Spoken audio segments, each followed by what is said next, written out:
son? What's up? Ice up, son.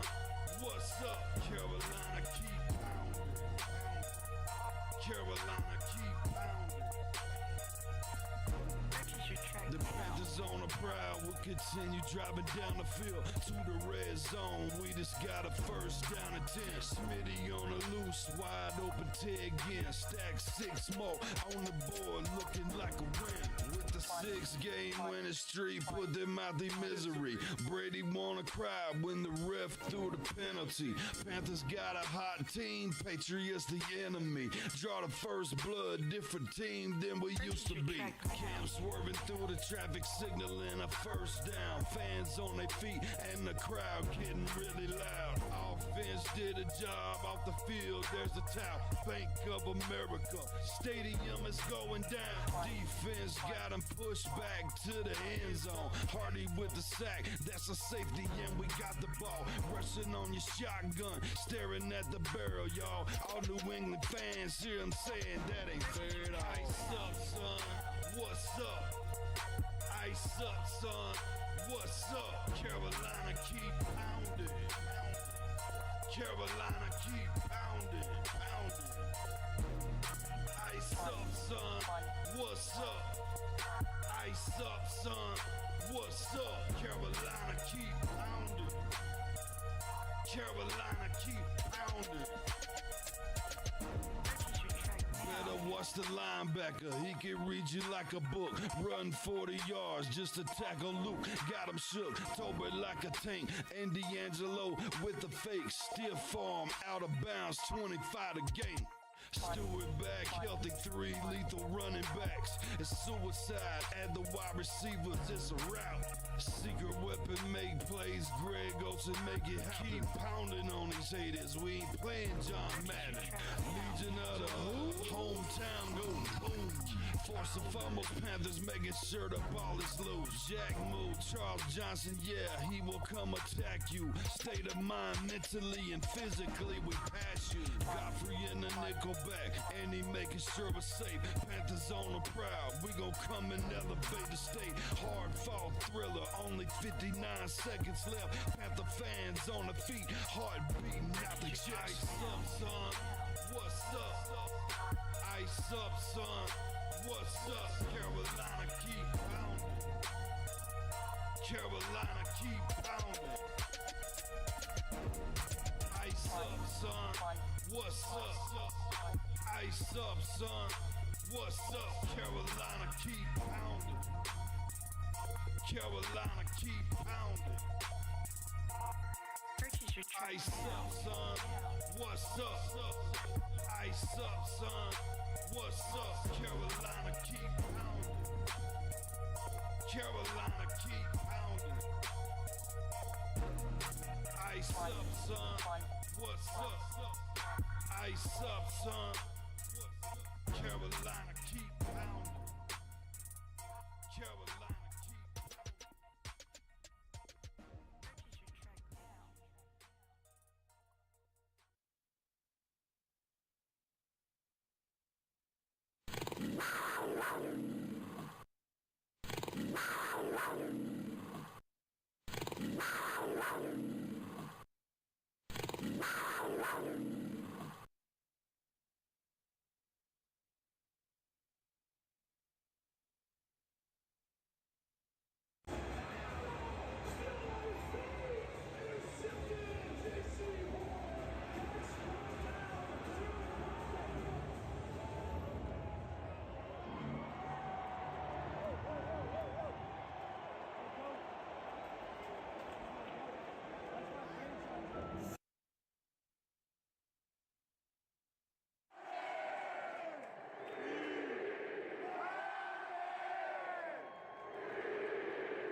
Alrighty, day 4 of the Combine.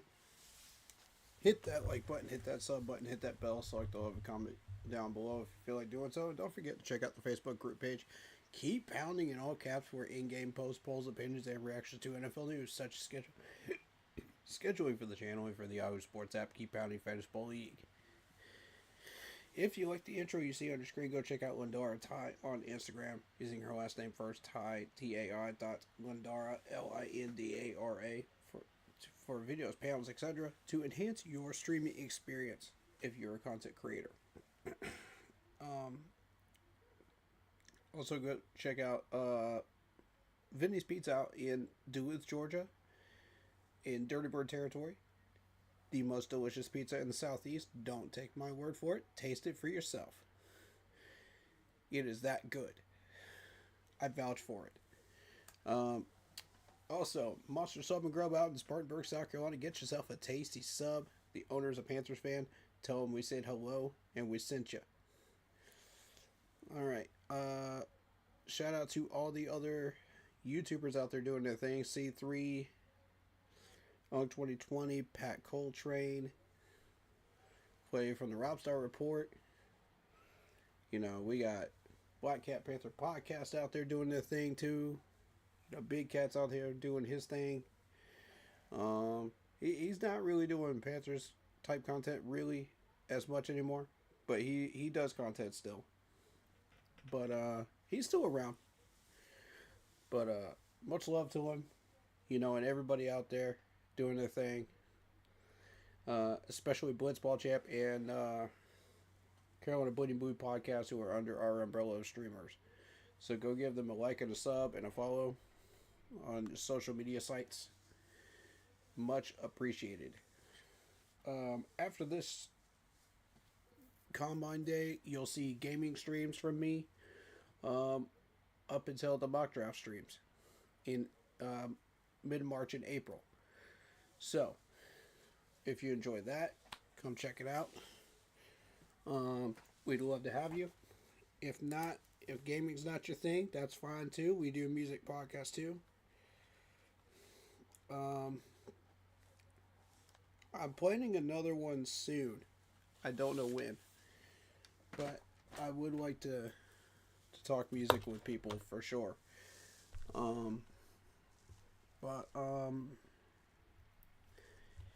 First off, let's get into the content though. So, day 4 of this combine. And I'm wearing my Isaiah Simmons jersey. I don't think he'll be here much longer, but we'll see. But currently they are doing the long pull drill. The offensive lineman for today. So we're seeing how they adapt their bodies. How are they moving laterally? How are they adjusting? How are they shifting on the field drills?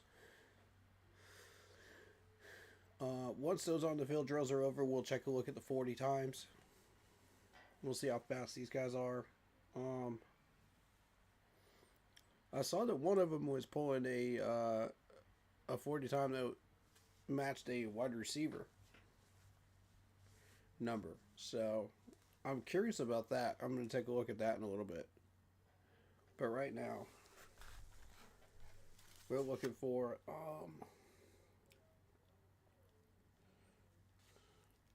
a tackle or a guard. We're looking for pretty much everything at this point, backup wise.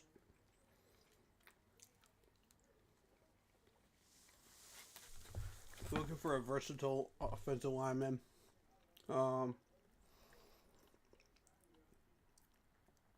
We've had some offers on Cade Mays. We've had some offers on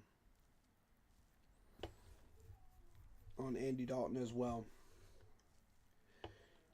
And I believe Corbett has one more year, if I'm not mistaken, on his contract. So, Brady Christensen, we're probably going to re-sign.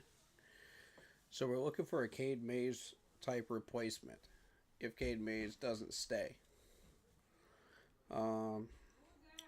It would be tricky to get Cade Mays to stay. but we're gonna try.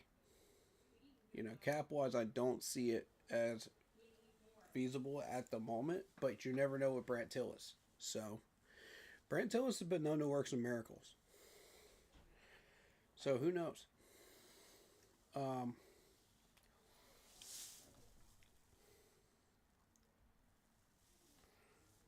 um, we got the lawn pull drill right now. And realistically, you're going from right to left. No, left to right, and then around the cone. Yeah, right, left to right, and then around the cone, and then finish. So that's what the lawn pull is. Um,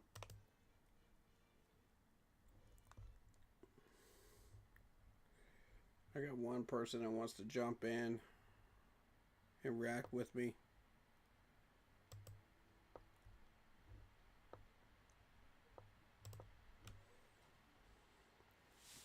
So I'll go ahead and get him in here.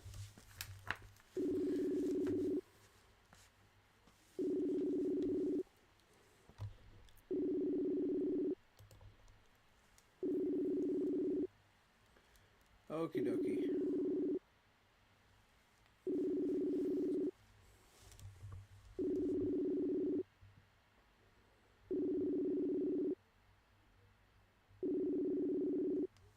He sometimes doesn't answer right away, so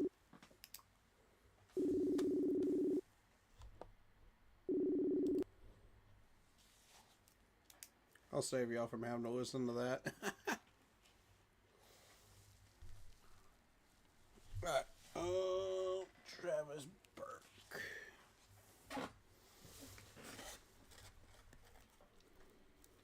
I'm looking at a couple of these guys. I'm not necessarily going to say who, because I don't want the scouts getting a hold of that information early.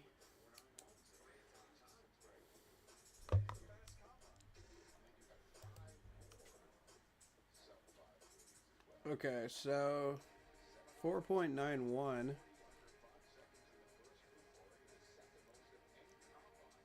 for Max and Spencer at the top of the 40 list here.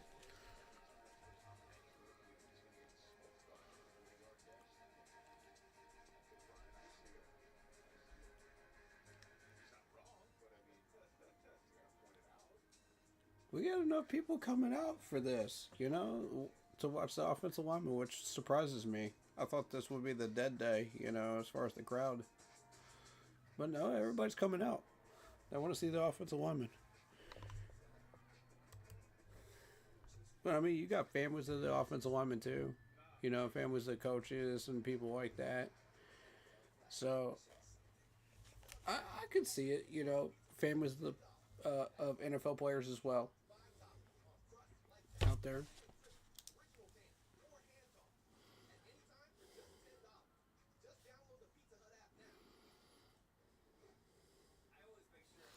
Okay. I'm taking my own notes for those that are not familiar with how I do things.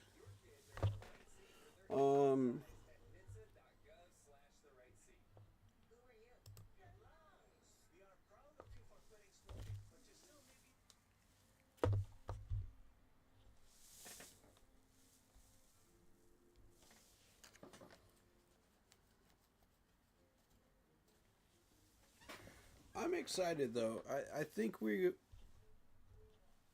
I have two or three names that I like that could be good potential replacements for Cade Mays should he wish to leave. You know, we can't re-sign him.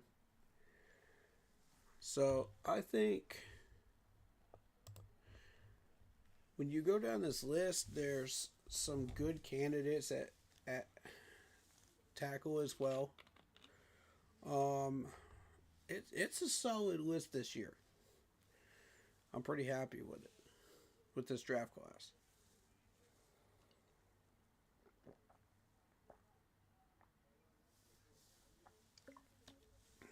which means the competition will be ramped up. So this is where if you're a analyst or trying to scout these guys, you really need to pay attention to the smallest details when it comes to the offensive line. In particular, the footwork and the hands. If you don't have a strong draft class, then they will separate themselves. You know, it'll be pretty obvious. Most years are like that. But occasionally you'll have a strong draft class of about 2/3 of them that'll be really, really competing with each other. The footwork and the hands can make all the difference in the world as to whether you're in the top 100 or not.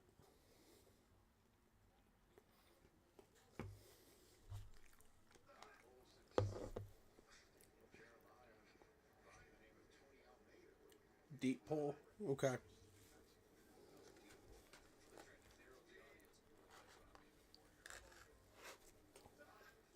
Give me 1 second. I'll jot that down.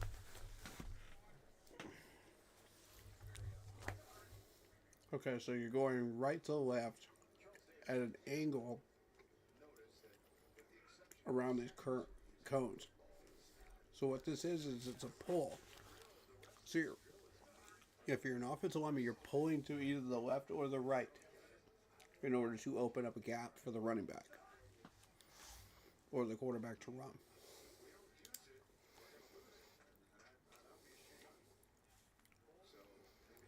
Very important drill for offensive linemen.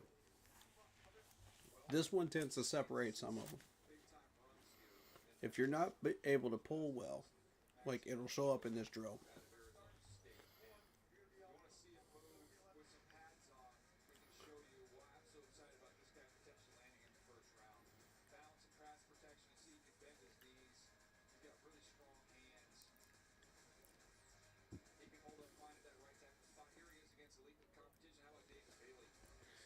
Yeah, and the main focus is like showing how strong your hands are, you know, your footwork.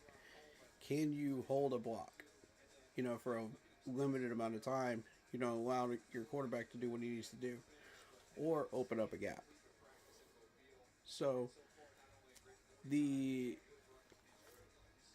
wave drill and the deep pull work together in a lot of ways to show us, you know, exactly how versatile and how quickly these guys can move.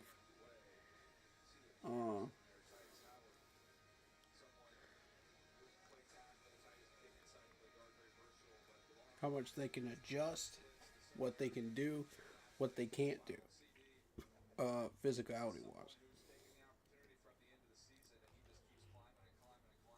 So you'll notice as you go throughout these combine drills how they all start to compile, you know, as far as what you learned from before the previous drill. It'll just get to be more and more complex. So these drills build on each other.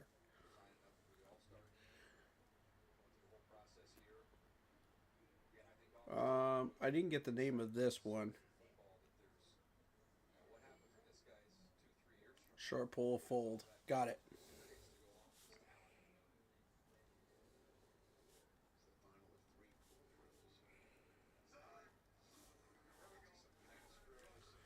Okay.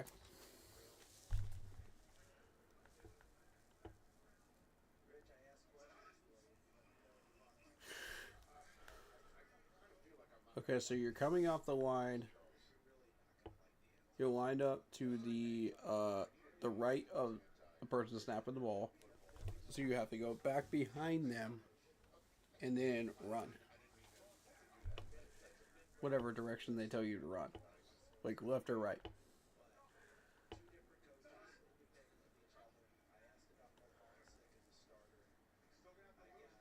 And as a player, you won't know whether you're running left or right until the coach tells you, okay, run left, run right, you know, as you come out of the break. So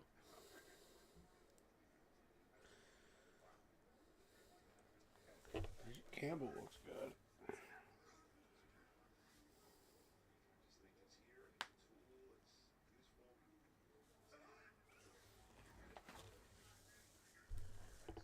So you're looking for body adjustment here as you're going into the second level of blocking with this drill.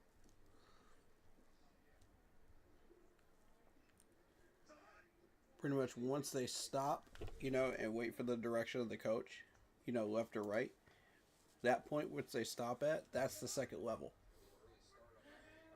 After you block the first level.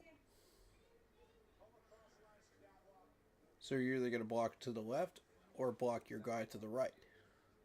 Which one are you going to do? And it depends on the defender. So that's why I like the fact that this is random. You don't know which side you're going.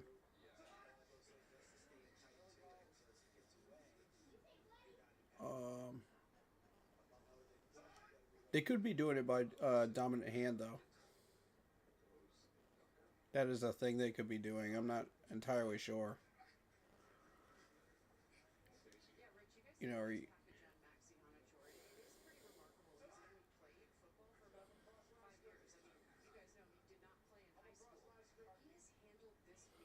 but I honestly think it's random, though.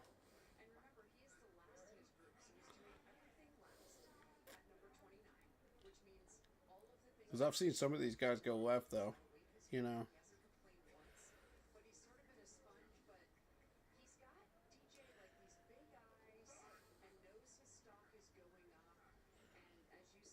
The big guys, man.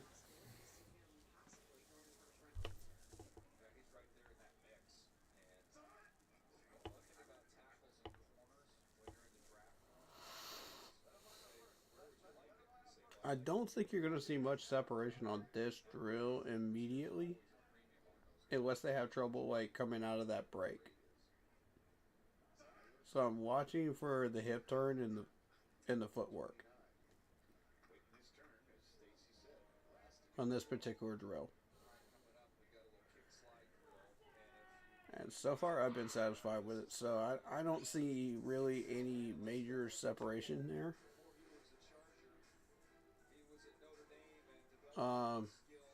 Yeah, this next one's the one where you're going to see separation.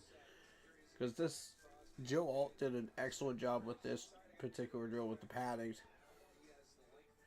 So you're gonna hop around, hit the pad, hop around, hit the pad, hop around, hit the pad, and then, back pedal and release. So that's what they're looking for. This is a fun drill here. I forget what they actually call this. But they run this one every year. It gets really interesting because you're watching the footwork, you're watching the hands, you're watching, body control. How are you backpedaling or pushing forward?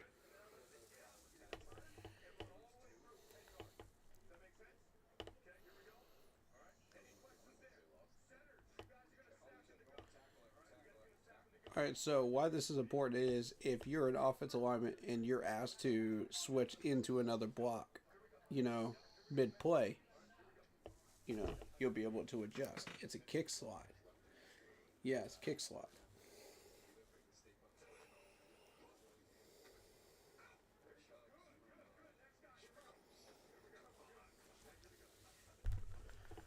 Okay.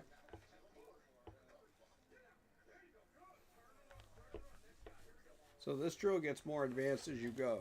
So you're looking at guys there are at first going to start out drifting over to the right and then drifting back into the block, to the left. So if you end up in a situation where these guys will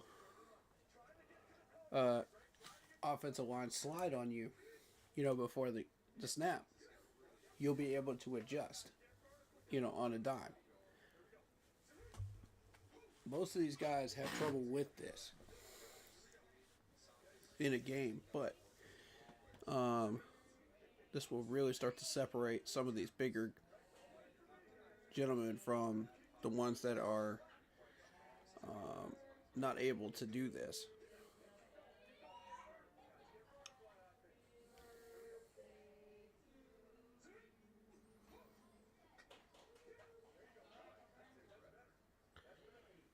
All right, all right.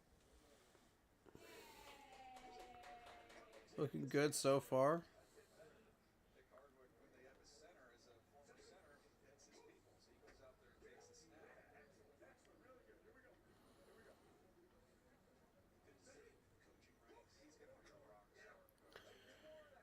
Ooh, I like Fernando. Fernando was smooth with it.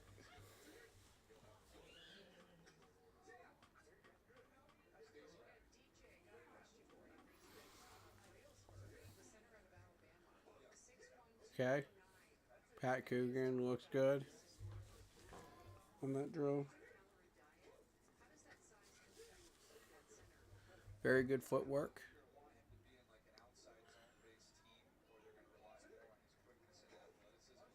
Uh, filling his butt.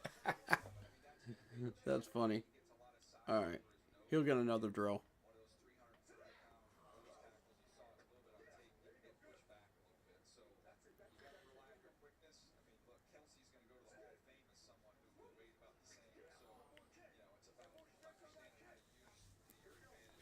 This is more so the drill that made Jason Kelsey famous as well. Um, because he was able to adjust so quickly, to another blocker, to another defender, when he was blocking. Um, just on a dime.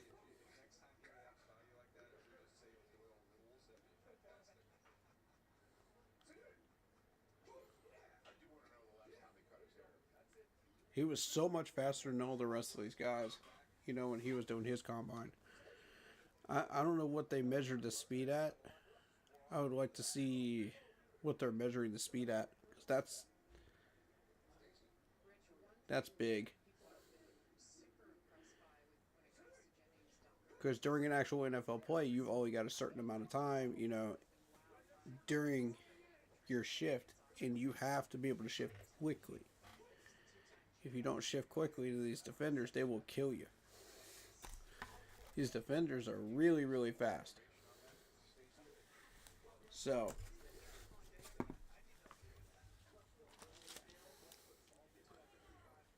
what's up, Kenny? How you doing, man? Welcome on in, man. You want to jump in stream and do voice reaction? Chat about some of these players a little bit. We'd love to have you. If you can, I understand. Just stay in chat and we'll talk through chat if that's what you want to do. Up to you.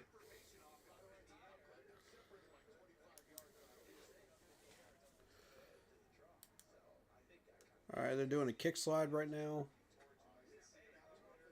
For anyone just joining.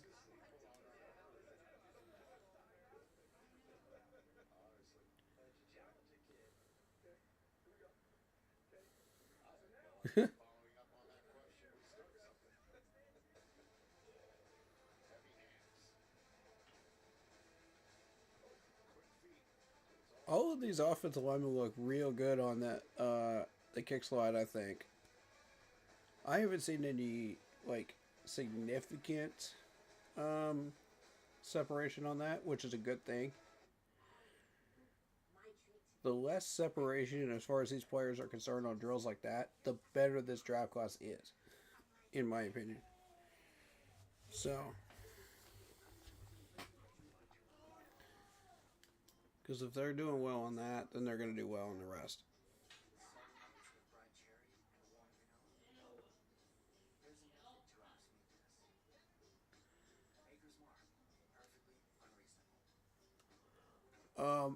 So Kenny, since you're in chat right now, who is we'll start with day one people. Who was your favorite on day one of the defensive linemen?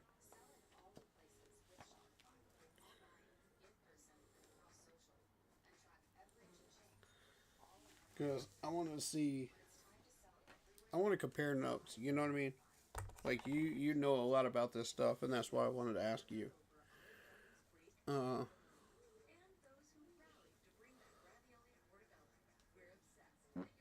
I've got my three or four players that I like.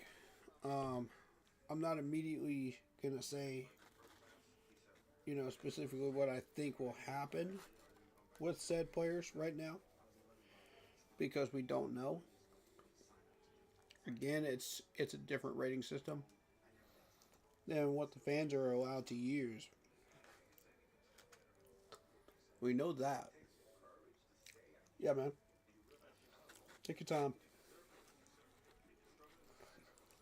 Like I said, come and go as you need.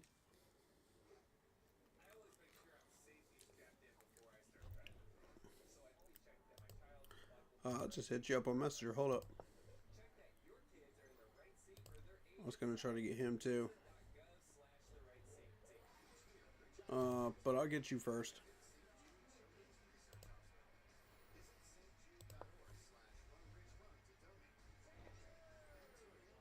Doesn't have to be video.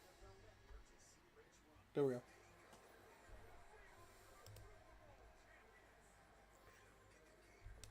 What's good, man? What's good? Welcome to the stream. Oh, cool. No, I'm just walking through the store real quick. I have like maybe about 10 minutes before I have to go back to the house. Sounds good. So I wanted to get your expertise on these players. I want to talk about that quarterback yesterday that ran the 4.30. Yeah. In the 40. Yeah. That's the third fastest combine time behind Tyreek Hill and Xavier Worthy. Indeed, it is. And the fastest time by a quarterback. Yeah. I was impressed by that too. Yeah, I mean, I wasn't expecting that. I was watching it, but I was reacting on the TikTok page to that, and it's kind of cool. Mm-hmm. I mean, we could do it to where anybody who needs an early pick and needs a quarterback needs to be looking at him. Somebody like the Cardinals or the Vikings. Right. I'll even go as far down as going to the Steelers. Right. You can pick needs to pick somebody like him who's speed, who can throw the ball, who can run it. He don't have a stellar number or stellar height or anything, but right. He does have the speed and the accuracy that's what makes him big. Okay, so they're still doing the kick slide right now. When's your next live stream going to be? Because what I'm gonna do is I'm gonna go home tonight, and I'm gonna do a little mock draft and post combine workout, get ready for the individual workout that happens next month. Mm-hmm. And I'm gonna cover that. When that happens, I'll jump on here and we'll talk more about that. I don't have any planned mock streams yet. If you want to plan one, we can do that. Yeah, let's work on planning one. When you get done streaming today, we'll work on planning one. Sure. And I should have all my stuff done by then. And then we can talk about it. Okay, sounds good. All right. I gotta get off for that. My mom's calling. Sure. All right, what's your stream, everybody? Y'all follow him. He knows what he's talking about. All right, Kenny, everybody. We're gonna get him on a few more streams, in the future. He really knows. Go ahead and tell me. If they want to follow me, they can follow me on YouTube on this page, the Blackout Sports page. Follow me on there. If you want to follow me on TikTok, go to TikTok and find me under the same name. Yeah, definitely do that. He knows ball and he knows these college players, so definitely chat him up. Go give him a follow, give him a sub. Whatever platform it is. Blackout Sports. Yeah, man. Thanks for coming in.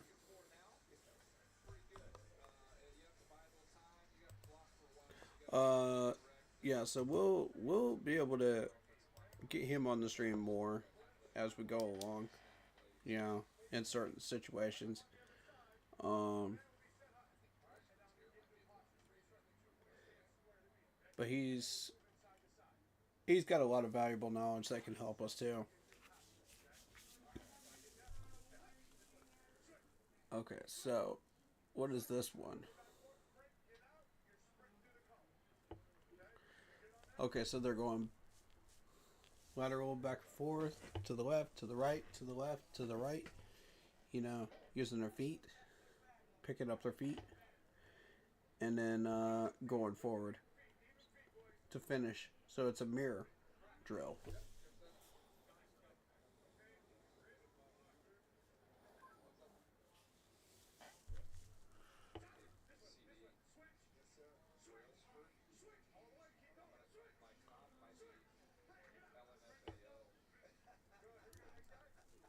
The guys from the smaller schools are going to be a little slower with this drill. The guys from the SEC bigger schools are going to be a lot quicker with this drill with their feet.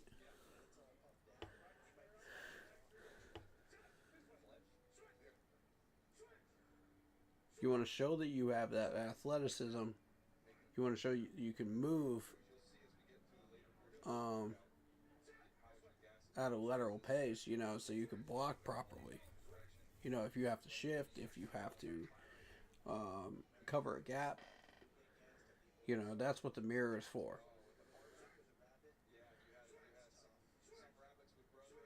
You know, how quickly can you move over and shift over? And that could be pre-snap, that could be post-snap. Either way.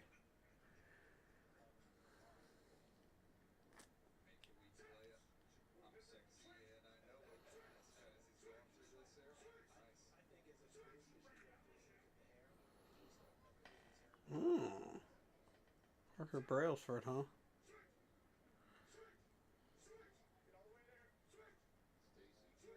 Some of these guys won't go all the way, you know, to the left or the right when they're doing this drill. And that's where the separation comes in, because you'll see the faster guys be able to do that, but they're the more lightweight ones, you know. And those are the ones that are underweight, you know, compared to what you're looking for.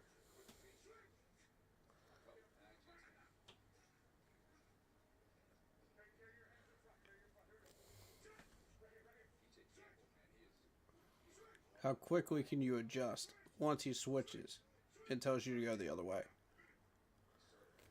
That's one of the goals that you're looking for this drill.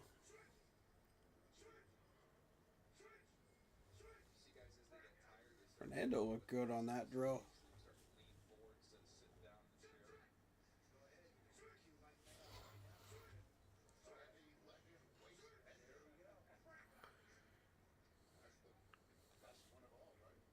He's got a lot of flexibility.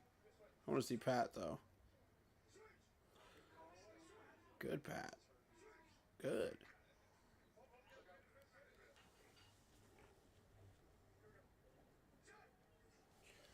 I mean, this is confirming, like, the guys that I've been looking at. And saying, you know, here's Demetrius. Dude can move. Very impressive. Demetrius, huh?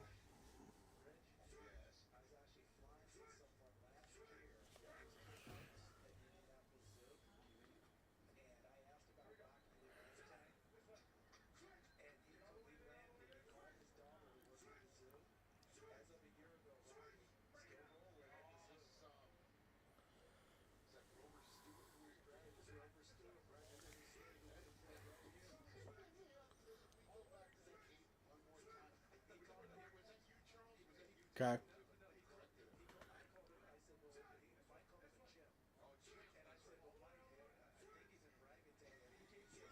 Very good movement by Jennings Dunker there. Very impressive. That's a big dude, too.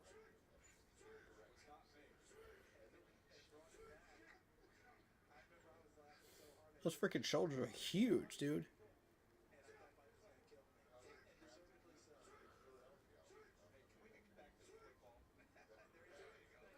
Alright. Yep.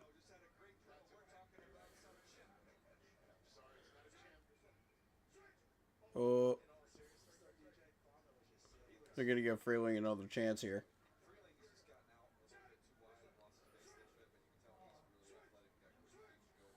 There you go. Oof. Yay, kind of overextended a little. That's the cone.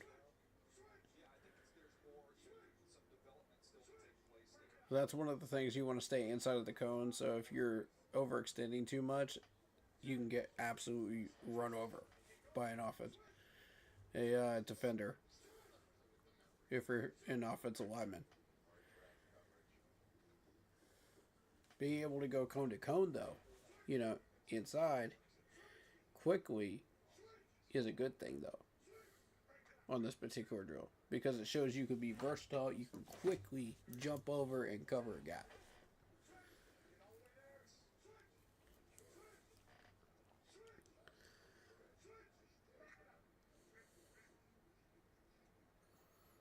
So far, so good. I'm liking this draft class. They're all very quick. They're very strong. And they're very adaptable so far.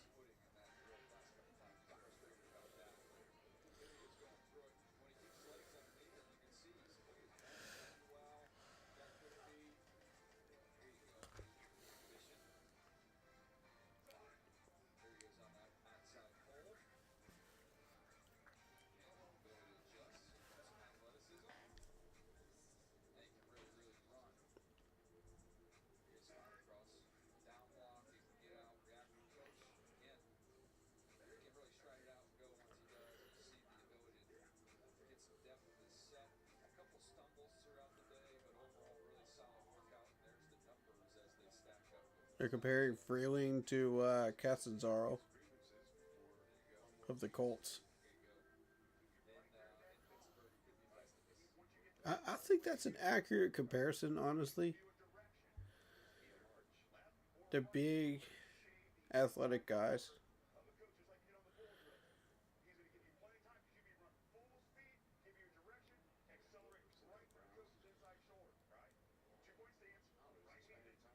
Okay.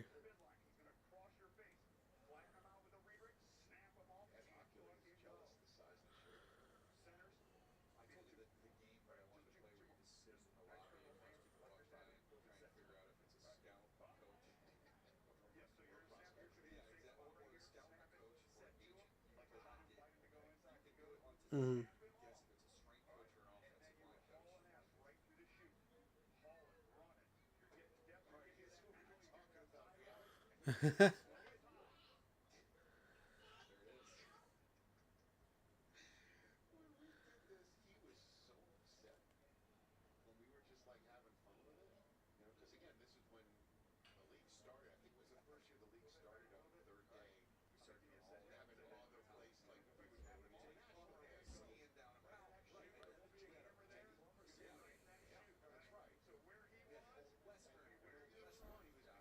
They're teaching them how to do this drill right now.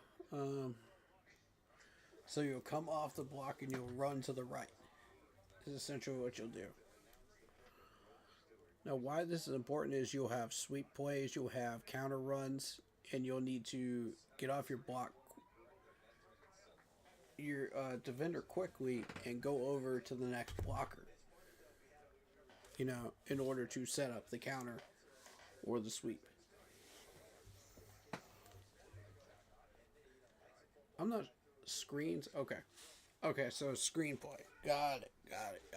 Okay. That's what we're doing specifically here.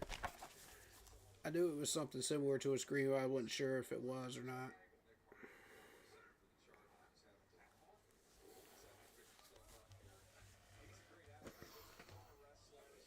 So let's see what we're doing with here.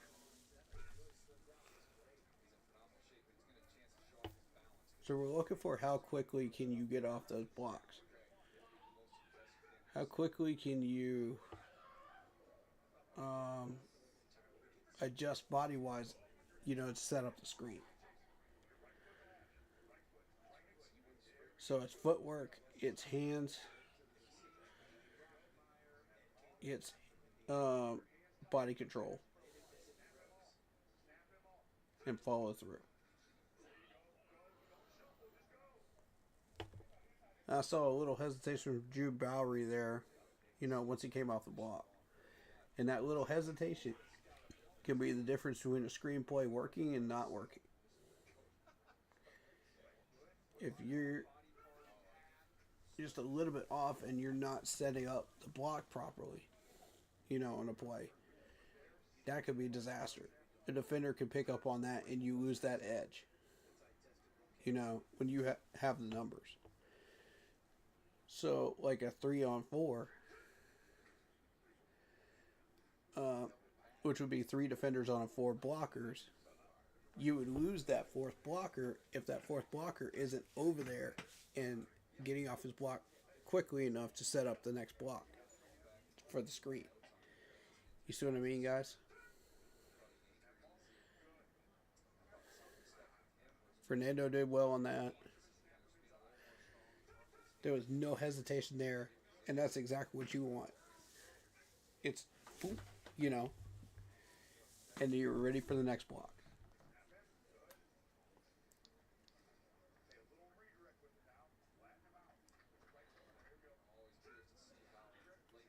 And it's that plant foot, you know what I mean?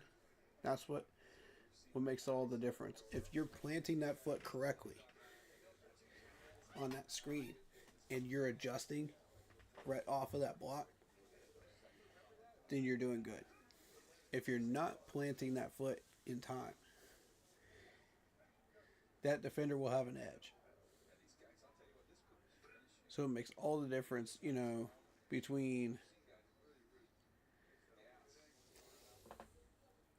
the screen working or not sometimes.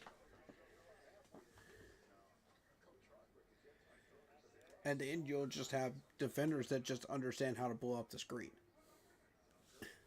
It won't even be an offensive lineman that screws it up. It'll be a defender. Seattle has some really good defenders that blow up screenplays. And as the league progresses, with drills and whatnot, and adjustments on defense, like some of these players will become more and more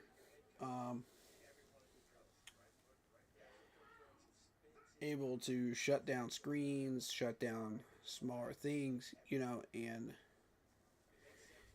then you'll make your money on the intermediate throws, if you're the quarterback. Because you'll be thinking, okay, the screenplays don't work anymore, because the defenders are blowing it up. Small little hook routes aren't working because they're picking them off. Okay, so we need to go intermediate routes now, and that's the danger of not being able to set up these screens properly if you're an offensive lineman. Because if your quarterback can't trust you to set up a screen properly, you're in trouble. That's a bread and butter play for most offenses, is a screen play. I can't count how many times I've seen screenplays on people's offenses, being used in a game. In a regular season game. So.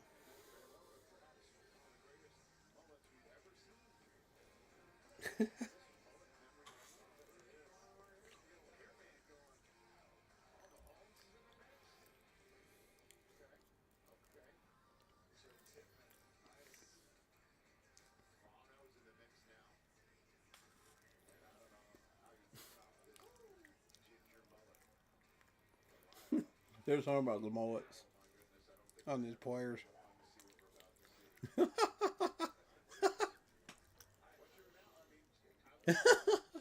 That's a good comparison picture. I love that.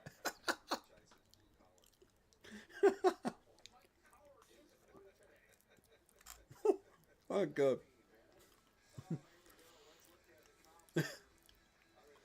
Ducker was being compared to Rich Eisen with his mullet. That's entertaining. Alright.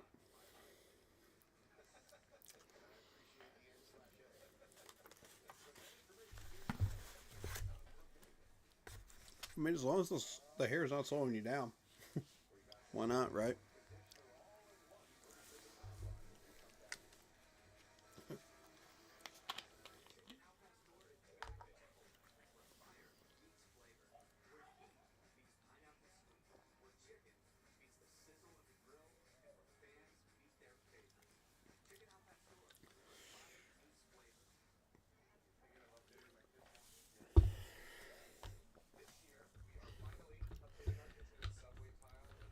Um,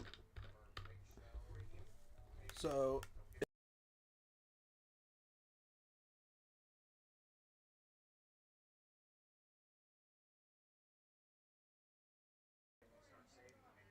like I said, I've got 3 on my list right now, but if there's any other names that you think might be worth paying attention to, I'm absolutely down to look at them. I thought I muted you. There we go.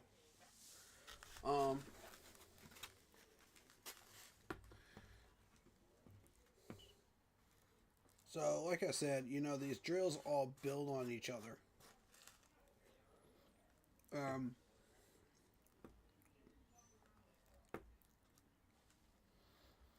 Once you see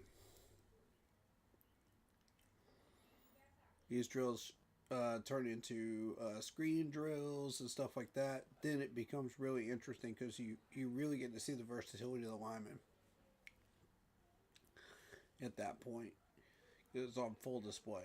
You have to go lateral shifts, you have to use your hands, you have to use your feet, you have to use everything that you're being tested on, other drills to be able to successfully run these further on drills.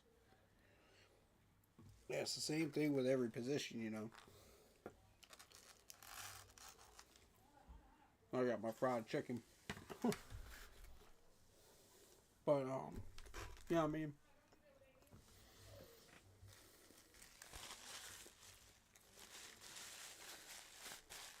when in doubt, get yourself some fried chicken on game day or workout days.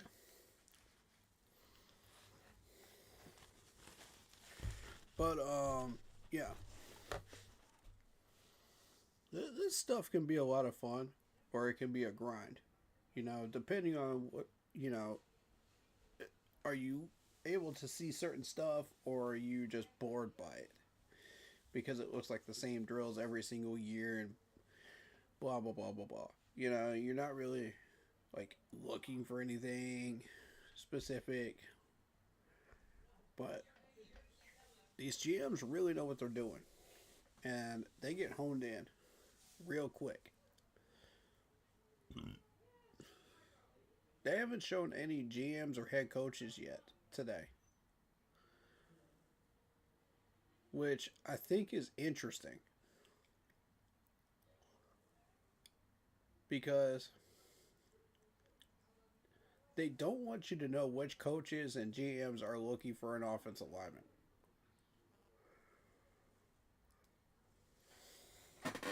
So you may not see as many show up on camera today.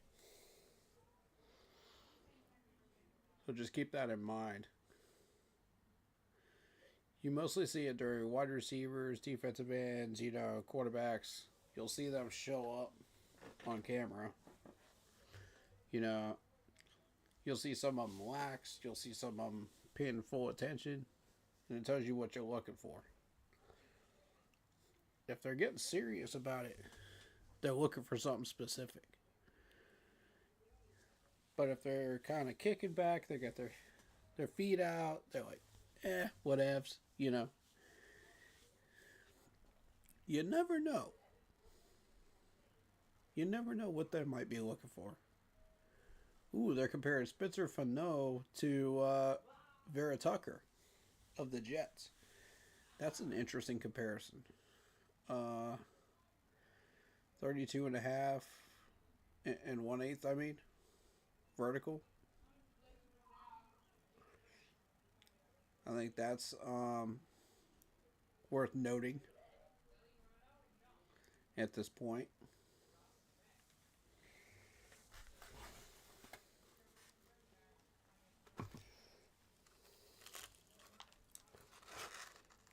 Here's why the vertical is important. Because remember how I told you all about how you want to make sure to keep the defender's hands engaged so they don't get them up in the air. So if you're a defender, your whole goal is to try to get your hands up in the air and knock down a pass. So if you got like a 34-inch vertical, that's going to be really impactful versus a 33, 32, the offensive lineman. If it's just an inch higher, when that offensive lineman is trying to stop you from getting those arms up, you might be able to knock down a pass.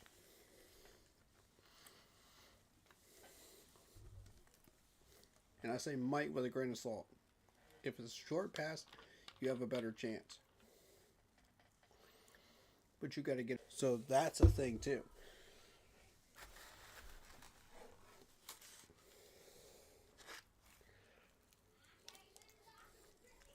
Sorry about all the background sounds. James Dunker compared to Brandon Sheriff of the Jaguars.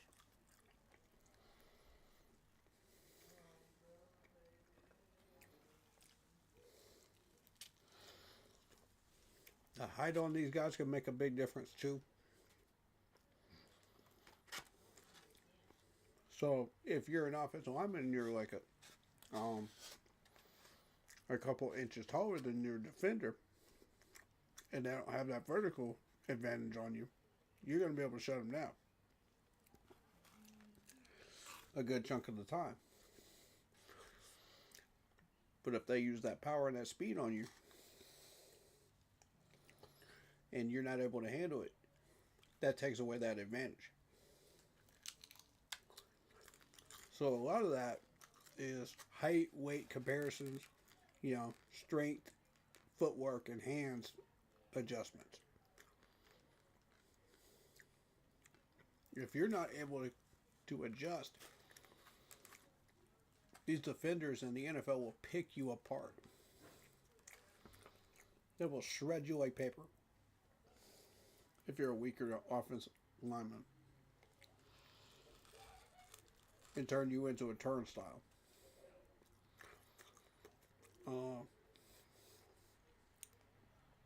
I hate to keep going back to this example, but Mike Rivers is a good example of that. His smaller frame, everybody ran him over. The bigger guys like that, like a Von Miller, who's a monster, by the way, took full advantage of that. And it's the same thing, as you go further into the NFL, year by year. These guys are getting bigger, physical, faster, stronger. And if you're an offensive lineman, you've got to try to keep up with that. If you're a college recruiter, you have to start getting really more aggressive looking for these types of people and trying to win them over for your college. Because if you don't, and you end up with the smaller guys and they end up in trying out for the NFL, they face these guys like at Garrett Wilson, they'll get run over like a toothpick.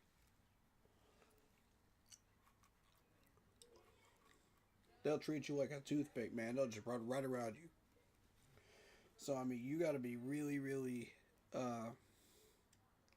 strong and dominant. And that's what these training programs in the college campuses are trying to teach these guys and build them up.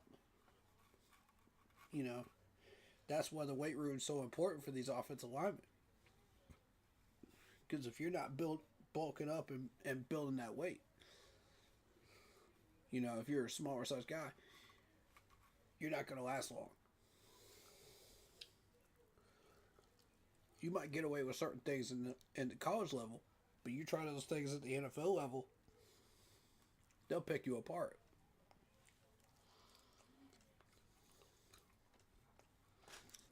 And I'll say that same thing to corners and wide receivers as well. Steve Smith was talking about that with the wide receivers. How if you try some of those tactics, you know, as a wide receiver in the NFL that you were barely able to get away with in college, you're not going to get away with it in the NFL. I'm just going to tell you that right now. These secondary players are getting better and better and better. They adapt to you. They figure out what you're doing. They figure out your hip turns, your timing, your mannerisms. And by year 2, they've already got the book on you. You know, unless you keep adapting and doing something different. You know, using your speed, using whatever skills you have, you know, and trying to do stuff differently.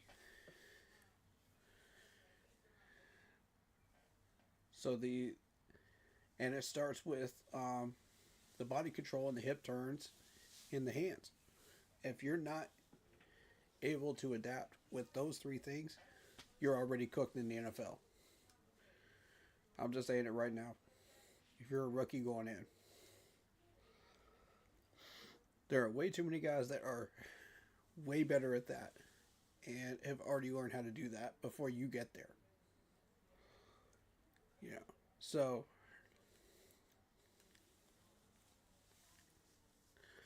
with all due respect to some of these rookies, they've got to adapt. It's an adapt or die league when it comes to that. Dog eat dog world in the NFL. And if you're the bone that's getting chewed on, good luck to you, because you're not lasting more than 3 years. If you are big enough and strong enough and athletic enough, and you've honed in your skills with the footwork and the hands, you've done your work in the weight room, you know, as an offensive lineman, you could last maybe 10, 13 years in the league. That's been the average right now. I mean, I can't confirm that really, but I'm just taking a shot in the dark guess. You know, because I've seen a lot of these offensive linemen retire after about that amount of time. You know, that have been at least really respected and successful.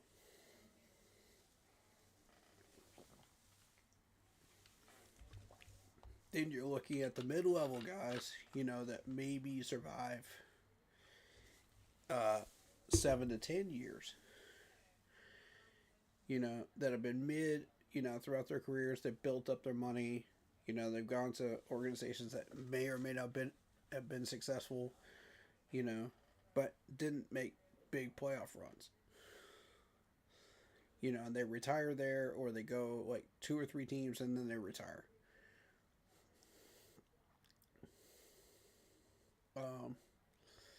And then you've got the rookies that only last through their rookie contract, and then they just end up as backups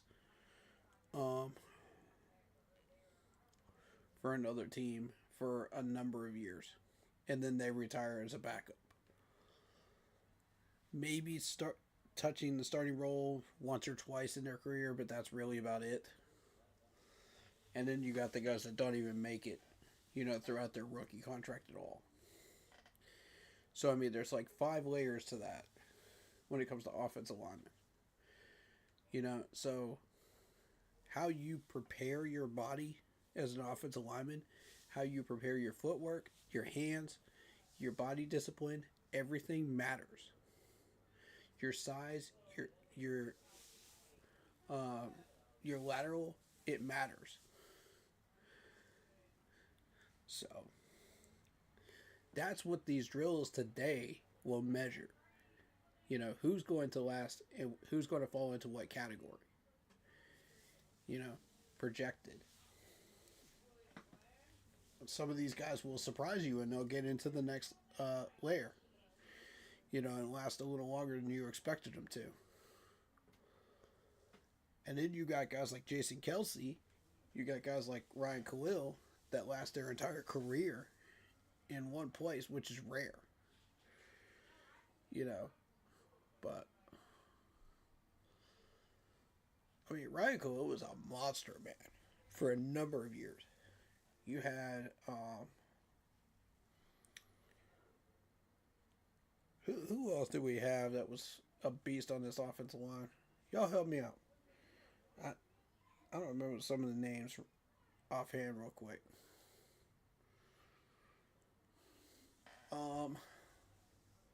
But we had some pretty good ones. You know, survived quite a while. Longer than you would expect them to.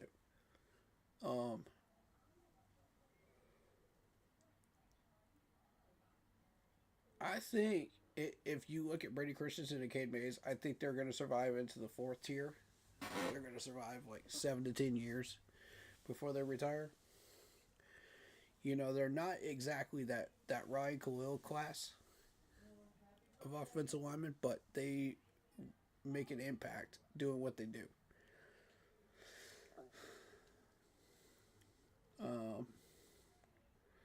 Lorenzo, how you doing, man? Keep pounding, buddy. Welcome on in. But yeah, you got those 5 classes of offensive linemen. So what you do during these drills right here determines who you are and how far you go. So that's why these coaches pay attention to like every little detail when it comes to these drills. And they'll be able to project it, you know, right away. Almost. You'll know exactly which offensive linemen are going to be a better fit for you. You're going to figure out, okay, due to the lateral ability, due to the body movement, due to the blocking style, you know, what are you looking for as a GM? What fits your system? And a lot of these guys are really good at finding these offensive linemen. In particular, the Chiefs scouts are really good at it. Seattle's gotten a lot better at that. We've gotten a lot better at that in recent years. In the last 2. And I think if you really want to put it into perspective, there's about half a dozen teams that are good at it right now. And the rest, they've kind of been picking the wrong guys for their systems. You know, and I think they realize it. And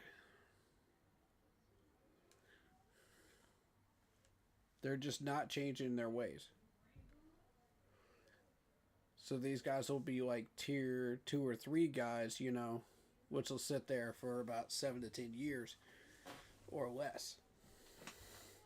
You know, so, and then they'll end up with 3 different teams because they hit the wrong team, but they've got the potential to be like a tier 4, you know. So it becomes a lot more challenging when it comes to that. As far as figuring out where you're going to end up. So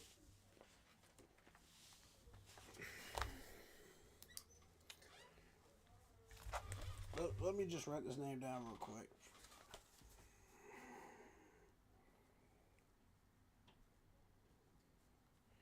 Because he did well in that last drill. And I wanted to make sure I noted that.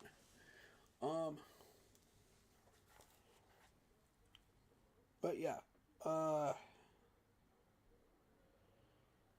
so the biggest ones for me, offensive line wise, are the wave drill, the deep pull, the short pull, um, the the kick slide, and the screen plays, because you see a lot of screen plays. God knows you see a ton of screen plays in the NFL. Like, it's become the staple play in the NFL now.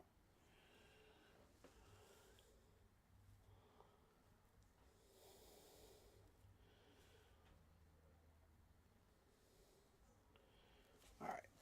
So I take my own notes and I make sure that I've got all of that um listed for my own mock drafts and my own research.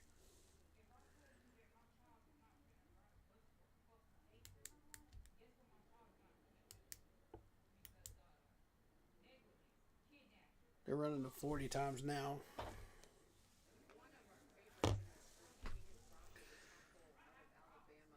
All right, so the fastest one is 4.91 so far out of the two groups.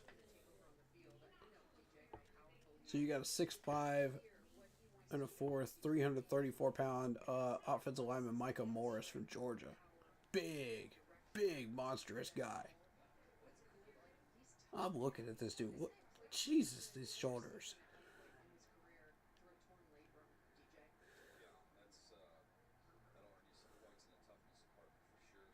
That's a big dude. My God. 5'10". That's a respectable 5'10" for a big guy like that. I would not want to try to go up against him as a defender.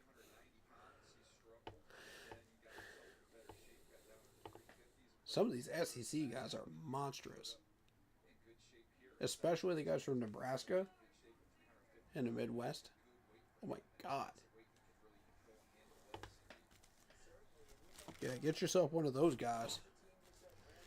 And if they are versatile and they can move, you got yourself a solid offensive lineman. 5'14" from the guy from Duke, Mr. Brian Parker.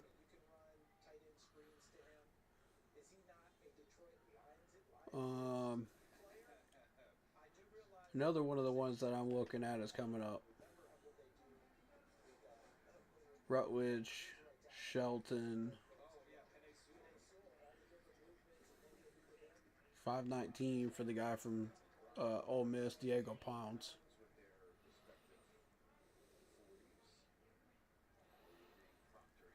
All right, so we got a tie for the best offensive line time here.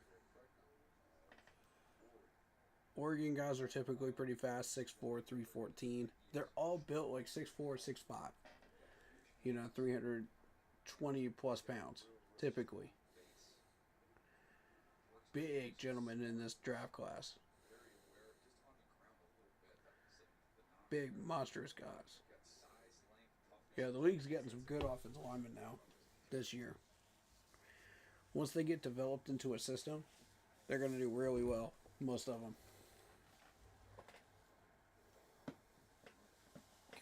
I'm kind of curious to see which ones of these guys last the longest.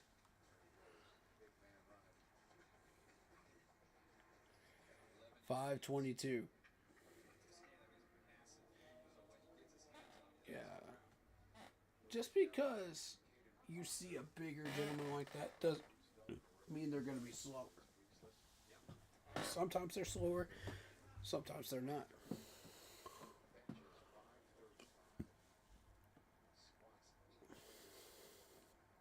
Proctor from Alabama, 6'6", 352. Yeah, this is another one of these big gentlemen right here. Gigantic freaking thighs.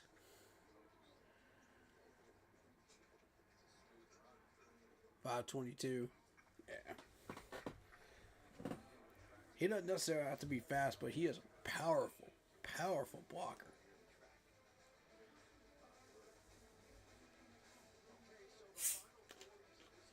He gave that quarterback all kinds of time back there, pass blocking.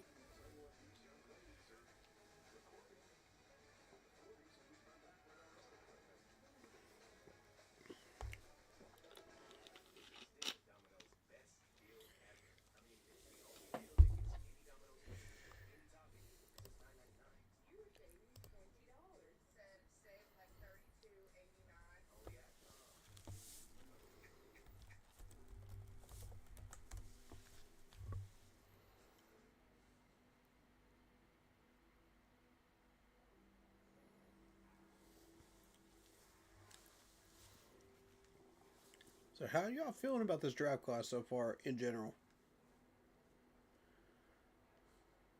Like, what's the general consensus from people that pay attention to this stuff?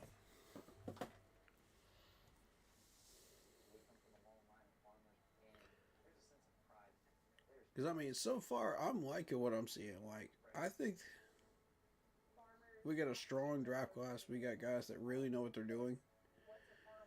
And are going to be a big impact at the NFL level.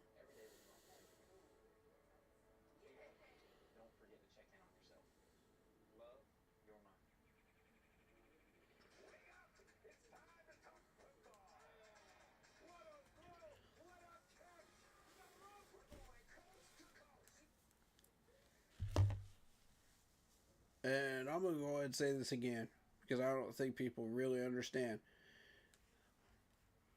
Everybody that wants us to get Sonny Styles, I don't think this dude is dropping to 19. I don't think so. He keeps going within 10 to 15 in these mocks. I mean, I've seen him on NFL Draft Buzz, but I just don't see him dropping to 19. If he does drop to 19, absolutely we need to jump on him. But, because we won't get another chance. But, I mean, people are saying, okay, this dude is like a generational player. He's like a Luke Kuechly. He's this, that, and the third.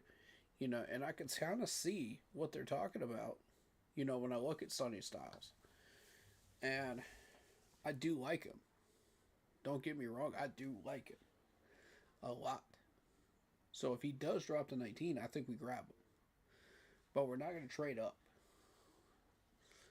You don't have to trade up the farm just to get this dude. And you know, he's not Luke Kuechly. You know what I'm saying, guys? He's not Luke. As much as everybody wants him to be the next Luke Kuechly, he's not. You know, he is Sonny Styles. You know, the best version of himself. Which is excellent, by the way. You know, he's an excellent player. Don't get me wrong. But he's not Luke.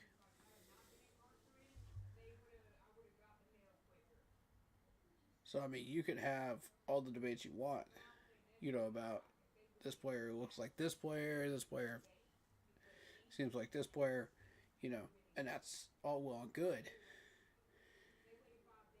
But if they don't drop to 19, it's a moot point. You know what I'm saying? Because I'm not moving another pick to get a guy like that. If I'm Dan Morgan, like, I'm just not doing it. Like, there's so many other talented players on the first and second round besides just him.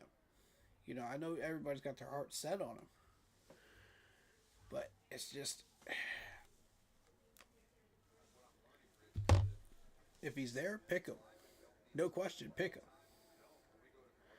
But if he's not, we got to consider other options.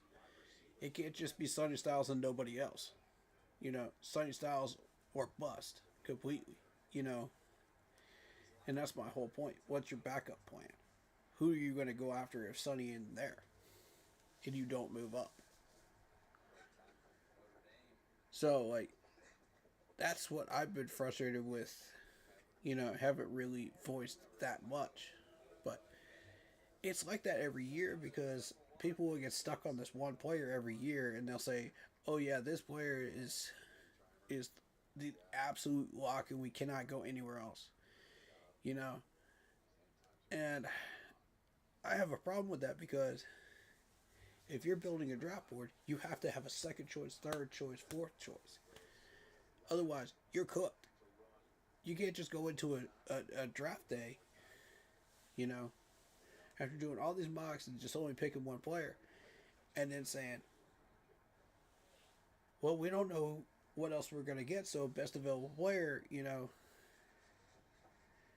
well, what if that best available player happens to be a safety, or a defensive end, and you're locked in on a linebacker, and you're saying the linebackers ain't doing it, and we've already met with Jacob Rodriguez, and you don't want to reach for that at 19.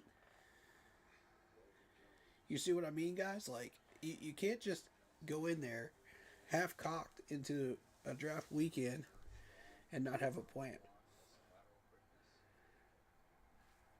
And that's what I've been trying to get through to people, that just don't understand this.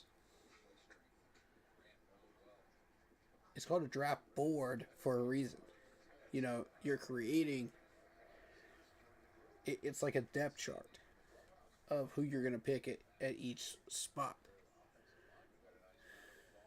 So, I don't know.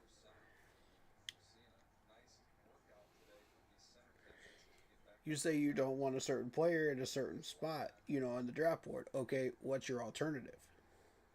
You have to have an alternative. You can't just say, oh, there's a lot of talent there. Okay, tell me who the other talent is that you're looking at. So that way I can help guide you as far as what I think should be your second, third, and fourth choice. You know what I'm saying?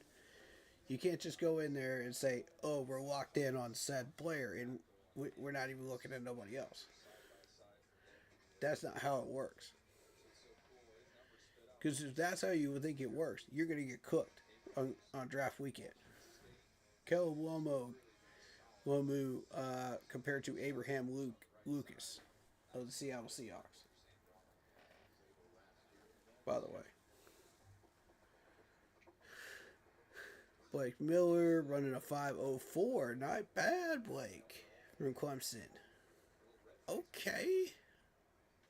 My man representing the Tiger Paw with the 5.04. Love it. Yes, sir. Good stuff right there.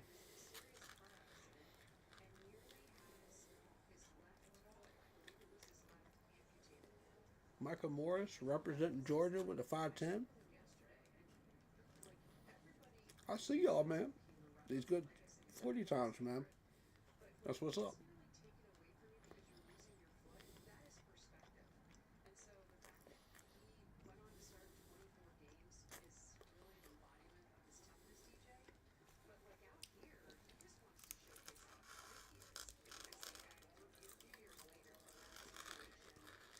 Five, 10.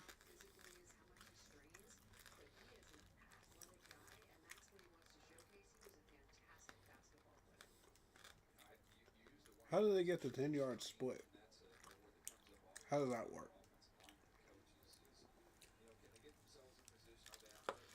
Somebody know how that works that what would like to explain that to everybody here?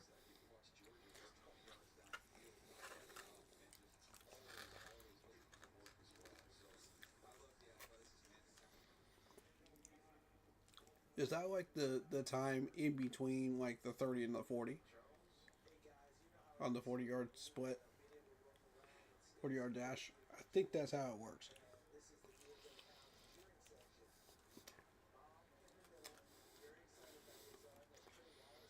They clock it in between each part of the 40, I think.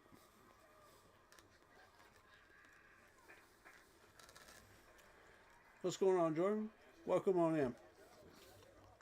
Appreciate the support. You know, 515 for Diego Pounds.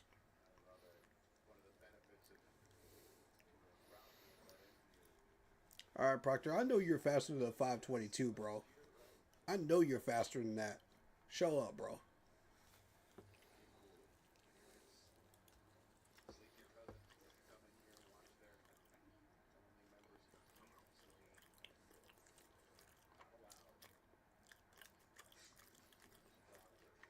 Come on. Come on. Come on. Faster. Faster. Faster. 525. What? This dude's faster than that.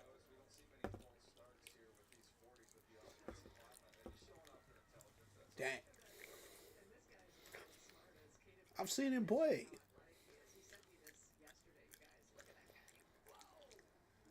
Look at the power this dude's got in his hand. Oh my God.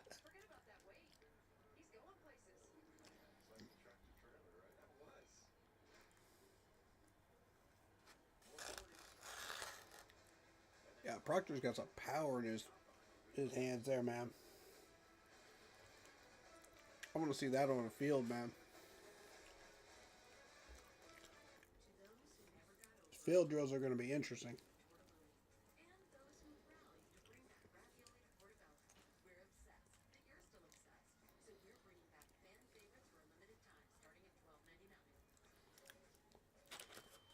Some of these guys I've actually seen play. Some of them I haven't.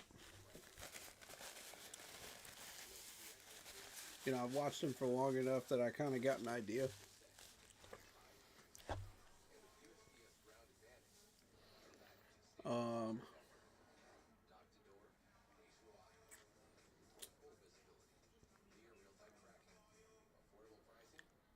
Mr. Jordan reviews it, man. Appreciate you, man.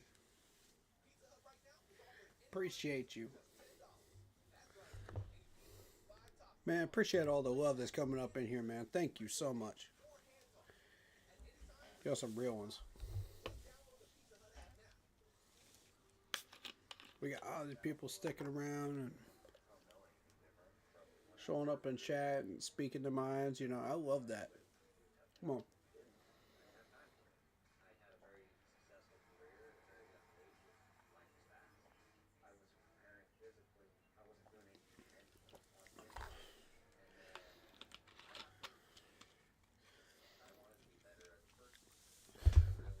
They got a commercial about bull riding.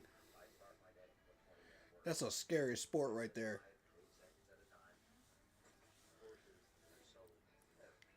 It's fun, it's electrifying, but it's terrifying. To me. I don't know how these people do it, man. I got respect for it, man. I do. I got a lot of respect for that sport.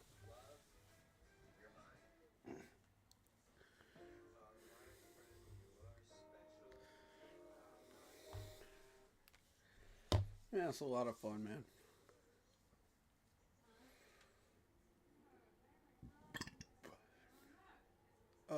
So why Caden McDonald? Why does Chris Davis think that we're gonna get him at defensive tackle? You know,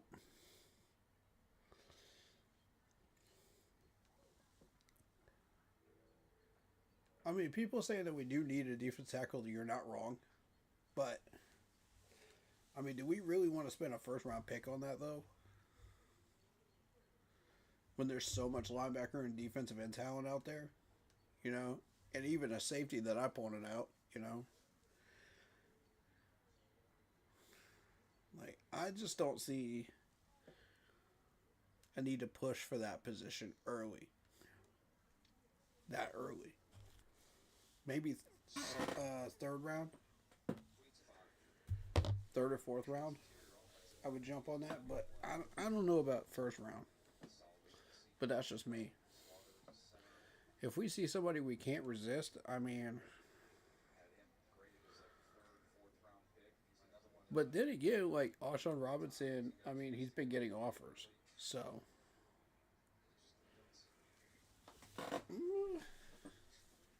I don't know. I don't know. Depends on what y'all think. Yeah. And the Panthers management. If the Panthers management is determined to move Alshon, then I say we make it one of our priorities, top 3 priorities. But I'm not in a rush to get a defense tackle first round, though. But you do want to get one before the 4th round, 4th and 5th round, because then it starts to go way downhill, pass rushers and defense tackle wise.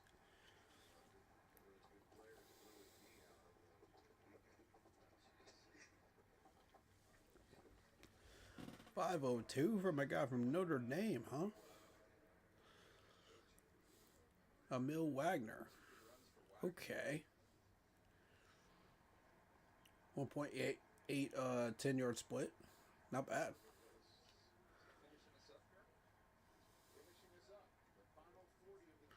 Uh, 1.79, my bad.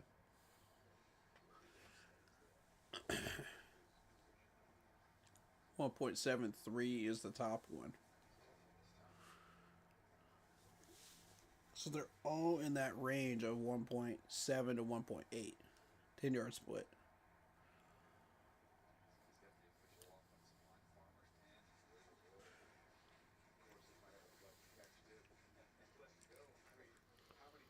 $512. Yeah.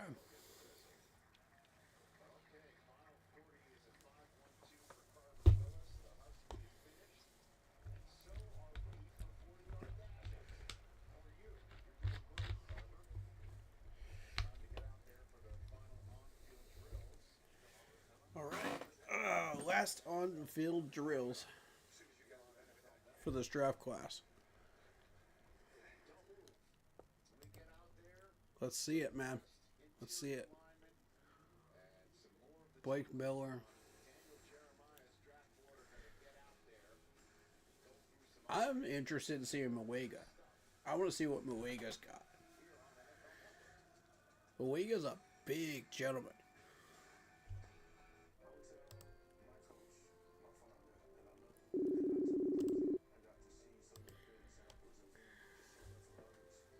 Let me see if I can get my buddy up in here.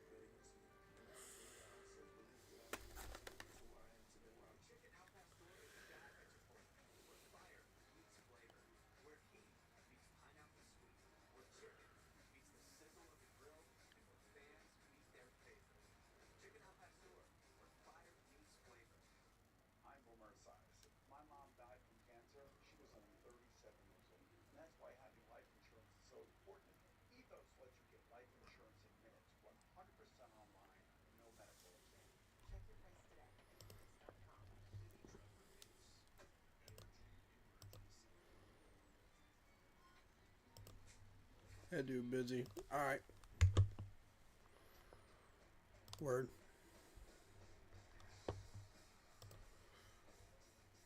Let me see if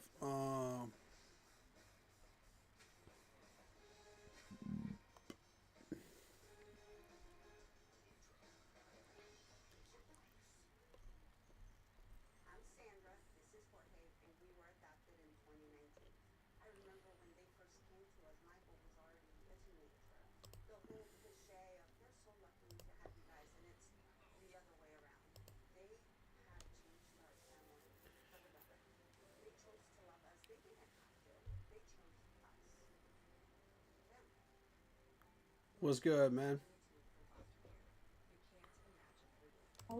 What's good, man? You're on stream with us, man. How you doing? Oh, what's up? Sorry, I'm working. Oh, you good? You good? What's going on in the combine? They're about to do the last on the field drills for the offensive linemen for the second set. Any of them look pretty good? I got a few names. I'll run those few names by you later, but as I don't want the scouts getting a hold of them. Oh, I got you. But the same 3 or 4 that I was looking at had really good on the field drills so far. I've been pretty satisfied with it. This is a good draft class, I think. I haven't really been keeping up with it. I need to get When caught you up with see that these stuff. guys not really show very much separation during the wave drill and the screen drill, you know, and stuff like that, you know you have a really good draft class.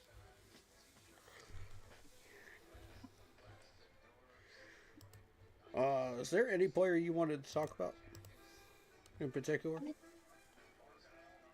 Now off the top of my head. I was just talking about Sonny Styles a minute ago. Oh yeah.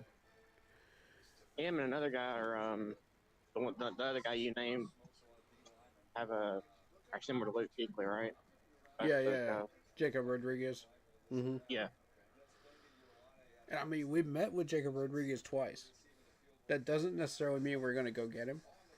It just means we met him twice. You know? And we've gotten a read on him twice. Which is good. It's typically a good sign that we go for a player like that, but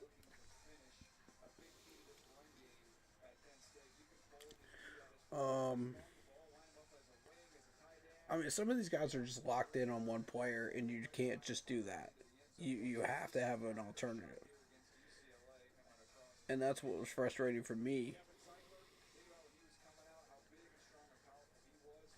Oof, we got a Penn State offensive lineman, a Dane, compared to Zane of the Titans. You're getting compared to a Titans offensive lineman? Yikes. That's not a good sign.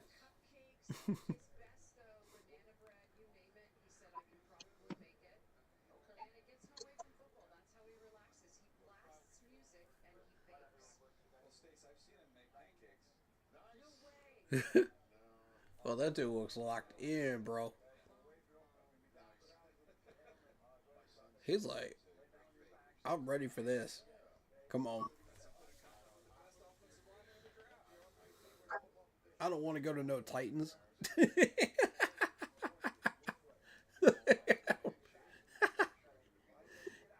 He says, I don't want nothing to do with no Titans.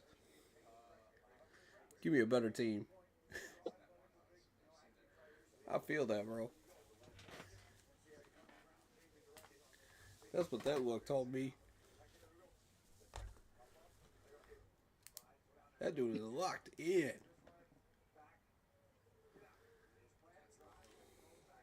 All right.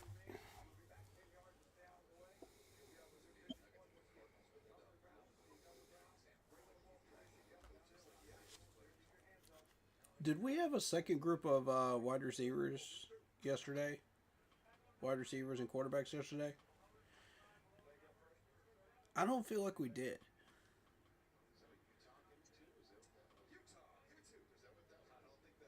I don't think we did. We might have.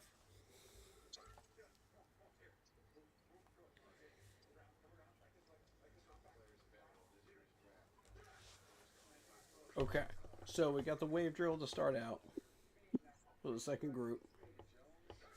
Should be the same drills. So they're testing the lateral ability left and right. Back up, drift over to the left, and then run and finish. Yeah. Ooh. Killumo is or Lomo. Lomu. I think Lomu. That's how you say his last name. Overextended from Indiana. That's a good price. Alright, sorry. Blake looks good so far from Clemson. Let's see Micah. Ooh, Micah's overextended. He's slipping, bro. That dude's slipping. Oof. Okay. Fabici. Nararu. I don't even know how to say that last name. Nawawu?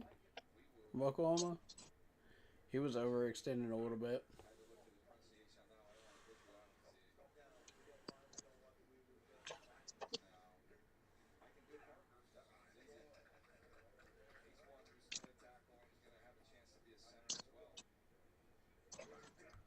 You want to stay within those hash marks if you can.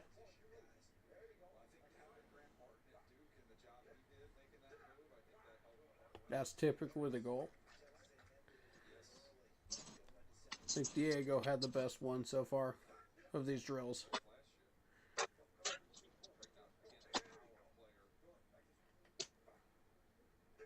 I don't know. I like Emmanuel from Oregon. Yeah, I like Emmanuel from Oregon. Let's see Proctor.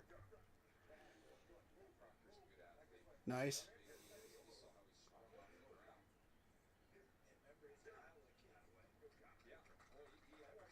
Very nice one from Proctor.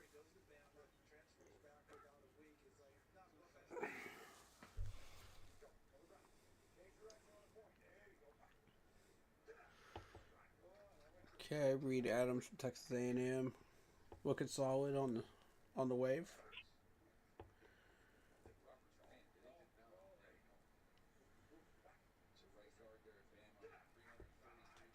Jaden Roberts looks kind of stiff. He looked kind of stiff running that drill. It was like he was just like, his body wanted to move, but it just didn't. You know what I'm saying? Like, I don't know what it is. I get it.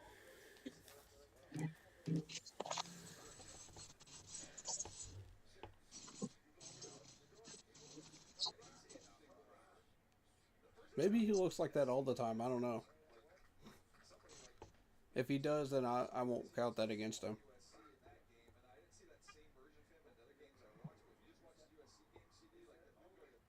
That is a slippery field, bro.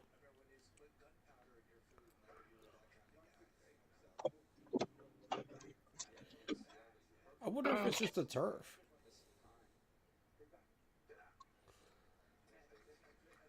I've seen a bunch of people slipping on this turf.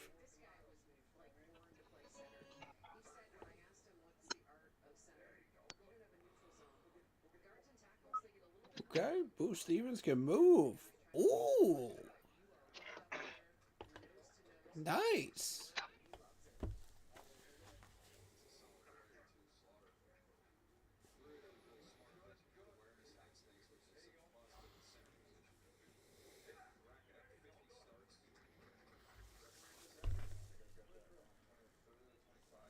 How much does Boo Stevens weigh? Because I don't think he's that big. Dude can move, though.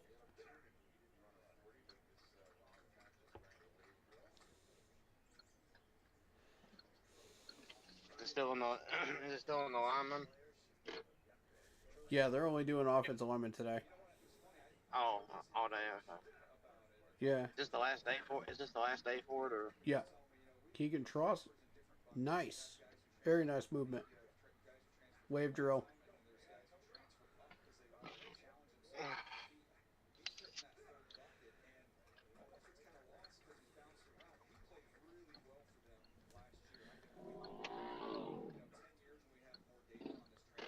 I gotta check the size and weight of Boo Stevens, because that dude should not be able to move that fast at 300 pounds. That's not normal on a wave drill. I don't mind it. I mean, he's got athleticism. If he's like 315, that would that would make sense. If you're 330 or above and you're moving like that, that's not normal. That's somebody we need to pay attention to. Yeah. He might be a really good offensive. He might be another Robert Hunt. Gray Zabel, they're comparing right now from the Seahawks. Oh. Yeah, see that somebody that big should not be able to move that fast on a wave drill. And that's what separates him from everybody else. That dude is a beast.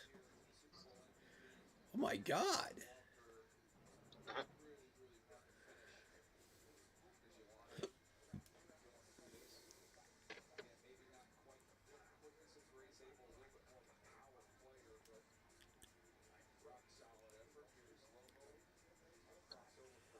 Yeah, these guys are showing up on this wave drill, I'm telling you.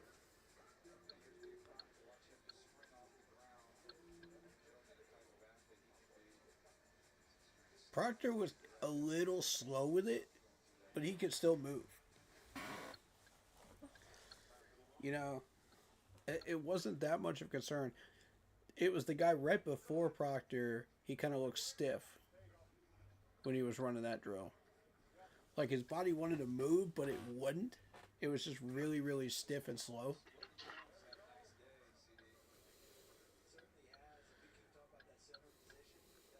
Which is very odd, you know, for a guy from a bigger school.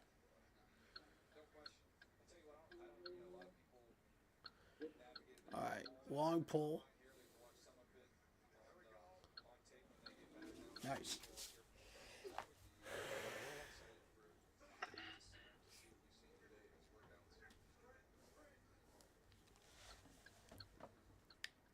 So far, my man Jake from Clemson's doing good. I mean, that's 2 solid drills so far. He hasn't had a problem yet.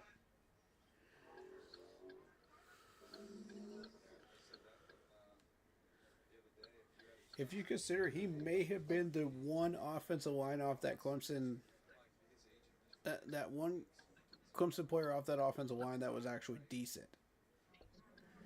Because the rest were absolute dog water for the last 2 years.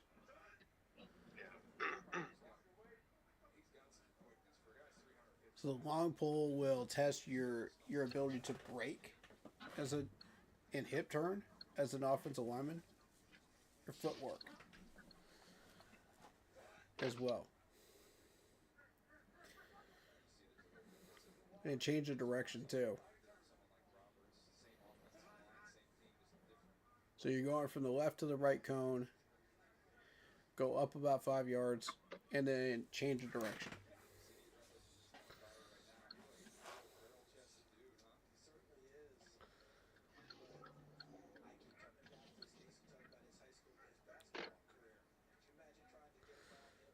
Woof.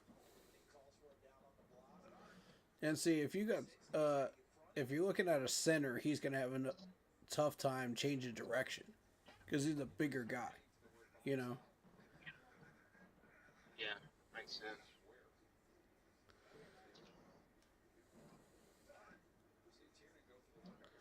As opposed to like a tackle or a guard. Tackles are gonna have the easiest time with this drill. That's more their drill.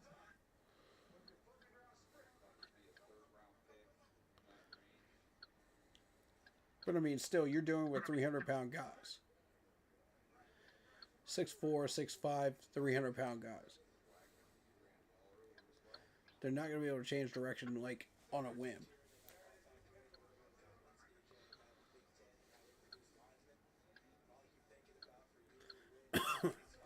But see, like these draft classes are getting better and better at being able to do that.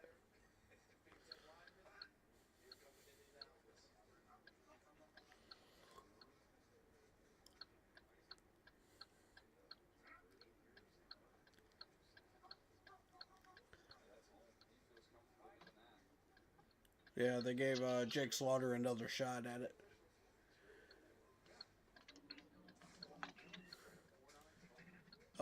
Logan Jones with a 4.9 flat. That's as much as a wide receiver.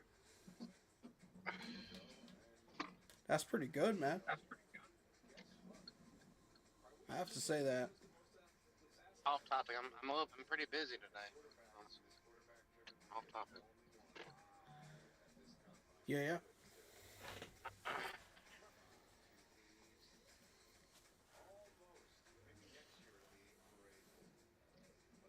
I'll talk when I can, you know. Sounds good.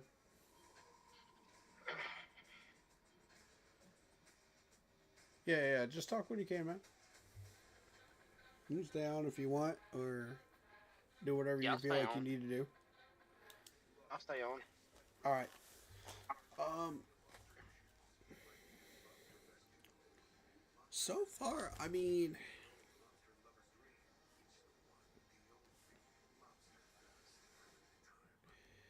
the ones that we've been looking at haven't really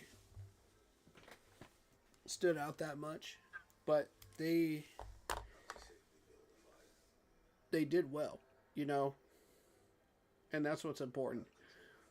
Like they didn't show a lack of body control or a lack of speed or anything like that, you know, that you were expecting. Uh,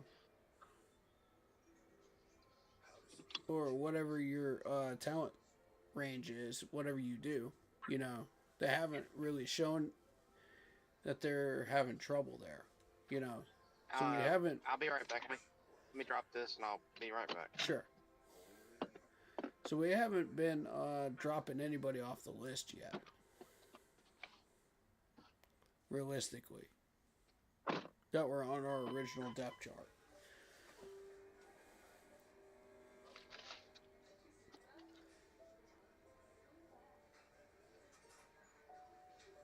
I'm pretty happy with it, honestly. I think.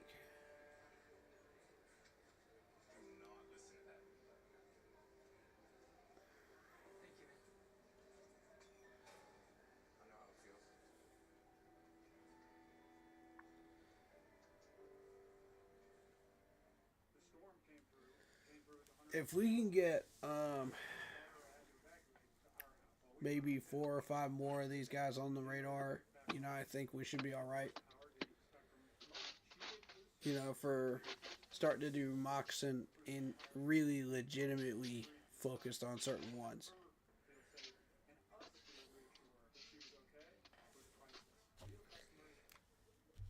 As of right now, I'm pretty satisfied though.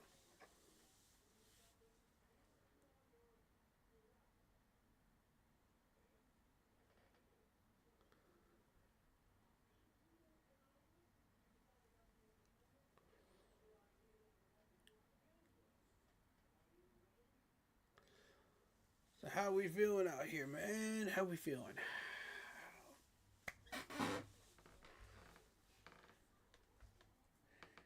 For people in the chat, or in the comment section, are all the players that you had on your radar doing well? Let me know.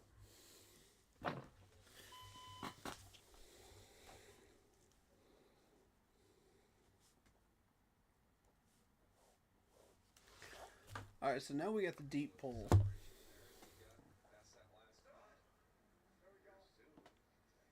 So you're pulling from right to left.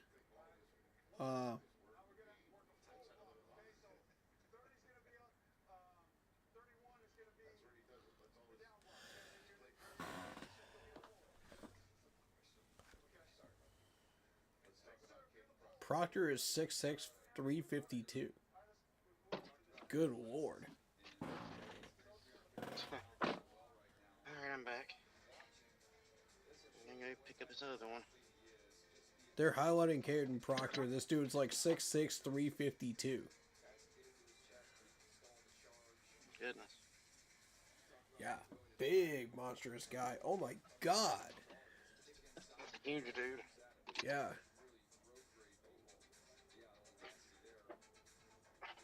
He has the ability to take some people out of a play, too. Oh my god. He pancaked the crap out of that Wisconsin guy. Oh my god. They're comparing him to Mark Ingram, measurements-wise. With the vertical. They're mostly focused on the vertical when they start comparing players. I've noticed that.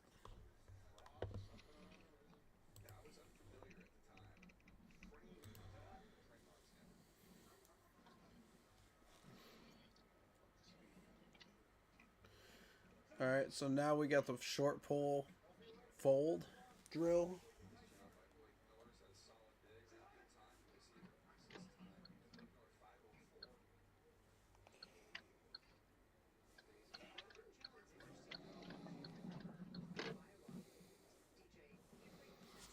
Okay. So essentially what this is you're shifting over behind the center or wherever you're at in the line.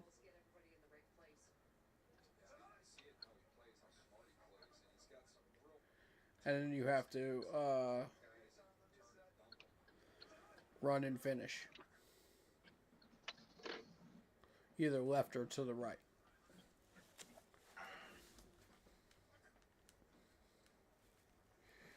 So this is slowly building up to,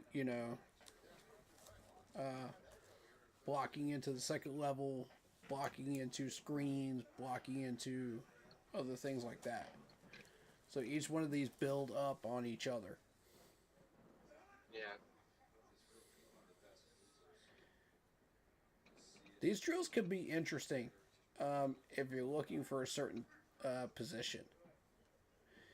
If you're not looking for a certain position, they can become stale and boring a little bit. Because it's basically the same guard pulls, the same screen setups, But the thing is, like, how many times do you see screens in games? Like NFL games? Not really very often, really. Actually, it's really becoming more of a staple with RPO offenses. Well, yeah, true. With everything other than RPO, you're not seeing the screen as much.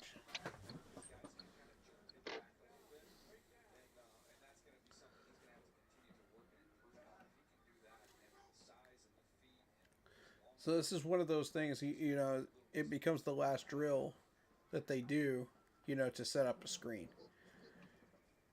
So you'll want to get off your block quickly to get to the other block, on the screen. So you push off and you go over to the left or to the right, wherever the screen is going. And you quickly get on your block, if you're an offensive lineman.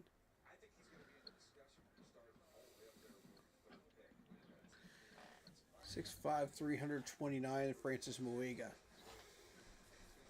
from Miami. That's a big gentleman right there. He can open up some lanes, bro. Got some strength.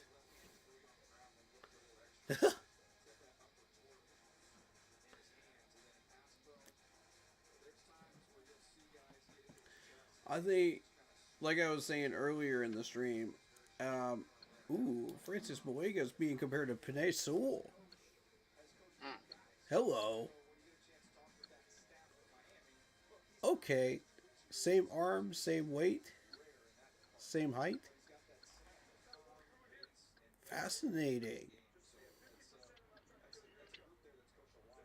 Should we change our strat and see if we can get Francis Muega?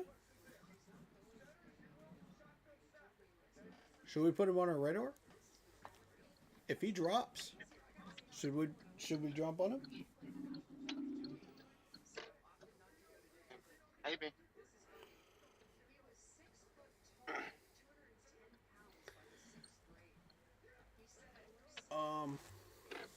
So what I was saying earlier is like the verticals and the height and weight matter.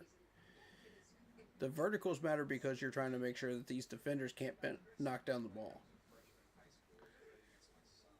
The height and the weight matter because of matchups.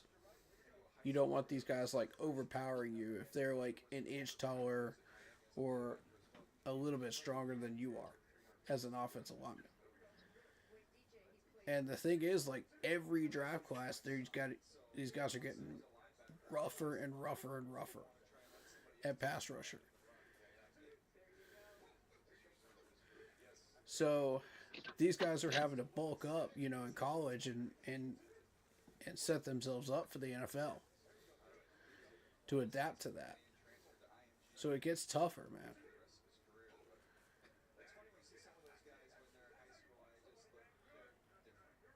Okay, so this is the kick slide drill.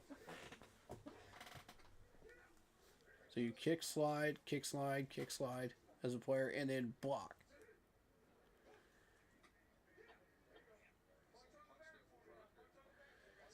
So this is an important one for guards and tackles.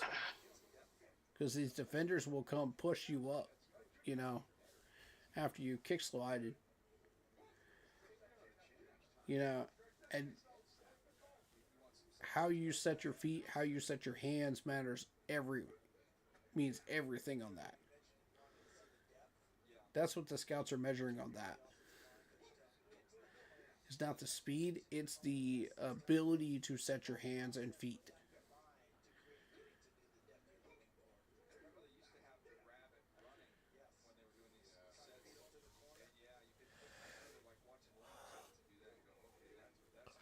Which so far I like what I'm seeing here.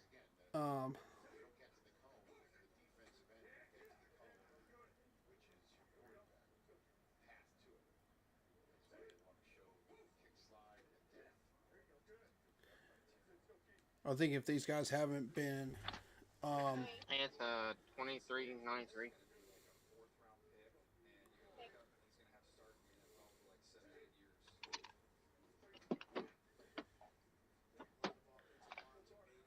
if these guys haven't been properly trained how to do that in college than they are now.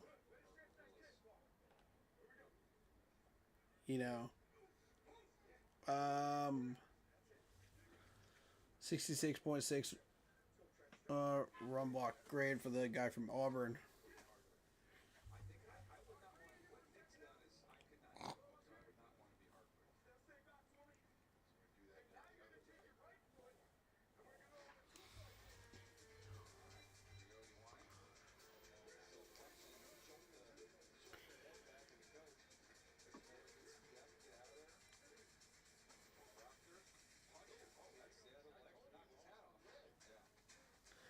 This is more Proctor's drill than anything else. Because Proctor's able to readjust very quickly. That's more of a power drill.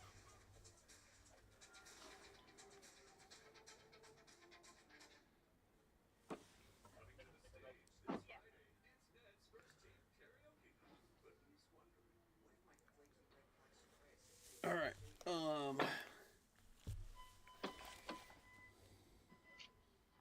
We got the mirror drill and the screen to finish up. Last two drills. I got that loaded up. All right, so mirror drill is next. Screen will finish up. And we'll see if anybody really separates themselves on these two drills. That's what I'm looking for.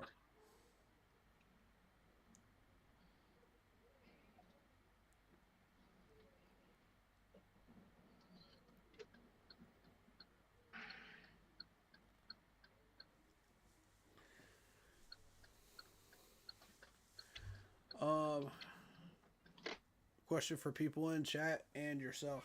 Is there anybody that you think really separated themselves out of this group? And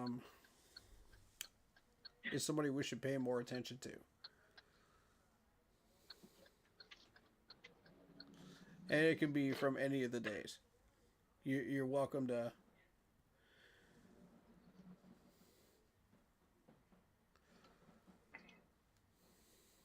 How did all the linebackers look? Besides the one we've been talking about. Linebackers look good. It's basically the same four that I was looking at before.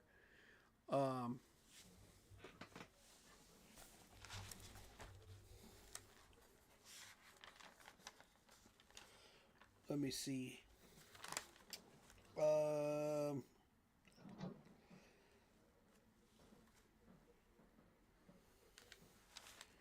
Well, they were testing out linebackers and safeties too. So, linebackers was day one, right? Yeah, linebackers was day one. Um,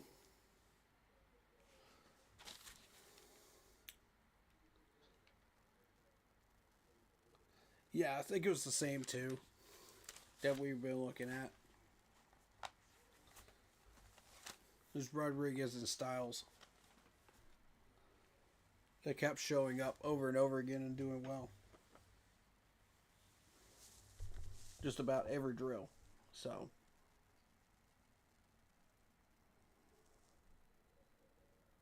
Okay, so they are now doing the two padded kick slide. You start out, backpedaling to the left, block, step up, block. The second pad.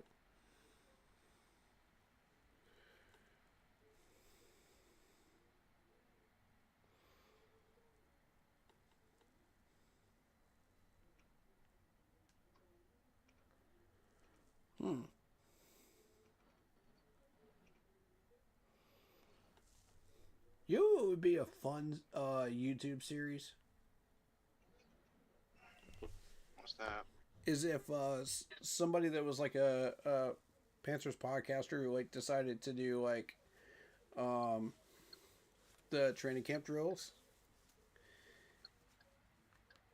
and just like ran through all the drills at each position.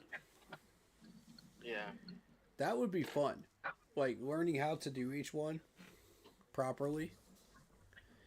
And you'd have somebody teaching us, footwork and stuff like that. Hands, where to put our hands, everything like that. That would be really fun. I would love to do that. I'm not that athletic, but I could try it. Definitely. Even if I look dumb doing it, I'd love to try. Because, these drills don't look that complicated.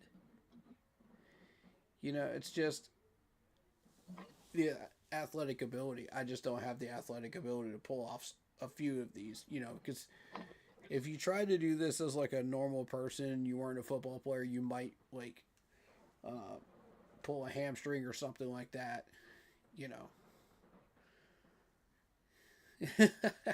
So, who knows? So, mirror drill right now.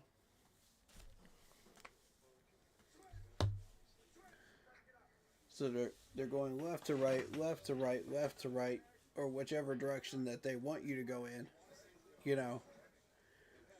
laterally. And then you run up and finish for this. So the idea is to change direction very quickly, in case you have to block and change direction and fill up a gap. Or open up a gap somewhere on the offensive line. And you want to stay within the cones.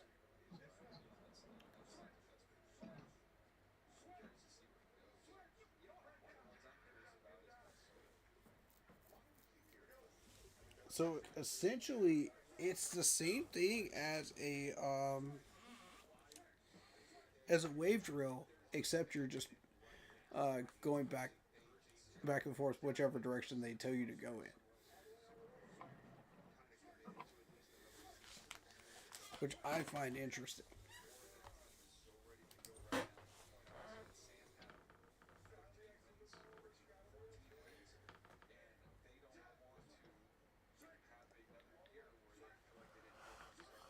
The bigger guys like the centers, again, are going to have trouble with this because they're not going to be able to move as quickly.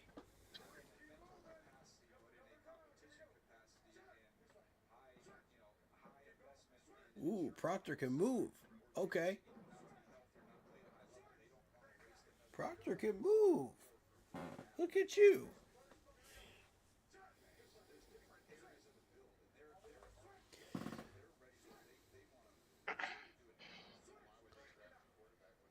Nice. Good drills so far. I'm very happy with this.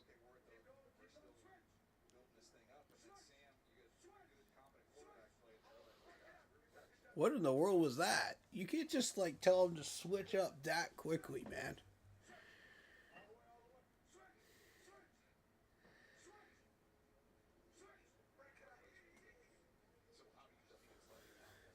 You can't just be like, switch, switch, switch, switch. You know? Like, they can't switch that fast, man. They're offensive linemen. You could ask a wide receiver or a running back to do that, but you can't do that with the offensive lineman. Come on, bro. Like, be fair with it. See if you're going, switch, switch, switch, switch. See, that's fair. Because these guys will take that long to switch up.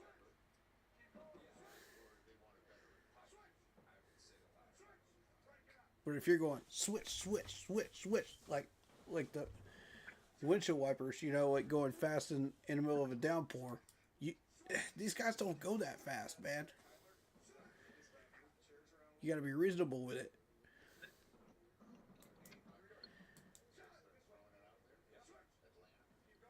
Come on, stay in the cones, Caleb. Stay on the cones. Stay in the cones. Stay in the cones. There you go. He can move. Caleb from Northwestern.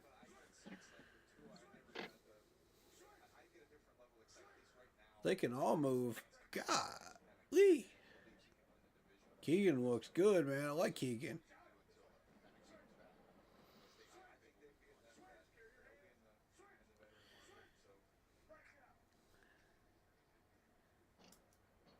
I'm looking at Wagner like it just looks stiff, dude. Uh-oh. Willis just went past the cone. Retro.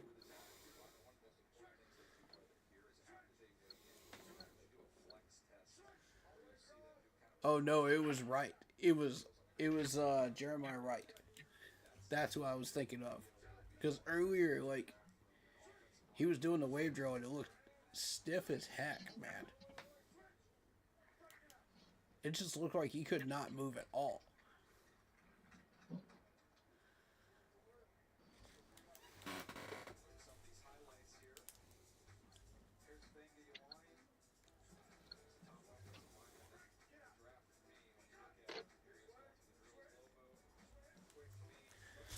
Like, David, you ever been in those situations where you want to move your body, but it just feels stiff as a brick? Yeah. Yeah. That's what it looked like. I was like, you knew he wanted to move his body. You knew he could. You knew he had the ability to. But it was just like... That's a bad position to be in when yeah. you're hungry. Maybe he needs like some supplements or something to loosen him up. Something like that. Who knows? Maybe some bananas. Yeah. Some protein.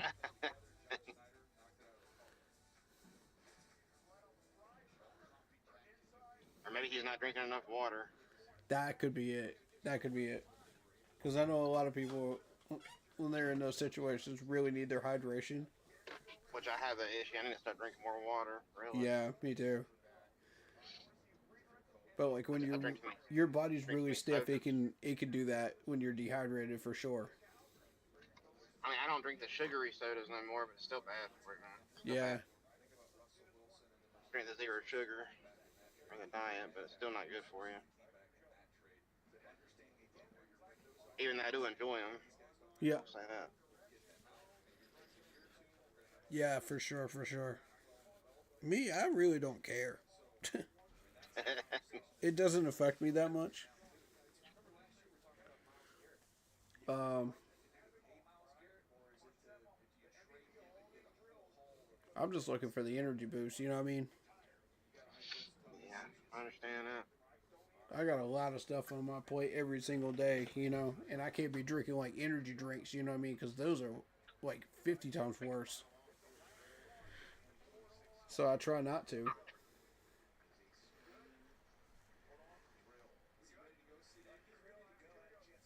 I do have, you know, for anybody that's looking to cut back from sodas, since we're talking about that, you know, health-wise, if you want to cut back from sodas and you don't immediately want to give up on sodas, Peace teas are really good because they're about a fourth of the sugar of a Mountain Dew. There you go. So you get the caffeine high that you need, you know, but you're still not like overstimulating yourself. You know what I'm saying? It's still bad for you. Don't get me wrong, it's still bad for you. It's still made by Coca-Cola. But it's better than tapering off completely and getting the caffeine headaches.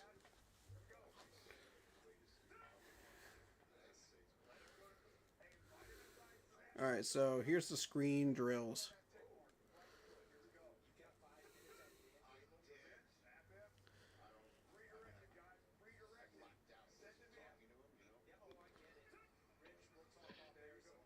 Nice, Diego.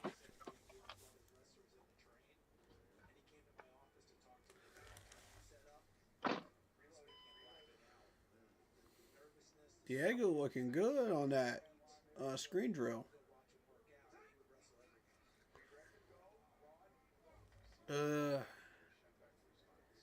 Emmanuel from Oregon's a little sluggish coming off the screen.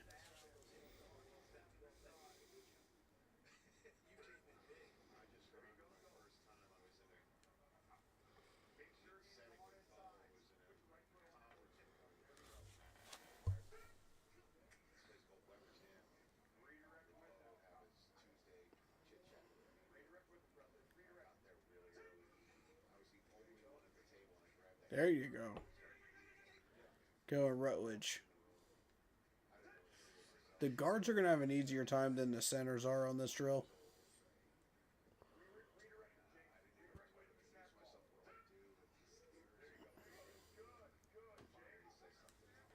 Really? Slaughter did well on that, huh? He's a center / guard. And there's that guard in him, you know.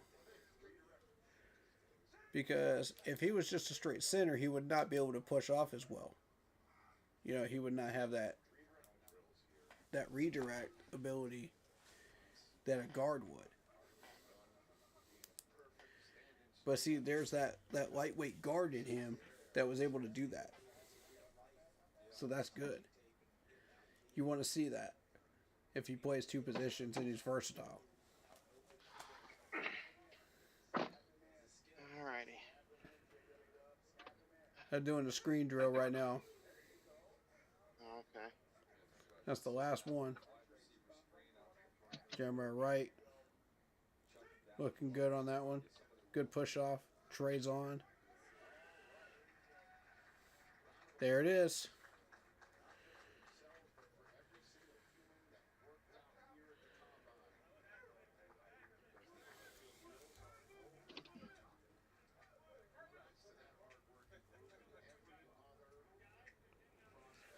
All right.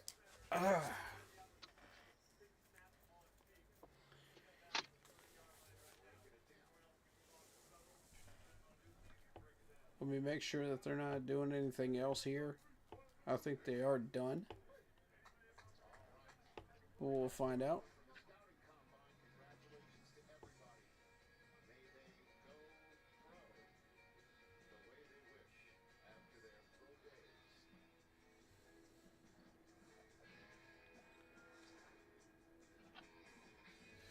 Yeah, I think that might be it.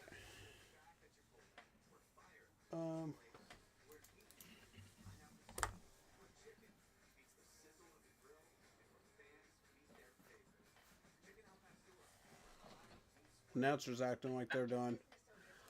So we'll just talk about these mocks a little bit that they've got at the bottom of the screen. Bucky's got Sonny Styles going to the Buccaneers at 15. Oh, I don't want him going there. We got Proctor going at 17. We get Peter Woods in this one, which I'm not against that.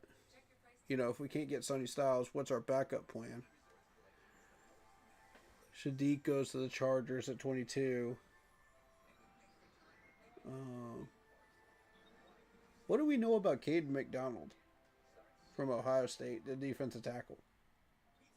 I have no idea. Because one of the mocks had us getting him.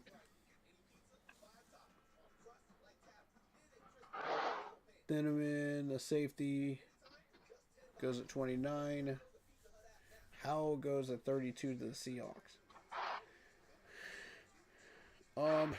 One thing I did notice was Howell had a not so good body balance, body control, you know. So it's something to keep an eye on. Eric Brahms, mock draft. They had Boega going to the Browns. And see, like, if you try to find, like, any of these mocks, like, you have to pay for them on other sites. But NFL Network will just roll them at the bottom of the screen.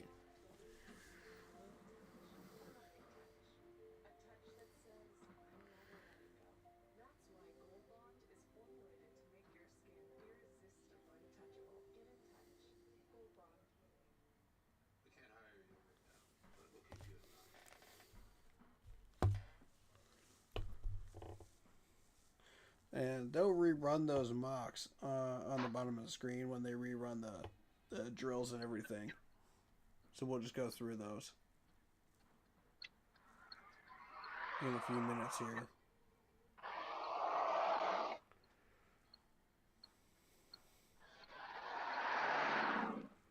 Because there's a few names I wanted to point out to you and where they had them going to.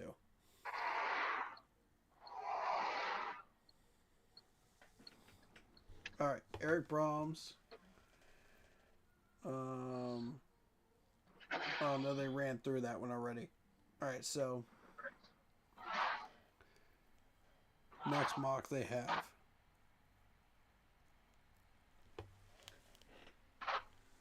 is Lance Zierlein.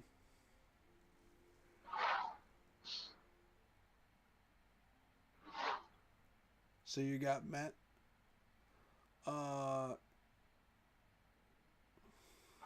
Falk goes to the Washington Commanders at 7. Jeremiah Love goes to the Saints at 8.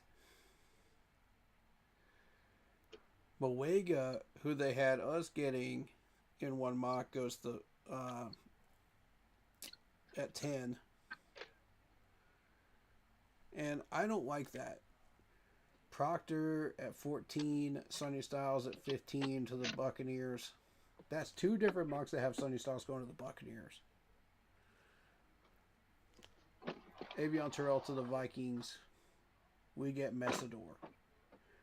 And Messidor I've got a problem with because he didn't do any on-the-field workouts. So we don't know what we're looking at with him.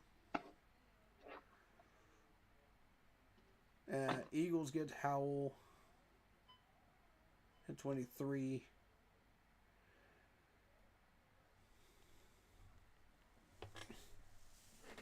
McNeil Warren sneaks up into the top 27 with the Bills at 26. Shadiq to the Niners. That's the second mock I've seen him going to the Niners.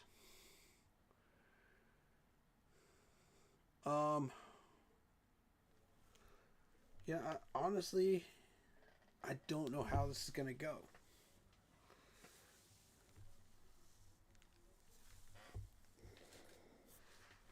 Once you get past 10, I don't know. Alright, so this is Charles Davis's one. Boega top 3.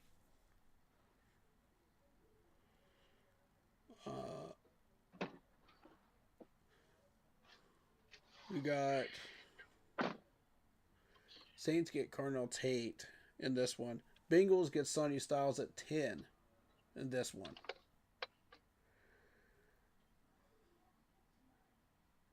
Which I'm not a fan of. Falk goes to at 14 to the Ravens. Howell to the Buccaneers at 15 in this one. Messidor goes to the Lions at 17. Be aware the Lions are 2 picks before we are. Again, they screwed us the last time when they got Penei Sewell. We got McDonald in that one. Peter Woods goes to the Steelers at 21. Colton Hood to the Chargers. Trying to see any notable names. Shadiq goes to the Niners at 27. Avion Terrell goes to the Rams at 29. See, we've got a shot at Avion Terrell, guys.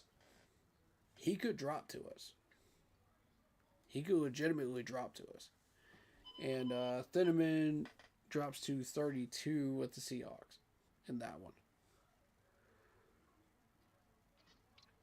So I say Avion Terrell is an option for us.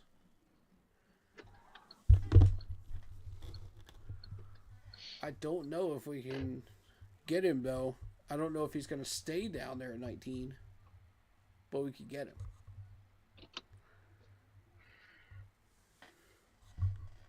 You know, do we make the move if Sonny Styles is not there and Avion Terrell is? What do you think? I wouldn't be against it.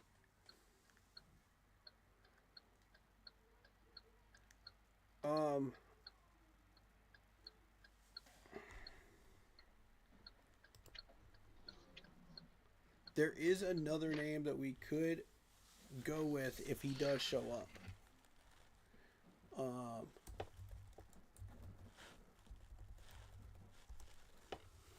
Give me 1 second.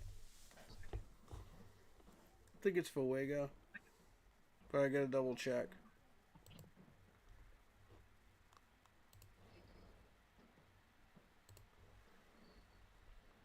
Let me double check.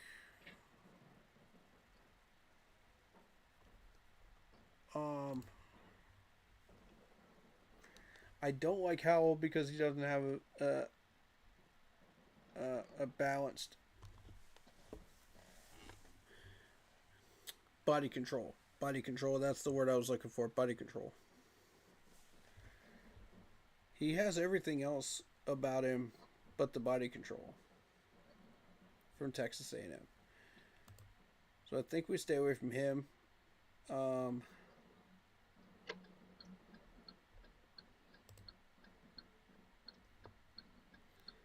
I think Avion Terrell, Falk. If Keldrick Falk shows up at 19, then we got a choice between him and Avion Terrell, and Sonny Styles is off the board.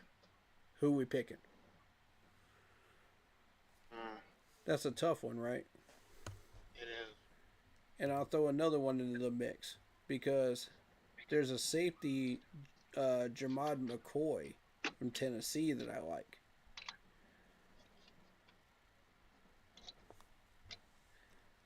Or was it Messidor? Mansador. Let me check. Let me check and see if it's Mansador. No, it wasn't Mansador.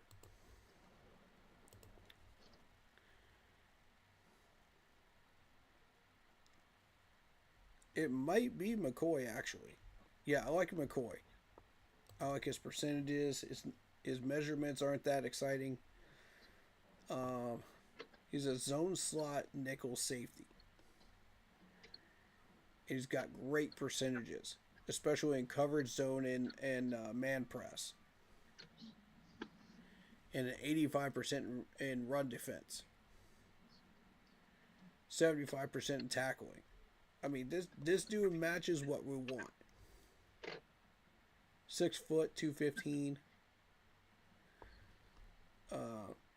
Better than a 4.52 in 40 time, because the combine they just updated that. So I mean, I like him. I think he's an option.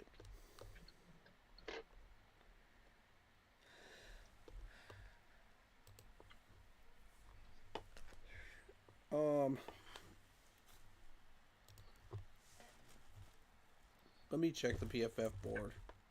Since everybody likes to check on the PFF board, let's find these guys on there.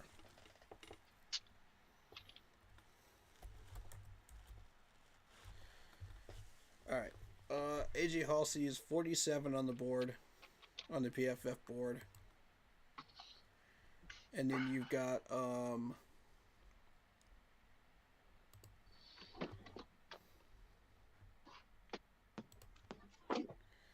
Sonny Styles is 5 on the PFF board.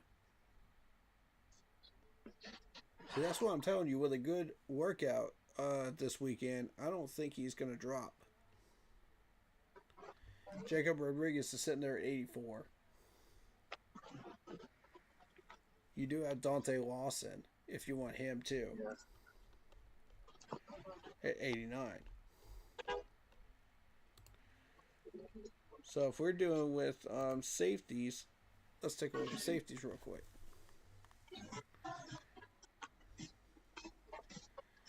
Because then that throws a AJ Halsey in here with 47.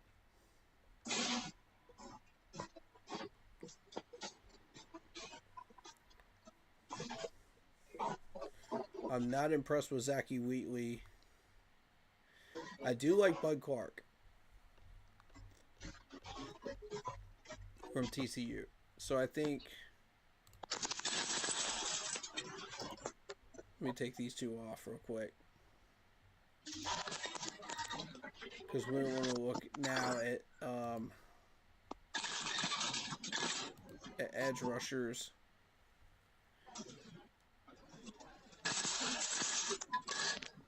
I like Cedric Falk. Keldrick Falk. My bad. Keldrick Falk. I apologize for mispronouncing these names. I am just really bad at this. So. We do have LT Overton and we do have Dennis Sutton down here at 69 and 71. So, I mean, if we miss on TJ Parker or Falk, you know, it's not a big deal. We do have two options down here at 69 and 71, you know, in the second round. If we decide to go a different route, you know, other than edge rusher in the first round. So, like, say, if you went linebacker in the first round and you somehow magically got Sonny Styles, then you could then look at the edge rushers and say, okay, yeah, Overton and his counterpart would be available.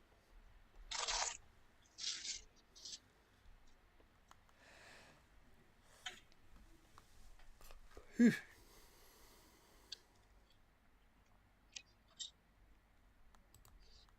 I mean, looking at interior defenders,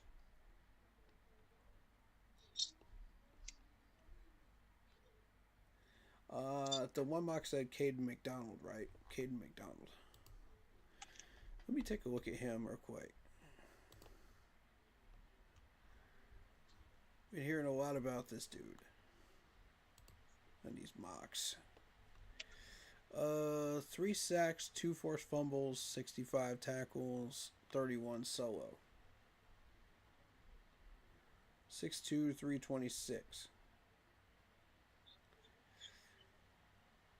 Mid-grade measurables. He can run defend. 100%. 85% tackling, 70% pass rush. You know, this is not a bad pick for a mock. This is not a bad choice. I'm not saying no to Caden. I'm throwing him on the list. Yeah, why not? Why not? You'd like to see that sack number go up a little. But I'm not complaining because he's a defensive tackle, you know what I mean?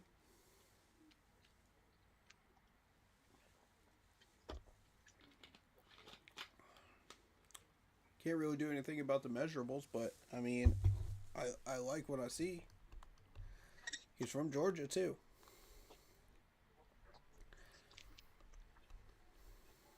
Bring him back down to the southeast, man. Yeah, I'm interested in Caden McDonald, but I'm not going to jump on him in first round though. You know, at 19. If I see Falk and I see Avion Terrell, I'm going to be looking at them first. If I see Peter Woods down there, I'm going to be looking at him first. You know, before McDonald. You know, so that's just me. Other people are probably going to be looking at something else. You know, we'll run multiple scenarios where we do different things with this. You know, and you guys can do a few mocks in the chat as well. We'll have one person each run a mock, you know, during mock drafts through March and April. We'll put out a post about that, and we'll have people that are going to show up on certain days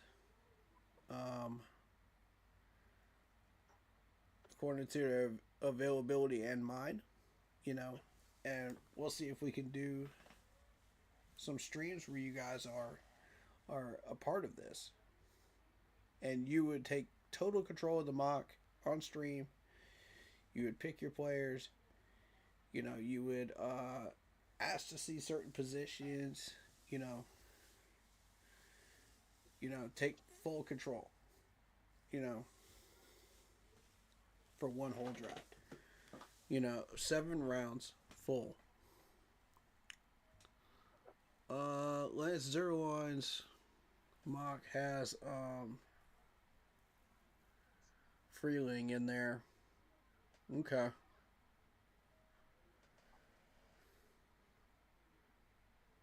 My whole thing is, if you're getting compared to a Titans offensive lineman, you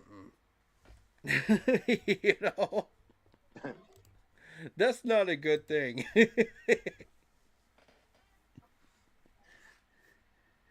it's they're comparing Leone, the Penn State guy, to a Titans offensive lineman. Those guys never stay there more than 3 years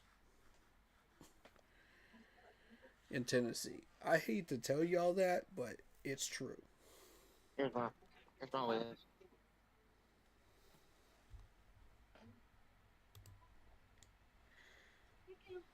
Welcome.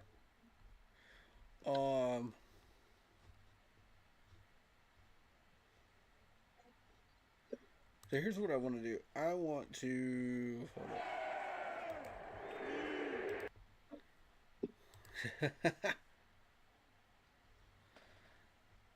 I want to.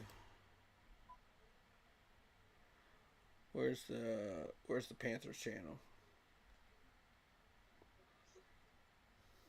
There's all my subs. If you guys are interested, you know, we got all these people out there, great people. Pat Coltrane, Panthers Prime. You know, Two Grouse, One Roar. I think I met them, didn't I? I think I did. Good people. But you got Ed Oliver.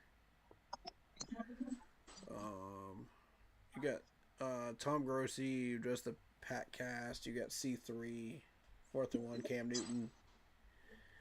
Yeah. Oh, I was definitely subbed to him like forever before that. Before that thing he did at the wildcard game.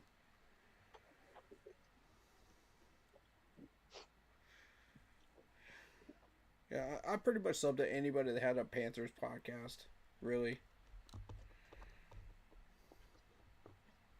There it is. The main one being Blitz, of course. So we've got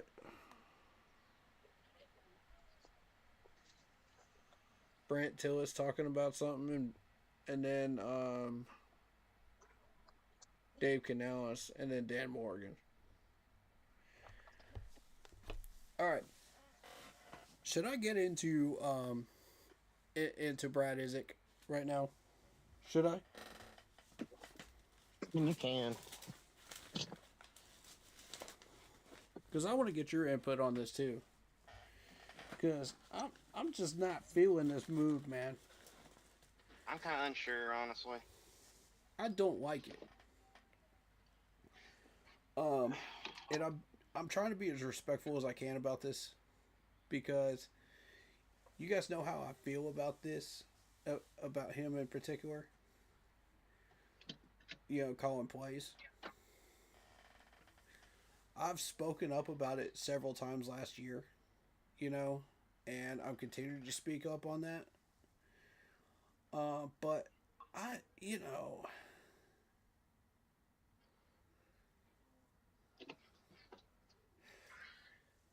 if you paid attention to how many points we scored in that preseason last year, and I understand we were holding back on certain plays. I understand you have to hold back on certain stuff, you know. But that's just, I'm not feeling it, bro. I mean, I'm willing to give him a chance, though. I mean, Thompson runs a 4.26. That's an offensive lineman, right? Texas A&M? Think so. But,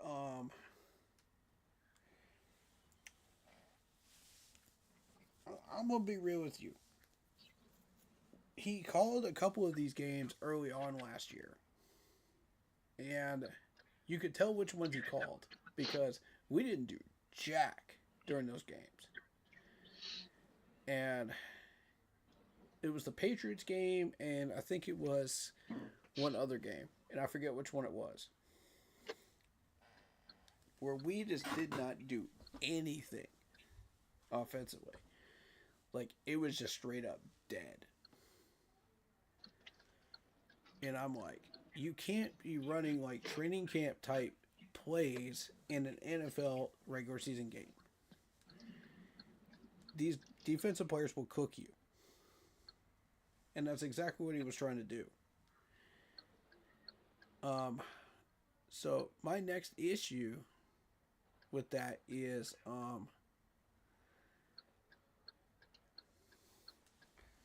with his pressers. Okay, so he'll take 3 questions and turn it into a marathon and tell you exactly what type of defense in that scenario people are running.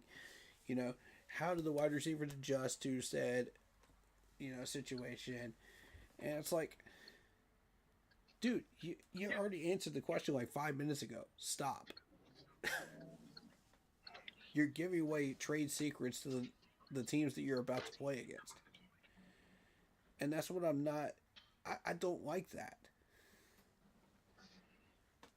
And he did it like 3 or 4 times last year. And it pissed me off.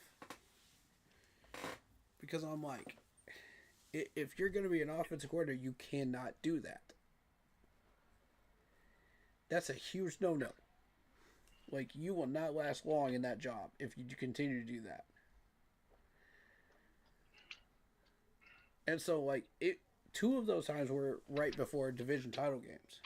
Division games. Like Atlanta, and I think the Saints, if I'm not mistaken.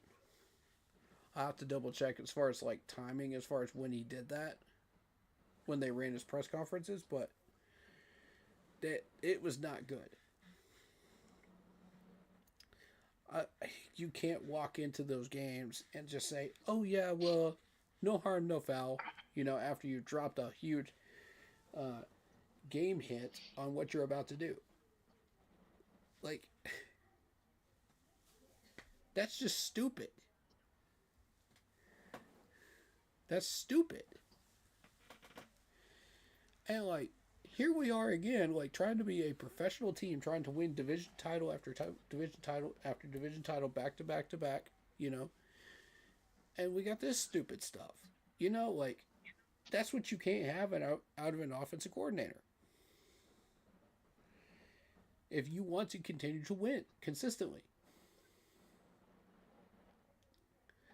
So,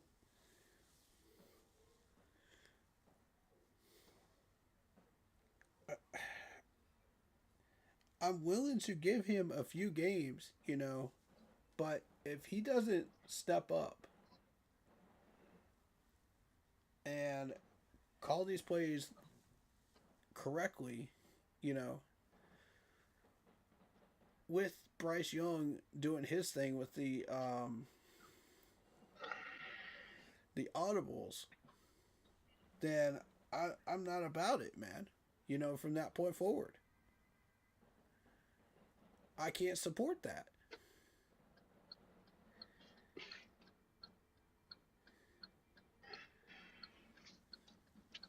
I just want to know what your take is on it. What on Brad? Yeah. Um, Do you agree with me or? I mean, I do agree with you, but I'm willing to give him a chance. Yeah. Like, I'll give him 2 games because of the schedule we got going next year. Like, it's got to be solid. Otherwise, you know, because we're going to have a hard enough time trying to get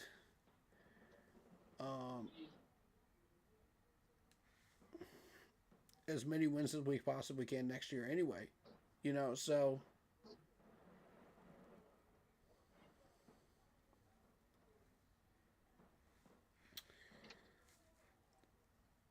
Do you want to give him the 2 games or not? You know, grace period. I'll give him 3. I'll give him 3. You sure about that? Yeah. Okay.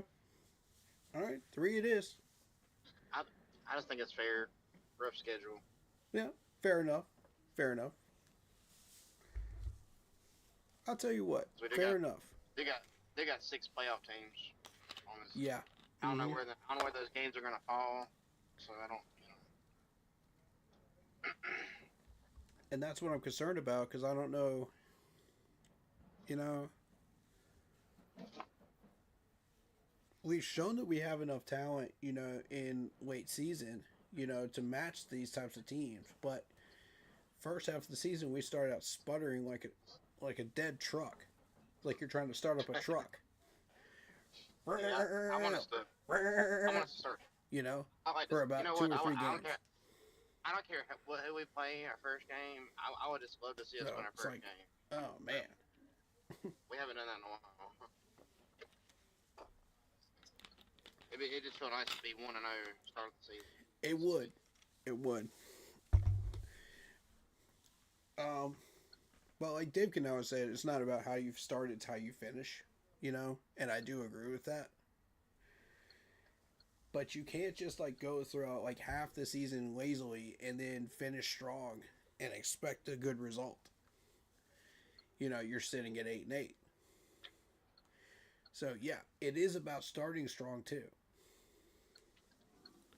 So that's where I agree, but I disagree. You know what I mean? Yeah. So, I mean, let's see what Brad Isaac does with this video here. I'm kind of curious to see if this dude gives up the store again. I'm going to be pissed. Because we're trying to make sure that we don't give up. And I'll just give you the highlights, David, because I know you're working. You'll be able to hear my commentary, so. But for the stream's sake, I want to go through this, and I want to make sure he's not giving away any trade secrets. Alright, so. Let's go. Scouting combine. Guess who I got with me? Carolina Panthers offensive coordinator, and suddenly Play Don't caller, screw Brad this Isaac. up, Brad. How you doing? Good, man. How you been? Been doing well. Been doing well. Obviously, We don't want other teams news figuring today out what with, we're drafting. Dave talking about you taking over play calling duties. Kind of walk me through what that's been like over the last couple weeks of just talking about what that's going to look like for you. Yeah, for me, I think the first thing starts with our staff as a whole. We have a great system in place of just getting input and sifting through information and making sure that communication channels are nice and clean. Brad, stop right there, because we didn't ask about the rest of the staff. We asked. He asked about you. He asked about you, homie. Hold on, second four. Oh, you good? Do what you got to do, bro. I'll sum it up for you. But for me, obviously, I'm going to need reps, and I'm looking forward to taking some reps of doing live play calling. I did it in the spring last year and then over some preseason games, but continuing to get some of those game-like scenarios for me and Bryce to make sure that we're on the same page. And Make sure you're on the same page. Really, Brad. Because if you watched any part of that preseason last year, these two were not on the same page at all. At all. At that point, Bryce was pretty much like, okay, I'm going with whatever you call, and it's either going to pass or fail, based on what you call. But those two were not on the same page at all. It was pretty much like shepherd and sheep, really, in that scenario. Brad Isaac was your shepherd, you were the sheep, Bryce, at that point. You know, there's nothing wrong with that. It's preseason, you know. But at the same time, like, you can't be a total sheep. You have to audible. So, at that point, he was not learning how to audible, you know, in the way he does now. So, to be fair to Bryce, he was not audible at that point. But he should have been learning it at that point, though. You know, that's the point I'm trying to make. But the chemistry between these two and the communication between these two was definitely not there in preseason last year. So you're learning how to do that now? Why were you not learning how to do that last year? That's what I'm here. Why now just this year? Just because you're calling plays?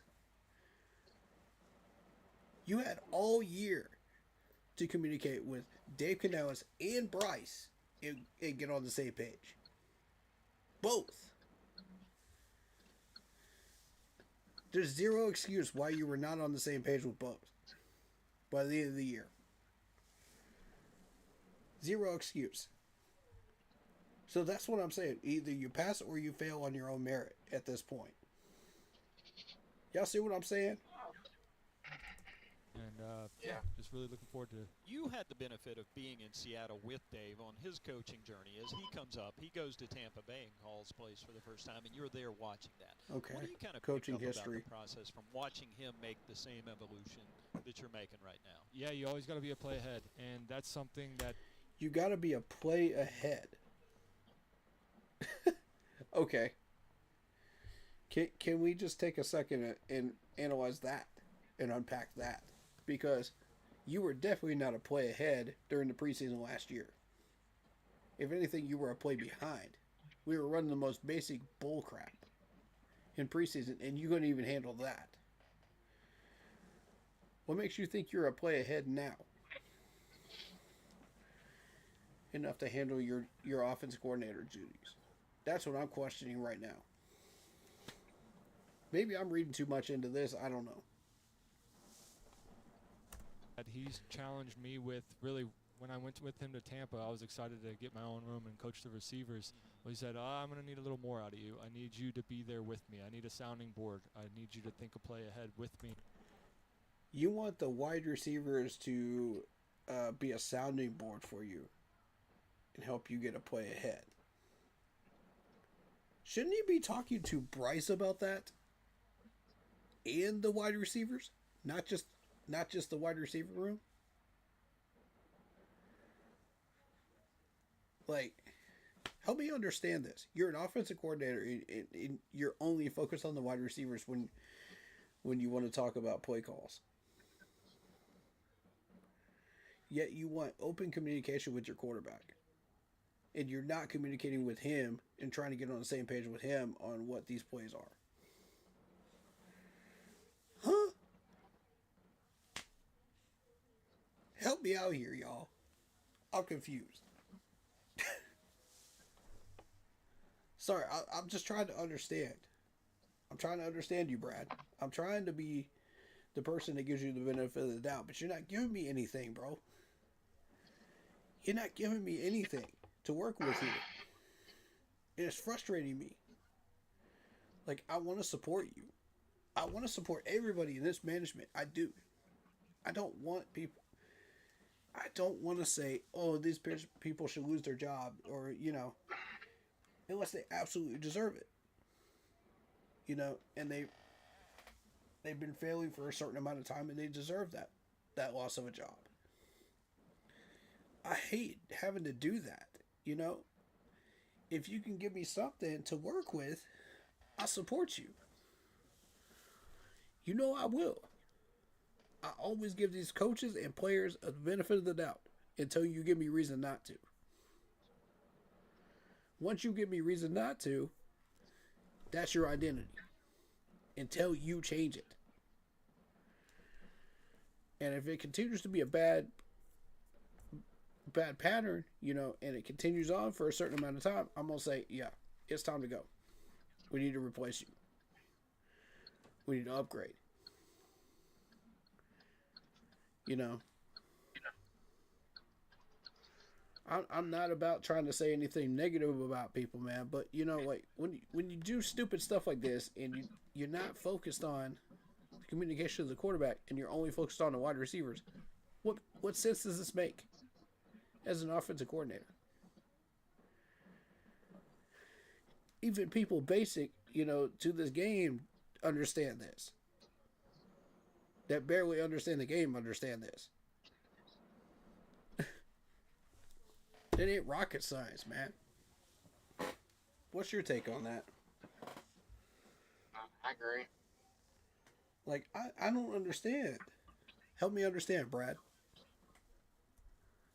Like, let's see what else he says. Maybe he throws some other stuff in context. So he's I just you know, didn't like not the alone in Madden the process, and joke. for me, that challenge has continued. I didn't care You know, for as that. you go into a coordinator role here in Carolina the last 2 years. I absolutely agree with you on that. If you're going to be an offensive coordinator, you don't joke about, oh, your plays being on Madden and playing a lot on Madden. Nah, man, get serious, man. Quit playing. You get paid millions of dollars to be an offensive coordinator. So do your freaking job.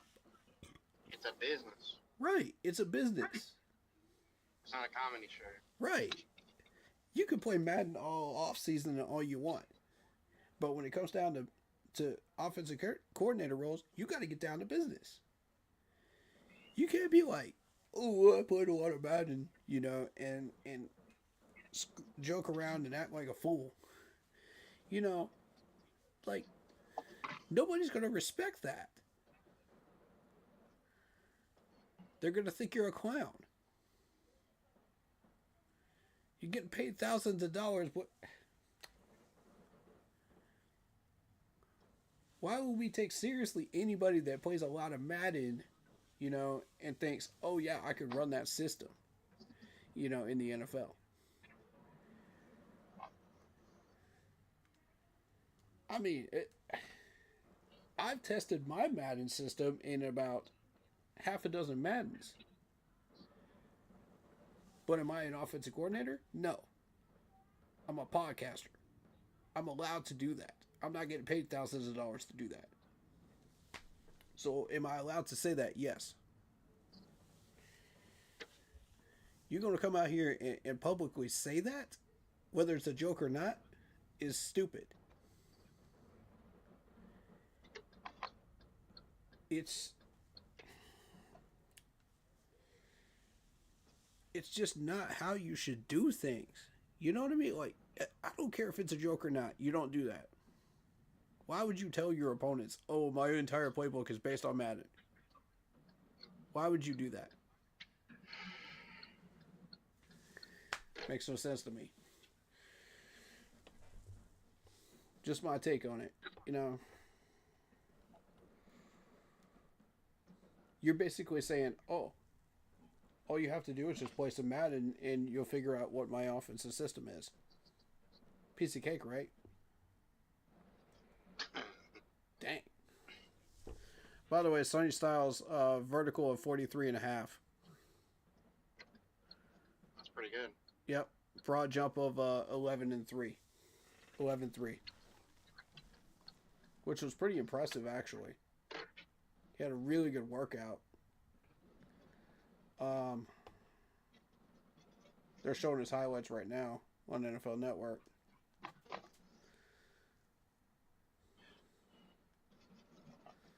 The real test was the gauntlet for him, I think. And they're comparing him to Nick Imawari.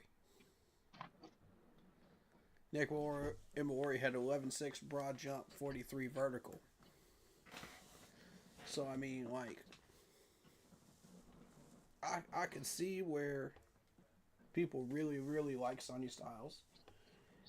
But are we trading the farm to try to get this dude? I don't see it. I just don't see it. He falls in between 10 and 15. I don't see it. But if he drops 219 and he's there, pick him up. That's a steal. You know, would you agree with that? Yeah. Yeah. That's how I feel about it too. Because he would have priority over all the gentlemen I already named. You know, Avion Terrell, the safety I named, you know, the edge rusher that I like too. That would absolutely be priority. And then you wouldn't have to worry about Jacob Rodriguez in the second round, unless you just wanted him. But then it becomes a challenge to get a pass rusher because all the good pass rushers are done after the third round. You see what I mean? Like, if you screw around too much, because you still got to get a safety too. I've got a guy on my board for safety, but I'm not going to say who it is.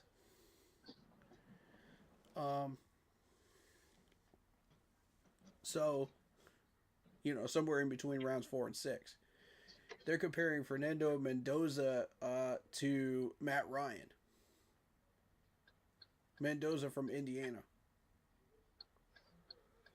That's a big one right there.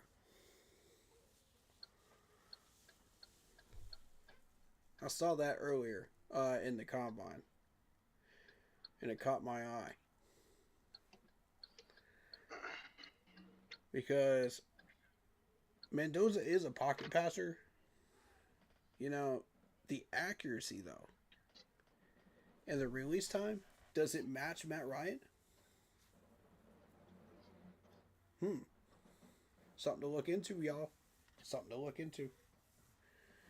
If I'd have seen that sooner, I would have taken a second look at his combine on the field drills. I would have checked I would have clocked his release time, and I would have checked his accuracy. That's what I would have paid attention to. Because those are the two biggest things that Matt Ryan was famous for. Was his composure and those two things. So that's what made him as successful as he was in 2016. But anyway, that's just stuff I wanted to point out. Let's see what else Brad Isaac has to say here. Of just being that Yeah, form. it's not. And having a couple plays available I want to go based get on what by can Dave. I'm happen so and, busy. you know, say you call a play on first and 10, and Yeah, are you going it's to a great end up in stream second there. and 9? Are you going to end up in second and 2? breakdown. Or is it another first and 10? Like, you got to have your thumb on a couple plays that make sense for those next. You got to have your thumb on a couple of plays that make sense. Is it going to be a first and 10? Is it going to be a second and 10? Okay. What are you really saying there right there?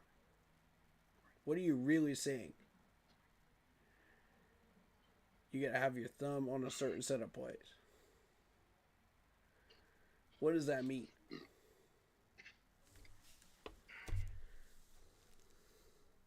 You already have a set of plays that you are coming into the game with? And that's what you mean by that?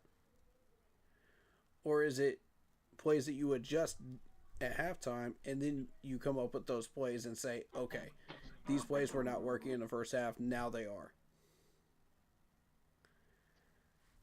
Like, what are you trying to say here, Brad? I'm just trying to understand you, bro. Like, you're talking in circles, dog.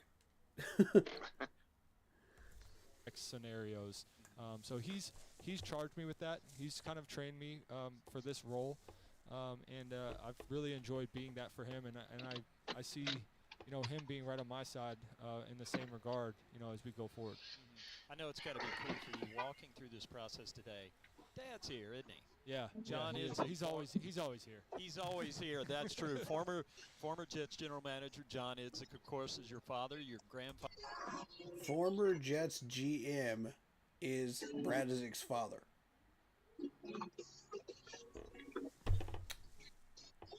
Wow. Okay. Right.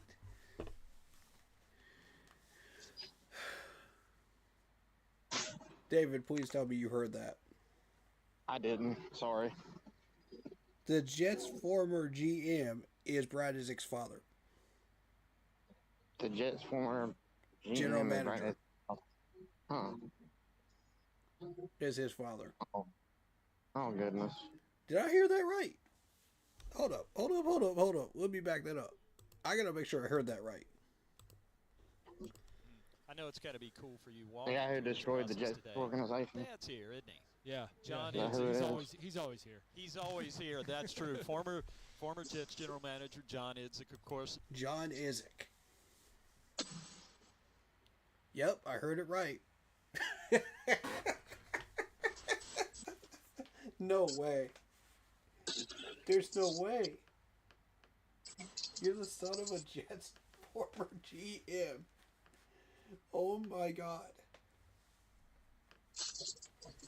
No, we gotta. No. I gotta look this dude up. Hold up. This is gonna be fun.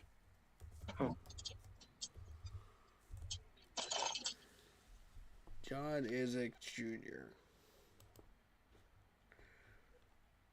Okay, so this is Brad Izzik's father right here. John Idzik Jr. He's a former consultant for the Jaguars and a former GM of the New York Jets.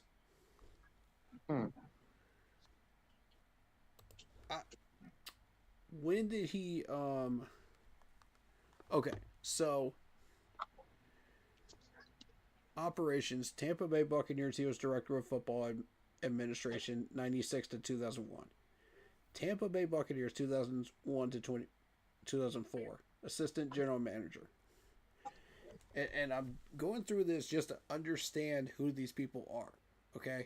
I'm not trying to bash them. Yeah. I'm trying to understand them, who they are, so I can get a read on them. You know what I mean? Yeah. I just want to clarify that for chat and for the stream.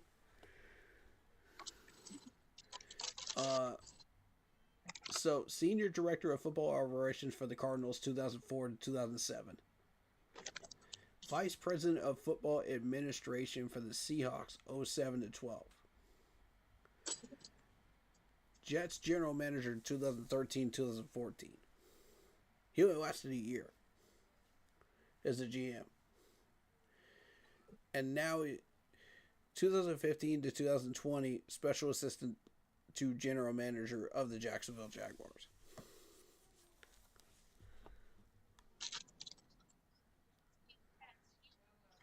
Sorry. Okay, so he was he was involved with the Buccaneers during their Super Bowl win. in 2002.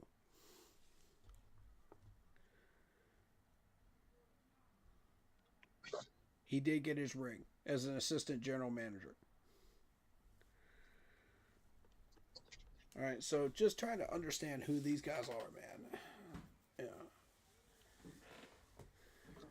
So now you got a son that's an offensive coordinator for the Carolina Panthers.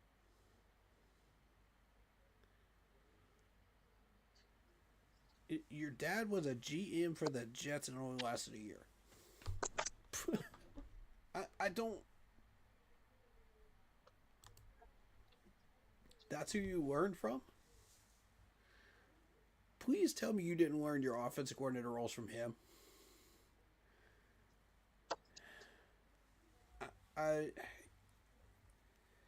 You need to learn it from somebody that's been an offensive coordinator or a head coach or an actual successful GM in the league. You know, in order to succeed. Because that just isn't it for me, man. Please tell me you didn't learn all these tactics from him. Lord. All due respect, to your dad, Brad Isaac, but that's just not it. As far as like where you're supposed to be learning this stuff from. Because everybody knows the GM job with the New York Jets is a high turnover rate. Nobody wants that job. Because they know the owners don't give a crap.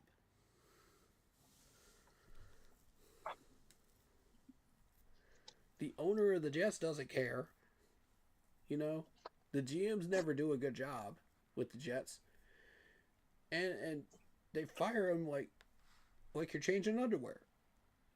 So what makes you think that learning from somebody that oh my god, I can't. This is that clown crap, man. Like I thought we left that behind with Frank Wright. You know what I'm saying? Like, with all due respect, I'm sure he's a great man.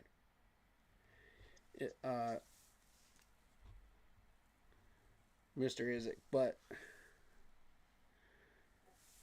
great people don't win championships. Not by just being great personality people by themselves.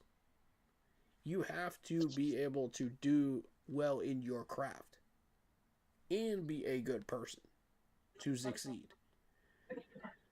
and win championships.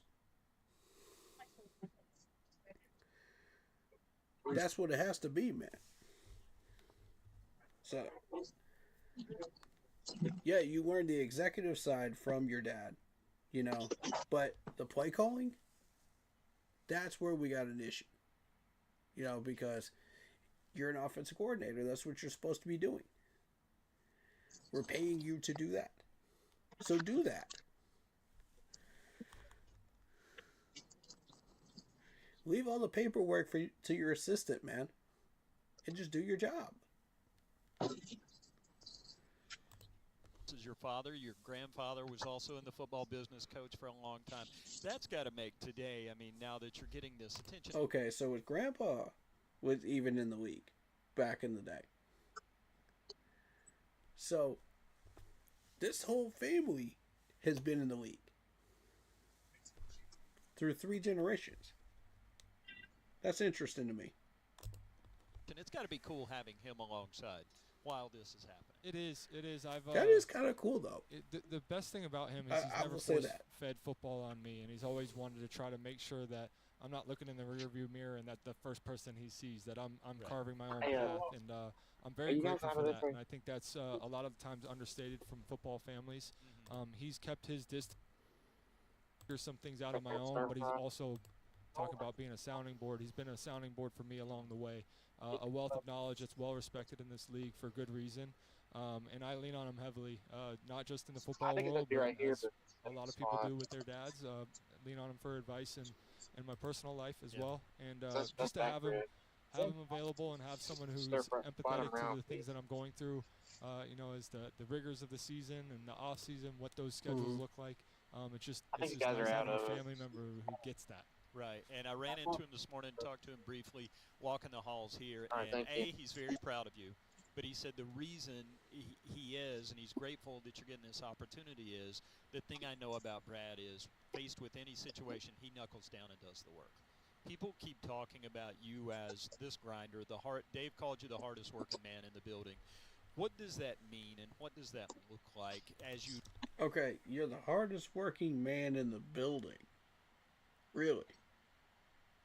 Is that what he says? Yeah. That's what Dave Canales said about Brad Oh. Isaac.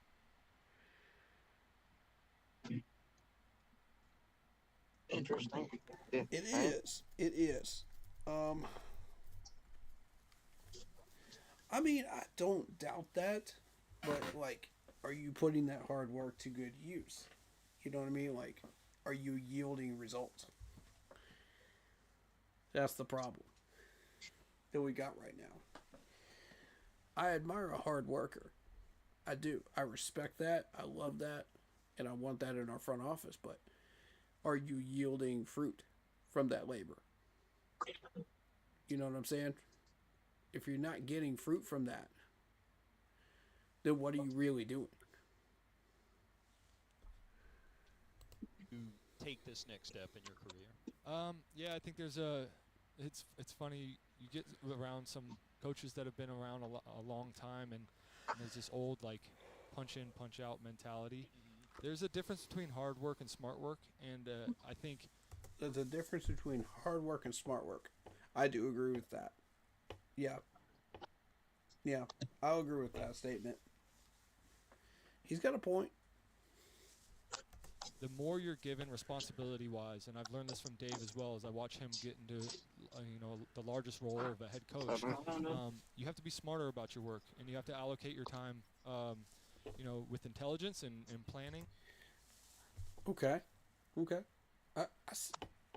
You have to allocate your time and be smart with your decisions. Okay. I could, yeah.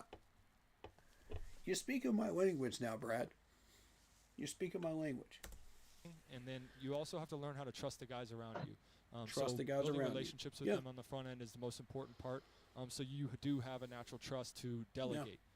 So that has been a big piece since coming here and becoming a coordinator. But even more so when you're calling the plays and you're focused on play sequencing and doing the right thing for the offense. You got to trust your guys to give you the right information to be informed as you go along the way. Nope. Whoa. Stop right there. You have to trust that your guys are giving you the right information. So are you trusting your guys to give you the right information? First of all. Secondly, are you doing something with that information in a productive way that yields results? With all that hard work you're putting in. Those are my two questions. Because that's what we need to know. If we're to trust you as an offensive coordinator and trust you play calling wise, we need to understand that. Can you yield results out of that? That's the bottom line. If we can't trust you to yield results, then what are you still doing here? With all due respect.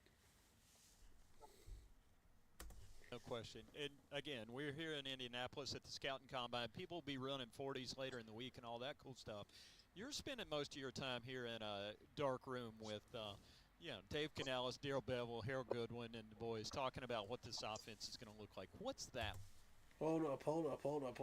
Okay, so he's spending more time sitting in a room with Dave Canales and all of them talking strategy about what the offense will look like, rather than watching the 40 times and watching the players on the field.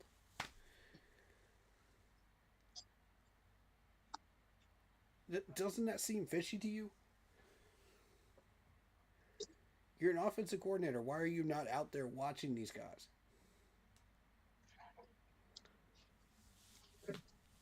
Good question, right? I'm not saying every offensive coordinator has to be out there watching these guys. What I'm saying is, if your offense is struggling under your play calling, wouldn't you want to have already established what your offense is going to look like before you go into the combine? When we've already got an established offense already, and then say, okay, I want this player, I want this player, I want this player based on that system. When you're watching them on the field, and then actively like saying, okay, telling the scouts, okay, look for this, this, and this. You know, if I can't be in the room. If I was an offensive coordinator, I'd be sitting in those stands. I'd be watching every one of these players on offense and saying, okay, these are the players I want based on A, B, and C, things that are in my system. That's what I would be doing. But I'm not being paid the big bucks. So it's your call, Dan, Brad, is it? But when our offense suffers because we start questioning what our draft picks are, when Dan starts coming into your office and going, okay, Brad, is it, what players were you looking at? And you say, that's not an answer because you weren't watching them. You can't just go back and say, oh, I'll watch them on tape. You know, and then go, oh yeah, well, I missed this personality was, I missed that personality was, I missed this type of a stretching drill. You know, and go, I'm underprepared. Can you come back next week? Bro, we got a month and a half before the draft. Don't do that. You know, like, don't be that guy. As an offense coordinator, when you get paid for it. Because your GM and your head coach are going to look at you like, huh? Offensive coordinator say, what?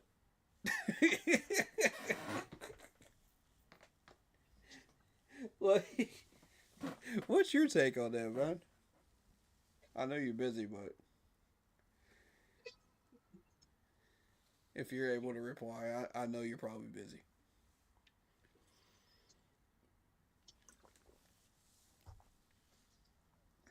That right there is just, yeah. Brad's just not the guy. I'm sorry. I'm trying, but, and I want to support him, but it's just not it.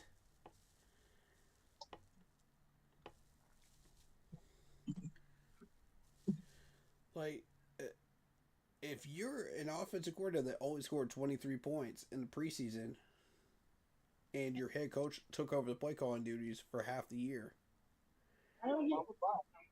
and you failed during the times that you took control of the playbook and you told Bryce, you know, don't do your own thing, just be a sheep, you know, just listen to me, I know what's best, I'm offensive coordinator, you know, I'm calling these plays, like, don't audible out of them. So Bryce, of course, you know, he's a new quarterback, so of course he's going to say, yeah, I don't want to be traded, I don't want to be moved, I don't want to be a free agent, so I've got to do what I'm told. You know,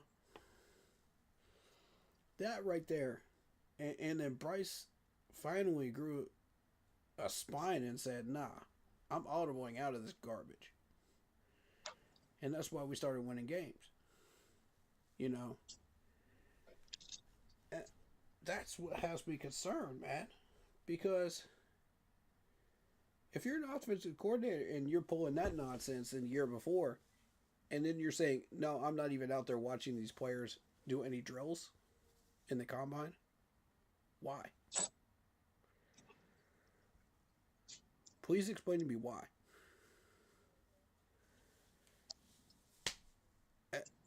It doesn't make sense. Like Mr. Carolina says, make it make sense.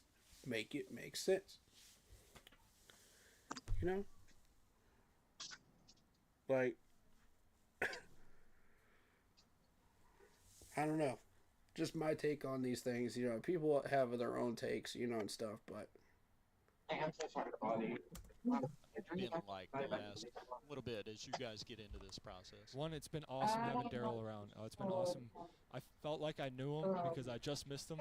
And some of the guys on staff from the Seattle days, Really like sorry to bother they you. reminisce about him and you know, working under him. So it's fun to put a face with all those stories. And anybody who Dave trusts, you know, that's a high bar because he's got a high sense of character. And Daryl's one of those guys that he's always believed in, he's always trusted, and he's always told me a lot about. And for Daryl to come in and get to know him the last couple of days has been awesome. And then the football, like, the guy's done everything. He's been around the block. He's been around. he's in there because you're not doing your job right, Brad. Get a clue. Sorry, Thank you. somebody's got to say it. Somebody's got to say it. If I don't, somebody needs to. Like, Daryl is in there because you're not doing your job right. You are failing at your job because our offense was inconsistent when you had your turn running plays. I'm amazed that Daryl hasn't picked up on that yet and said, Brad, sit down. I'm calling these plays because you're failing at your job. And talking to Dave and Dan and going, this dude is not it. He's your problem.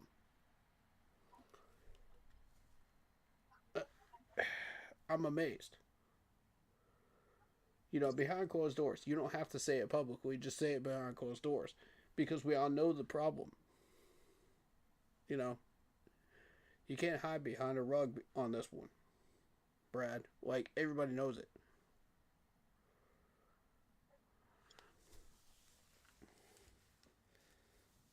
Why do we need an offensive guru to solve your problems? That's what pisses me off. Why are we spending extra management dollars to solve your problem when we could just get a new offensive coordinator?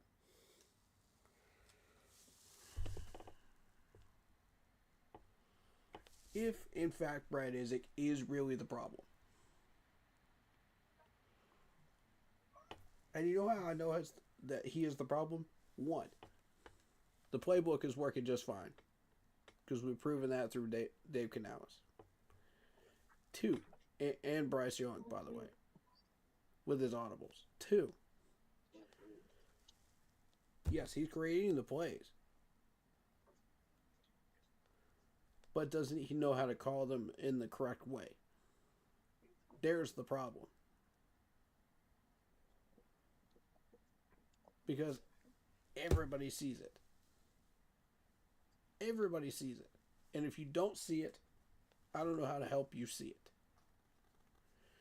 Because it's been proven over and over and over again last season. Some of y'all think I'm biased. Some of y'all think I'm messed up in the head. Okay. Think whatever you want. This is an out-of-the-box opinion, which I believe is correct.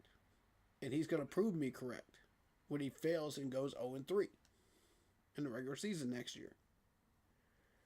Y'all are going to see. Dave Canales is going to get all the blame. Yeah. He's going to get none of it, even though the baton has been passed to him. That's what's going to happen. Y'all watch this. Everybody's going to be blaming Dave Canales and saying, Dave Canales is... and putting Dave Canales under the hot seat when we go 0-3. No. Y'all don't get to do that. We've had numerous debates about Brad Isaac, you know, in the past 2 months. So you cannot use that as an excuse when Brad Isaac fails in the first 3 games of the regular season. If he does. I don't want to hear it. Because you know what I'm going to tell everybody? I'm going to tell you, I told you so. And I'm going to leave it at that. I told you so. 4 words. And that's all I got to say. I don't have to make you eat crow because you already eat your own crow at that point. This coming from the same person that pointed out Mike Rimmers back in 2015. Y'all didn't want to hear that. I pointed out our offensive line problems for 7 years. Nobody wanted to hear that. I try to tell people that Bryce Young was able to do the things that y'all said he couldn't do. He proved y'all wrong again. And here y'all go again. Y'all saying, oh no, Brad Isaac is the guy. Brad Isaac could do this, that, and the third. He's the next thing since sliced bread. Okay, let's see what happens. I don't like to use that card of me being right. Mind you. But if I'm going to continue to talk about Brad Isaac, I have to use that card eventually. I'm sorry, I have to. I don't like doing it. But some of y'all got to wake up. You just heard it straight out of the horse's mouth. The dude wasn't even watching the combine players. He was too busy trying to figure out what our offense is supposed to look like when we already had a system in place.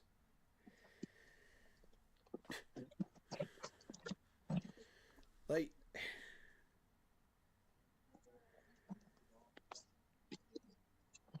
you're the son of a failed Jets GM. And you work hard, but you don't yield results. Okay. Please tell me how we're supposed to trust somebody like this with our play calling when we are trying to win back-to-back division titles legitimately this time and stop playing around as a franchise. I don't. This just ain't it for me. I'm sorry. A bunch of different types of systems, whether they're his or somebody else's. That's stuff that I'm going to lean into, and that's stuff that I expect. Whether they're his systems or somebody else's. Okay. Why would you bring in somebody that's going to run through about half a dozen different systems where we already have one? That's another thing. I realize that you can learn stuff from other people's systems and other things like that, but like, you want somebody that understands our system and what we're doing before you bring them in. And saying, okay, now I have the outside perspectives of other people's systems, plus this system that I now understand. So now I can teach you other stuff as well and bring in the positives from those systems into this box of this system that I have learned and I understand now. So I have other stuff plus this tool belt to teach you. That's what I want to see. Expect our staff to lean into as well. I told Daryl, it's like there is no holding back from helping guys, in their realms and the pieces of the pie that are given out to them in the game plan process. I want them to lean into Daryl, and then for me, just the big picture process, like just help me along the way. How can we refine what we're doing in a game week? How can we refine doing the right thing for our quarterback, for our offense as a whole, and then and me personally. How can we refine how we do things in a game? Better communication. It starts there. How can I refine my teaching and doing the right thing for the staff and putting the right guys in front of the room at the right time? He's been great that way, and I continue. Okay, so he taught you in, what, less than a month how to do your job better. when you should have been knowing how to do it in the first place. Is that what I'm getting here? Like, please correct me if I got something wrong here. I look forward to continuing to develop that relationship and lean on his knowledge and expertise. Right. I know you got a lot of film to watch for the rest of the week and a lot of building this thing to do, but I did want to ask you about a couple of first. Do you remember where you were, what you were in the middle of when you had that first conversation with Dave about this process? Yeah, I was sitting in my office. I was probably pouring through some self-scout, and he came in, and it had been something that I wouldn't say it was a complete surprise, because I know Dave has always been training people for their next step. So he's always talked to me this way. He's always presented, like I said, he challenged me early, even in Tampa, to view the game plan. I need you to view it like I do, so you're alongside of me. And then when he felt like the time was right, he came in, and I was doing some self-scout, watching some cut-ups, probably some free agents as well.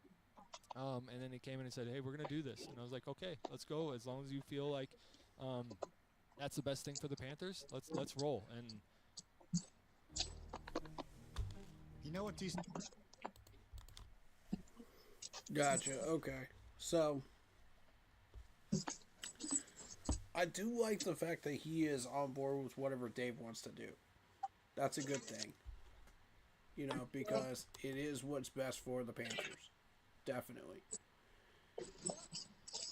Dave and Dan know what they're doing. You know, they've got control of this ship. You know, they know how to steer it. You know, and I'm good with the fact that he is a yes man in that way. But you need to not just be a yes man, but a man that takes control of this offense too, as an offensive coordinator. That these players will look at you and say, yeah, I'm on board with this. Let's do it. You know, not just, oh, I'm going along with it, even though I think maybe this may or may not work. You know, we need confidence out of you, Brad. Like, we need a confident offensive game plan. You know, every Sunday. Not just, oh, maybe this will work. Maybe this will work. Maybe this will work. Let's try this. Let's try that. You know, I want you to properly research these teams, Brad, and understand what you're doing before you come out there and call plays on Sundays. So, that's your job. You're an offensive coordinator. That's your job. So do your job right. Let's go. I'm doing backflips. Right. You know, I'm excited because, you know, personally, selfishly, like, this is a step that I've always wanted to take and to make it your own on game day. But at the same time, like, we've built this thing over 3 years and try to sift out, you know, some troubleshoot and make this, you know, this offense just a right collection of teaching tools and things for our players to be successful. And I'm just proud of the work we've done. So whatever's best for the Panthers to continue to grow this thing, I was ready to do. Right.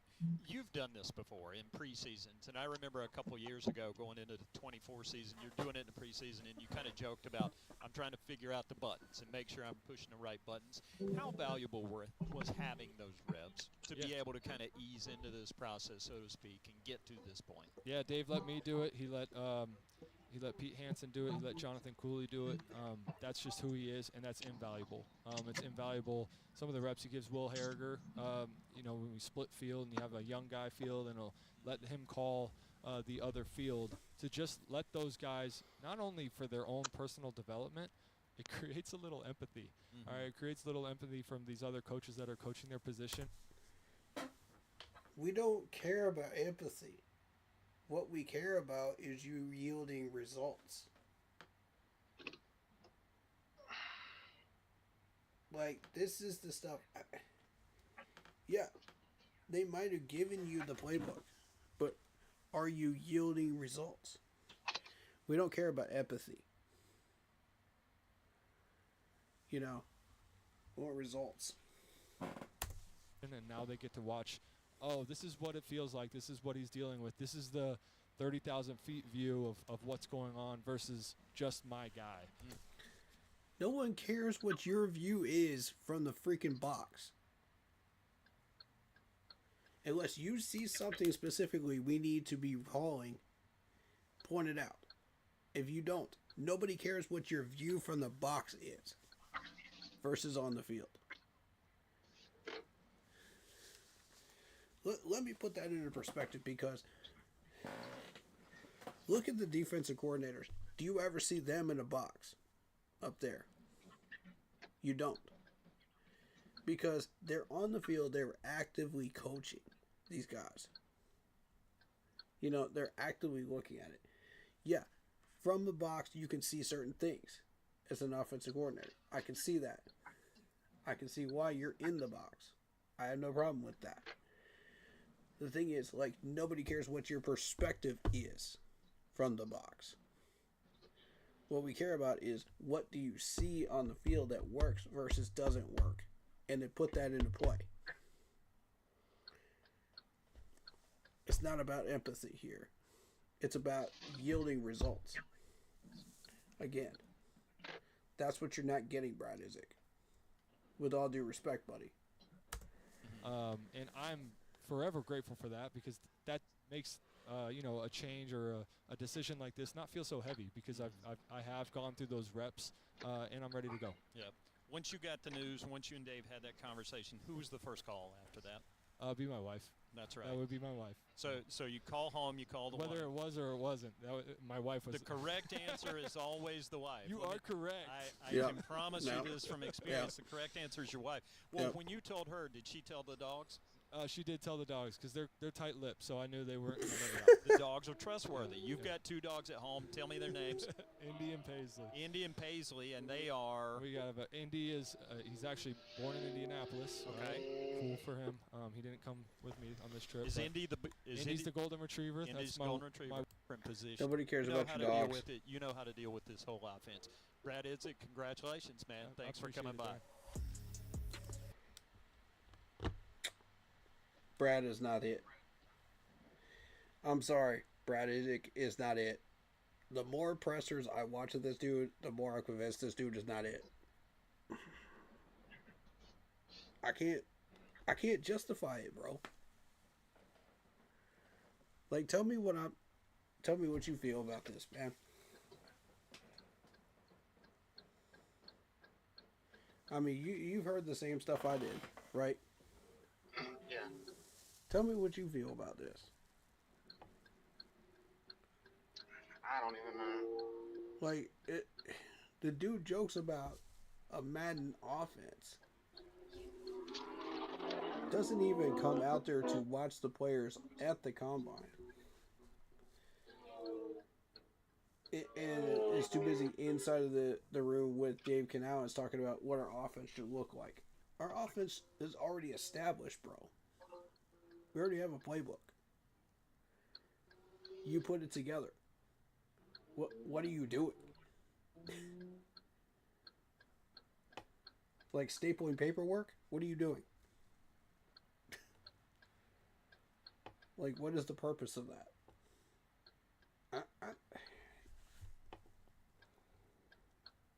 They bring in a guru to do what you should have been doing. And you want to talk about, oh, I need to be communicating with my quarterback when you should have been doing it last year. And then you talk about, oh, I'm communicating with the wide receivers. Are you communicating with Bryce Young or not? Which one are you doing? Because you should be doing both. Like, this is the kind of clown nonsense, man. Barnum and Bailey nonsense I'm talking about. And if we wanted to win a back-to-back division title, we can't have this nonsense. Like, get in your clown car and go. We're trying to win a division title, bro. You know, that's how I feel about it. I don't know about you. Yeah, I agree. Yeah, man. Speak your mind, man. I like everybody's opinions on this, man, because even if I'm just out of the box opinion, that's fine. If you disagree, you disagree, you know, and that goes for people in chat too, you know. Feel free to disagree with me and tell What's me everybody why. in chat saying? Chat's quiet at the moment. Oh.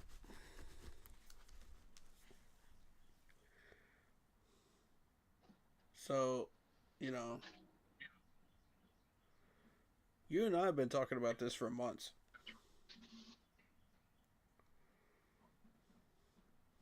But I can't do it, man. I can't do it. I want to show support for him, but I can't.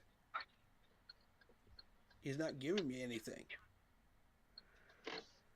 I want the best for everybody in this Panthers management. I want the best for the players. I want the best for everybody that's managed this whole franchise, you know. But you got to give me something to work with if you want me to support you. Yeah. I can't work with that dribble. That's just how I feel, man. I mean, maybe people have different opinions on this. That's fine. I respect them, you know. And I respect these people as people, you know. But I gotta say how I feel, you know. I'm a podcaster. That's what I do. You know. I'm gonna speak my mind unfiltered. If people don't like it, they don't like it. It's just how it is, you know. But if y'all got something to counterpoint me with, man, go for it.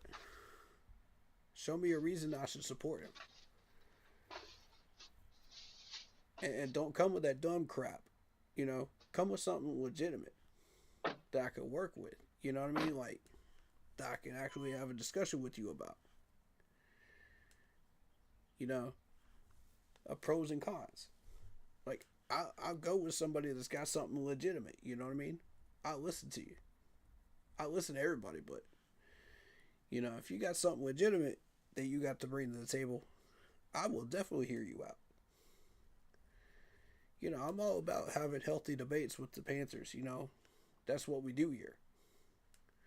So, not all of my opinions are always going to be right. I'm a human being. I'm a person, you know. I'm not always right. I'll be the first to tell you that. So if you don't agree with me, say something. You know. But if I shut you down, you know,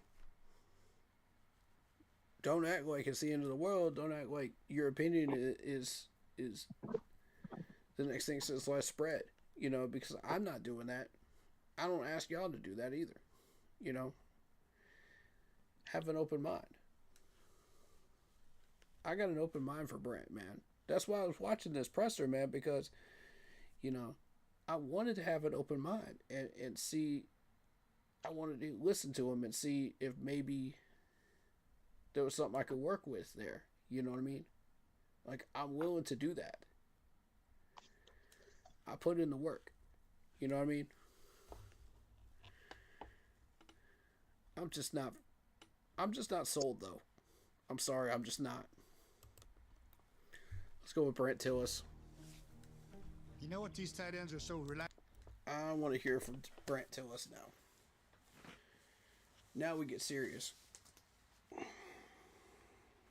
We were having a bit of fun there, but now we get serious. All right. Now, I know Brent is not going to give away the store. I know he's going to be smart with these pressers. Let's see what you got. We are now joined by Panthers Executive VP of Football Operations, Brent Tillis. I want to flashback early 2000s. This Michael Lewis book came out, Moneyball. Yeah. You read it? Yeah. What impact did it have on you? Massive impact.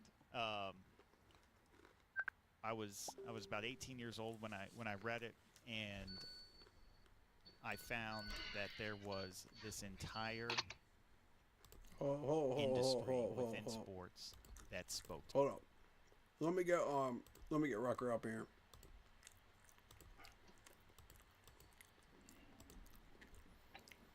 I need to add him up in here.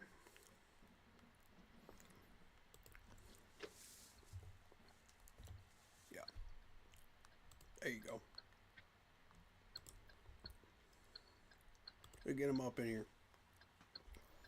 Now, Brant Tillis is being asked about Moneyball. The book Moneyball. Yo, Go. what up? Alright, the drills are over. We're doing pressures now. I said drill. Mm-hmm. So the combine is done, but we're doing pressers. So doing the pressures. Mm-hmm. So who you like out there, way? Of the offensive linemen, Uh-huh. I've got my 3 or 4, man, but I'm not going to say the names out loud because I don't want scouts to know who they are. But I was watching some people, though. Yeah, I'm at to watch. I'm at to watch. I'm about to watch a little bit of that nuts. Since I done fell asleep. Oh, okay. Yeah. They're doing the rerun of the drills right now. Yeah, doing reruns. I'm gonna have to watch that. Yeah, turn it on right now. I'm definitely turning on now. I'm having between basketball game and this right here. Mm-hmm. There's 2 sets of offensive linemen, by the way. That we're doing drills. Mm-hmm. But we're doing pressers on the stream right now. No, pressers. All right. Massive impact. Doing Brant Tillis right now. I was about 18 years old when I read it, and Talking about Moneyball. I found that there was this entire industry within sports that spoke to me. And I didn't play sports growing up at a high level,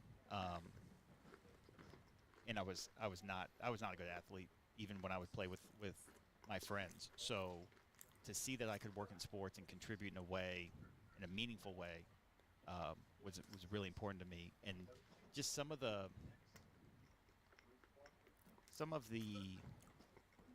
themes in the book about how there are very simple answers to complex problems. That was another eye-opening moment for me. So when the A's talk about, we focus on base percentage rather than batting average, it was like, well, that makes all the sense in the world. Because you're just looking to see, did the guy get out or not? Whoa. So Brant Tillis is talking about the book Moneyball, which they made a movie out of. With what's his name? That movie was brilliant. Who was the main actor of that Moneyball? The baseball one?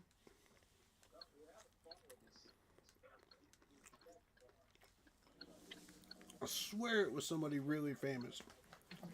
I cannot remember. I cannot remember for the life of me. Hold on, let me look that up. 1 second, y'all. Yeah, that's all. Because in order to understand where this conversation is going, you need to know who this is and what we're doing with.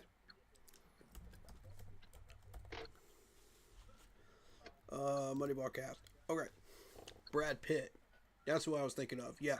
Brad Pitt. Yeah. Mm-hmm. Yeah, Brad Pitt. And I mean, that movie was absolutely brilliant. How they adapted that to the book. Which movie is it? Moneyball. Which movie is it? Draft Day? No, Moneyball, bro. Moneyball. Oh, yeah, I remember it. Yeah, the baseball one. Have you seen it? Baseball one. Yeah. Has anybody here in chat seen this movie? I need a show of hands. Who has seen the movie Moneyball? I hadn't seen it. Who in the what's it? Oh yeah, I've seen it. I've seen Draft Day. All right. Yeah, that's why I said I see. Draft Day was a good. Draft Day was a good movie. Okay, so nobody has seen the movie Moneyball. Got it. All right. So essentially, what this is it's Brad Pitt plays Billy Beane, the general manager of the Oakland A's, of the Major League Baseball, And he finds this guy. What was his name? I don't recall what the dude's name was in the movie, but he was the numbers guy, right? So they try to turn that game into a numbers thing of who's on base, you know, when they try to go get players, you know, with a limited budget, they focused on the stat of who was on base percentage. So it worked for 2 or 3 years, but still the Yankees had way more money. Boston Red Sox had way more money. You know, Atlanta had way more money. So they were way more successful. Detroit was always beating them in the playoffs. So, yeah. Essentially, it's this whole thing of reminding him of why he loves the game, you know? And, or his character of why he loves the game and his daughter, you know? The time spent with his daughter. You know, that character of his daughter. But it's based on the book. So,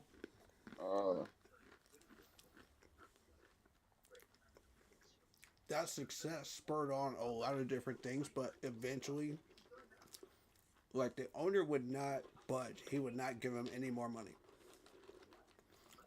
to use for the budget, which is actually factually true.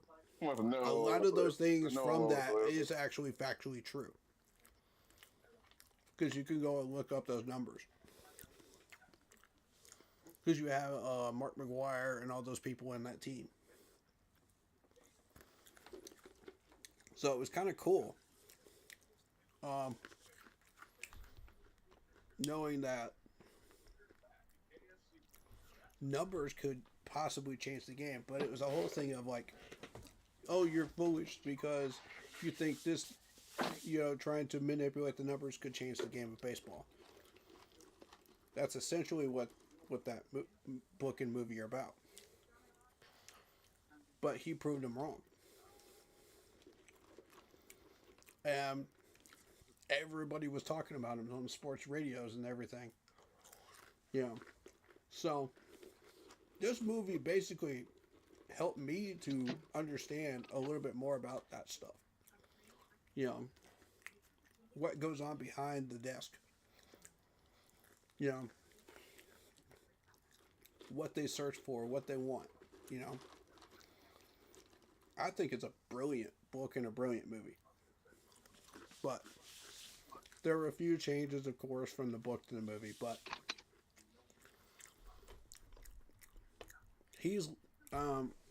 Dan Morgan was asked about this book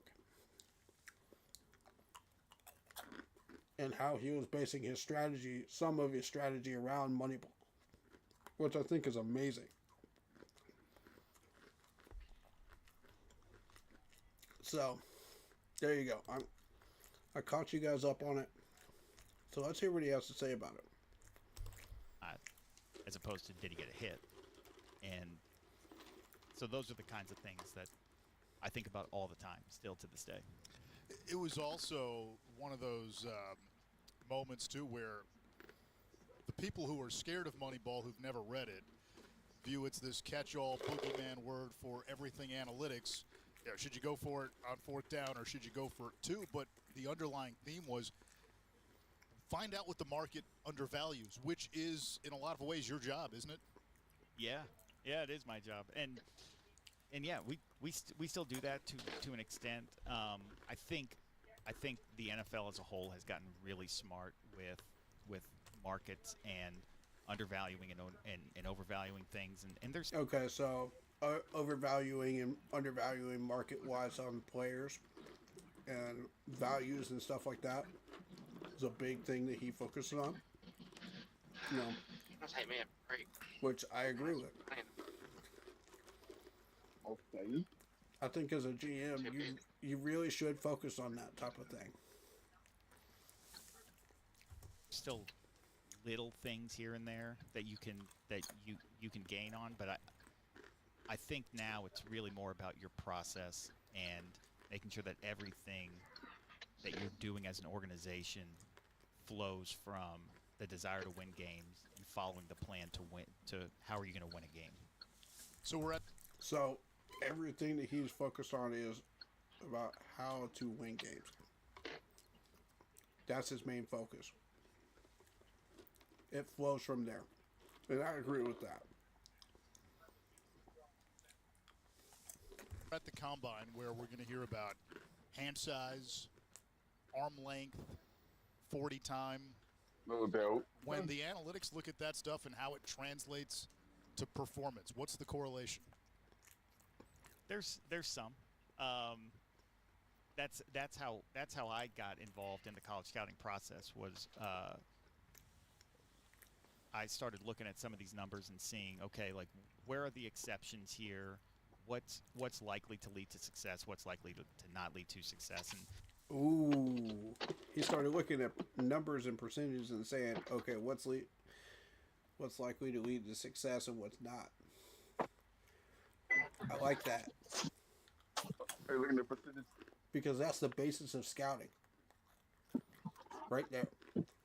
That's the fundamental foundation of NFL scouting. Right there. You can look at the numbers, look at the patterns, look at the footwork, look at everything, and say, okay, does this lead to success or does it not?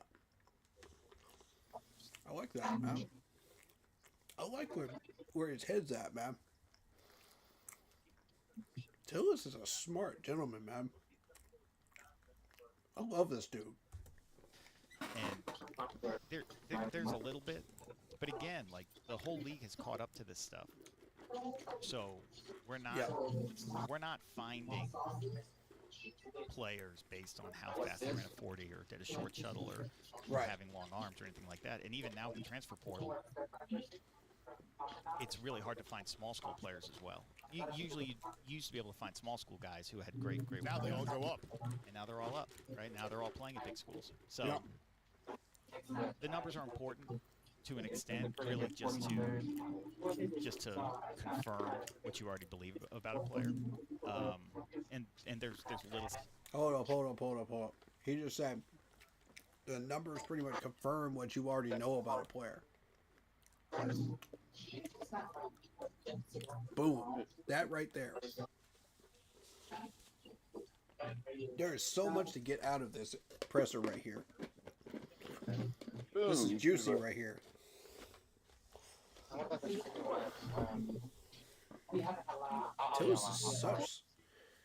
Tillis is so smart, man. I love this.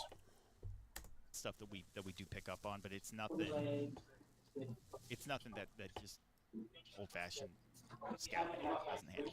So when it comes to just player evaluation, how do you define your role? Yeah, I don't know. That's a great question.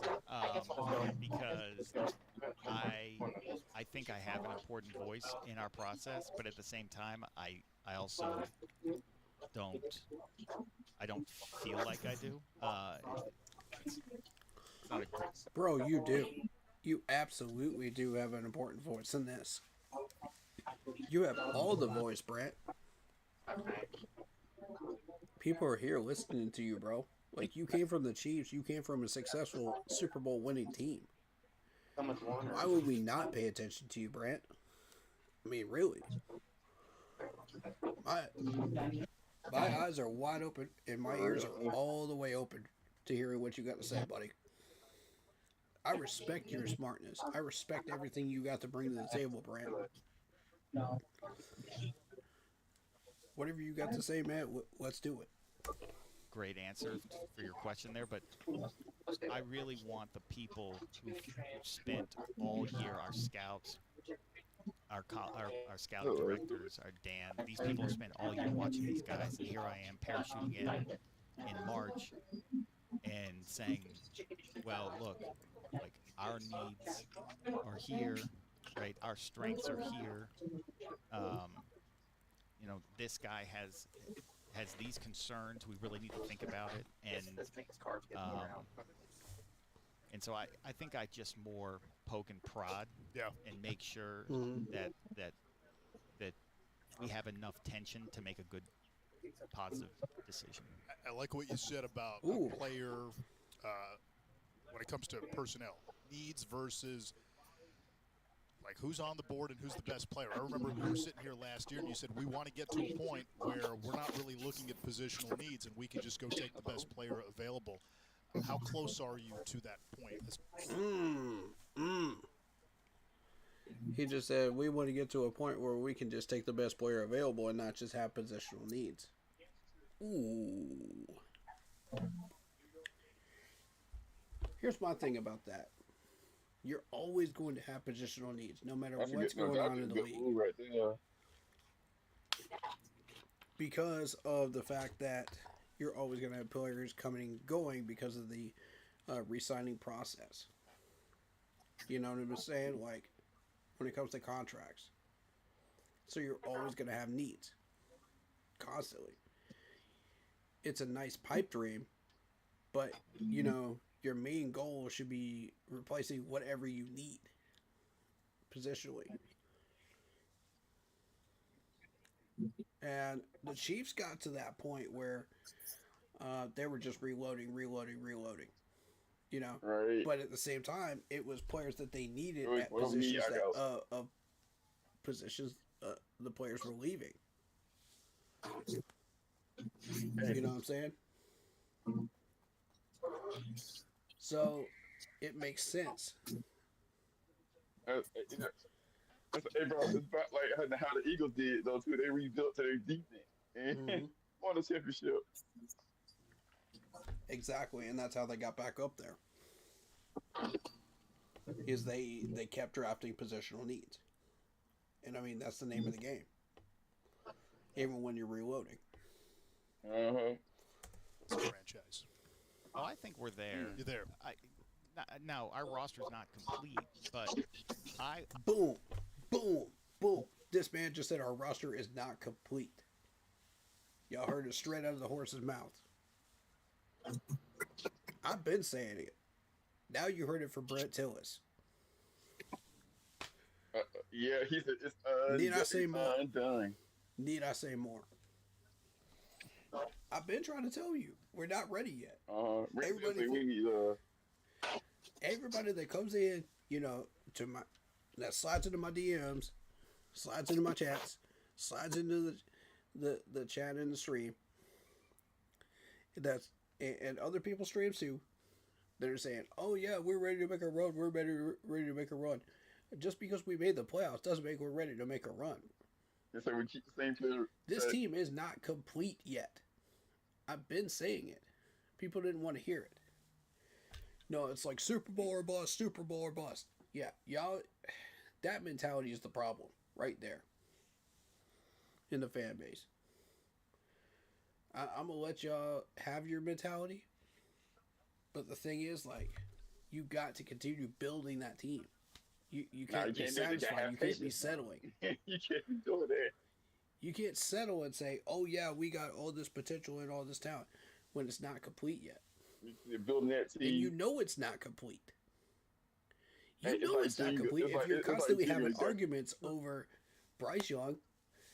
You know, the fact that we don't have a pass rush, the fact that we don't have linebackers, the fact that we have trouble at safety. You know, constantly. You know the roster's not complete. So why are you thinking Super Bowl or bust when we have Nick Scott out there and we have a terrible pass rush and we have Bryce Young, who you guys are going to continue to argue about constantly? You know, and you know the offensive line depth is not finished yet. Plus you're arguing over XL too, which we may or may not be successful with the next year. So at what point are you saying, "Oh, we're Super Bowl bound. We're Super Bowl bound"? Are we though? Are we though?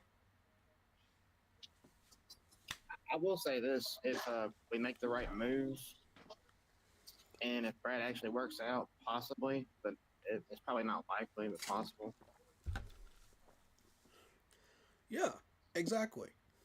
Like, we're on But I'm saying target it's for not likely, 28, in my Not opinion. likely, but possible. I'm setting a target date for 28. It could be 29. You know, knowing this team's history of delays, you know, and shooting ourselves in the foot, and illnesses, you know, we don't know.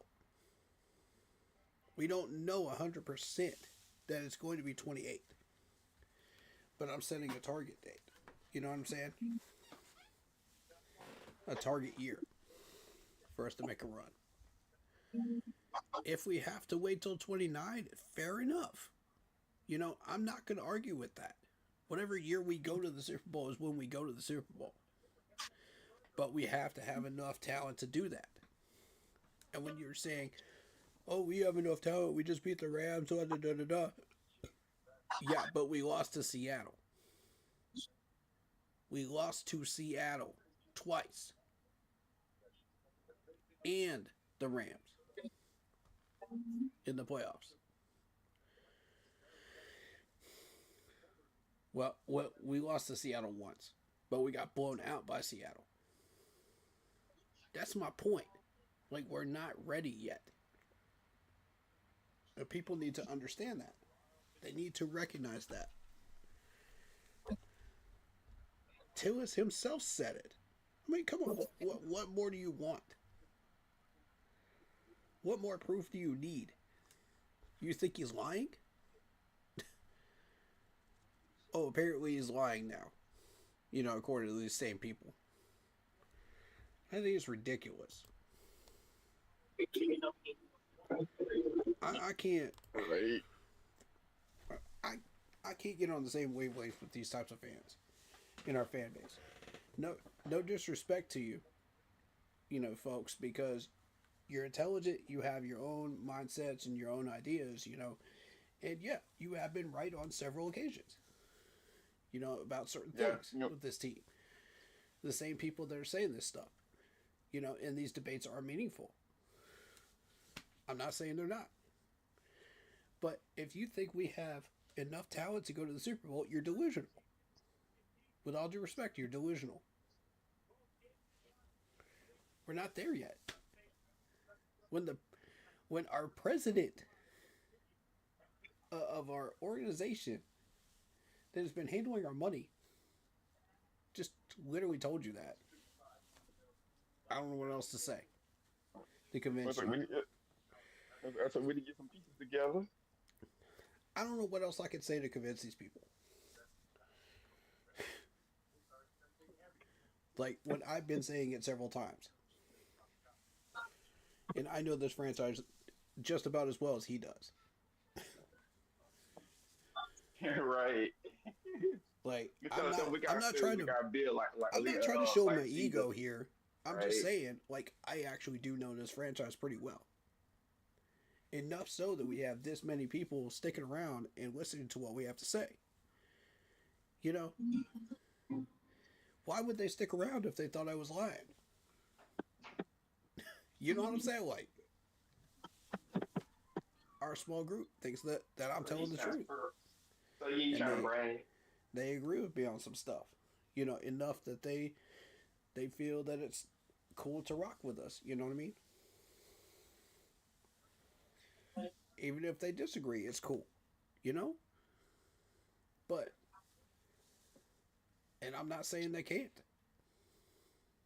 What I'm saying is, like, the majority of these people in this family agree with me. I can't speak for everybody, but I feel like that's the case. Tell me if I'm wrong in the comments section. Please tell me if I'm wrong, because we didn't get there. We didn't get to the Super Bowl. Can we match up against a Super Bowl team? Yes. Can we go all 4 quarters with a Super Bowl team? Yes. And that means a lot. That's a lot of progress. So almost, but we just got built to get this. Right. We just got a few things left to do. Still. And there's nothing wrong with that. But this whole Super Bowl or bust mentality, man, I can't get with That's y'all. bad on that. right there. Yeah, I can't get it with y'all on that one. Sorry. Hey, you got built like a that's on it like it's a guy built up like Legos. Yeah, exactly.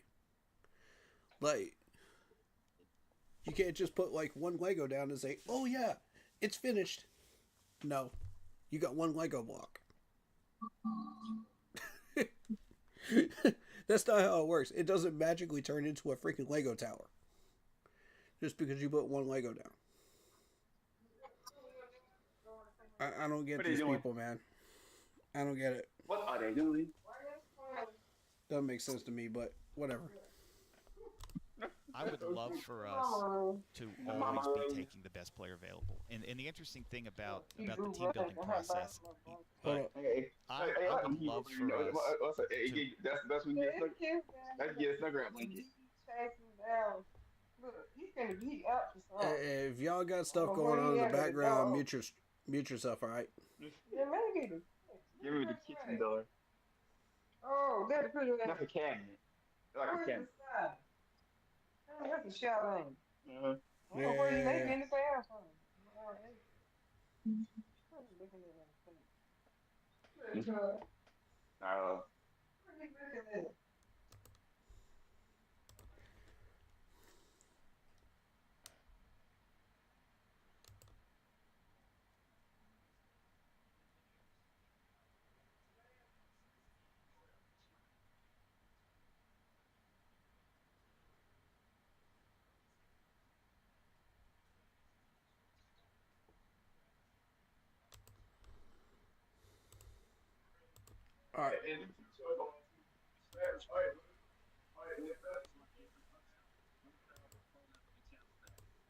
when you're building your team and the early stages like we've been, it's really easy to just go grab good players, grab a T-Mac, grab a Nick Scorton, get these really good players in the building. You know, sign a Trey Merrick, sign a Robert Hunt, a Damian Lewis, get all these great players in. Well, now we have a lot of these core pieces in place, so we need to, you know, we're trying to fill in gaps, but correct, it becomes a dangerous game if you just pick the best player available as players age out or as players get hurt, as we learned this year, right? Depth becomes. Thank you, Tillis.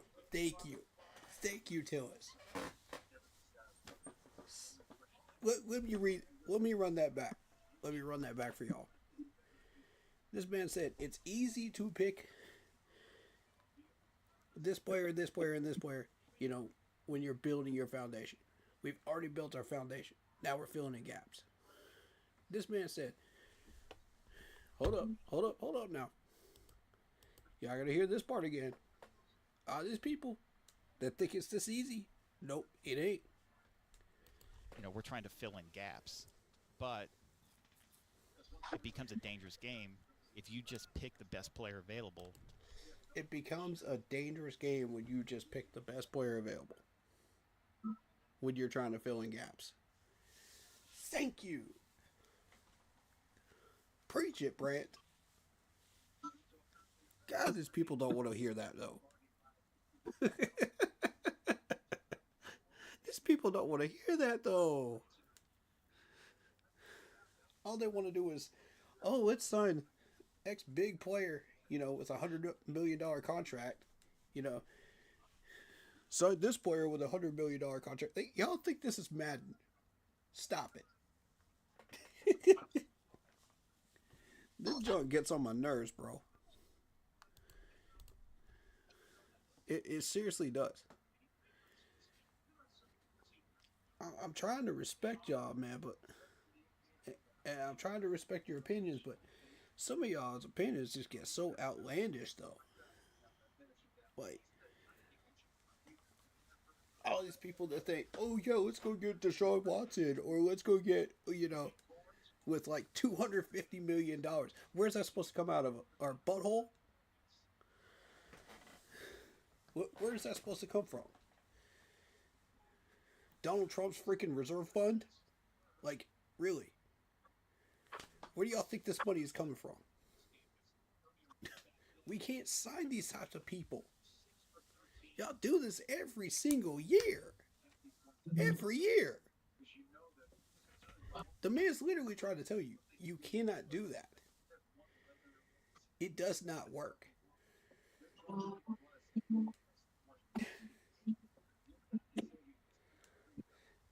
He said, literally, and in his words, it becomes a dangerous game when you just pick the best player available when you're trying to fill in gaps.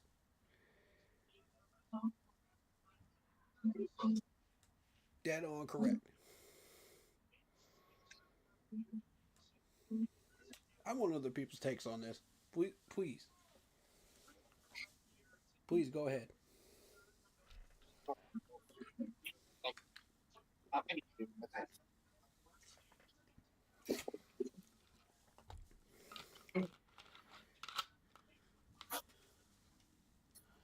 There's no way. I don't understand how people still think that's viable. Like, put down the controller, bro. It's so ridiculous. Oh, let's just pick the best player available, blah, blah, blah, blah, blah. People still think like that in 2026 when it comes to football teams. It blows my mind. With what, $20 million of cap space? Where's the other $80 million gonna come from? You gonna borrow it from a European fund somewhere?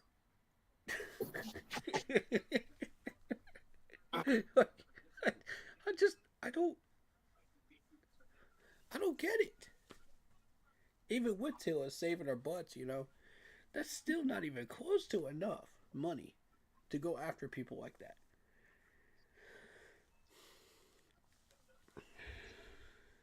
Y'all trying to act like we got infinite money over here. We don't.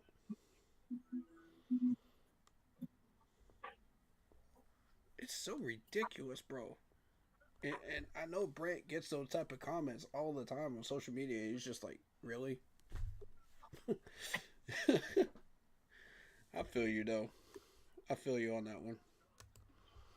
I got your back on that. As players age out, or as players get hurt, as we learned this year, right? Depth becomes very important. So you just can't have enough. Depth becomes very important.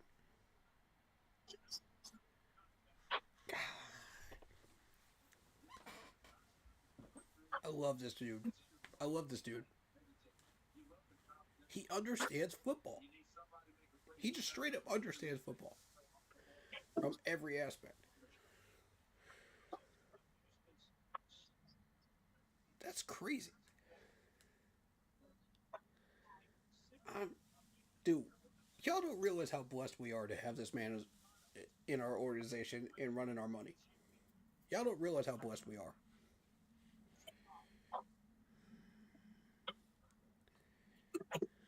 Y'all better start putting some respect on this man's name. Real freaking talk, man. Real talk. Put some respect on Tillis' name. Nobody wants to talk about this dude. I will. I'll talk him up to the moon. Good players. You have a certain expertise with the salary cap. With Bryce Young still on his rookie contract. Is there anything that is highlighted to you about managing the cap while the quarterback is still on that rookie deal? Not really. There are certain benefits to it, right? Where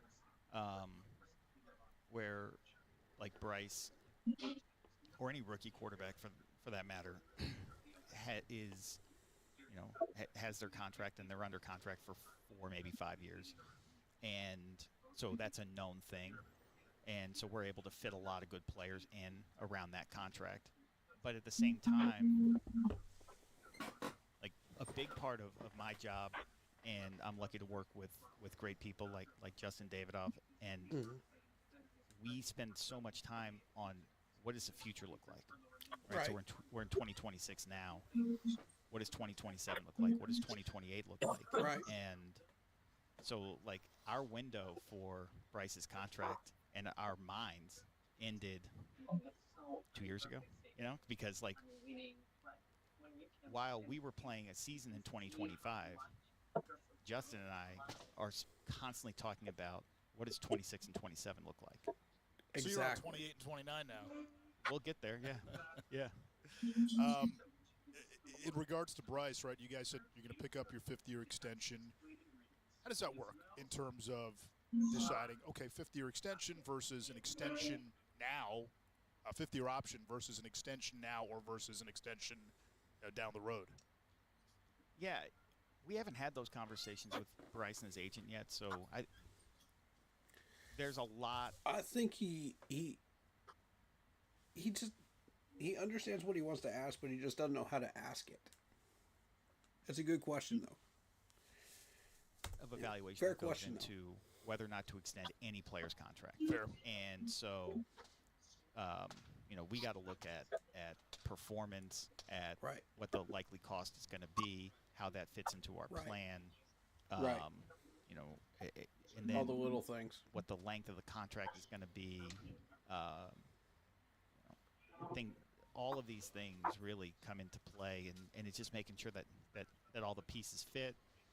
And like we also have to be looking at, okay, what are our alternatives? So forget Bryce for a second. Not that we want to, but like just any player that we talk about an extension with, is it possible to replace that player in free agency?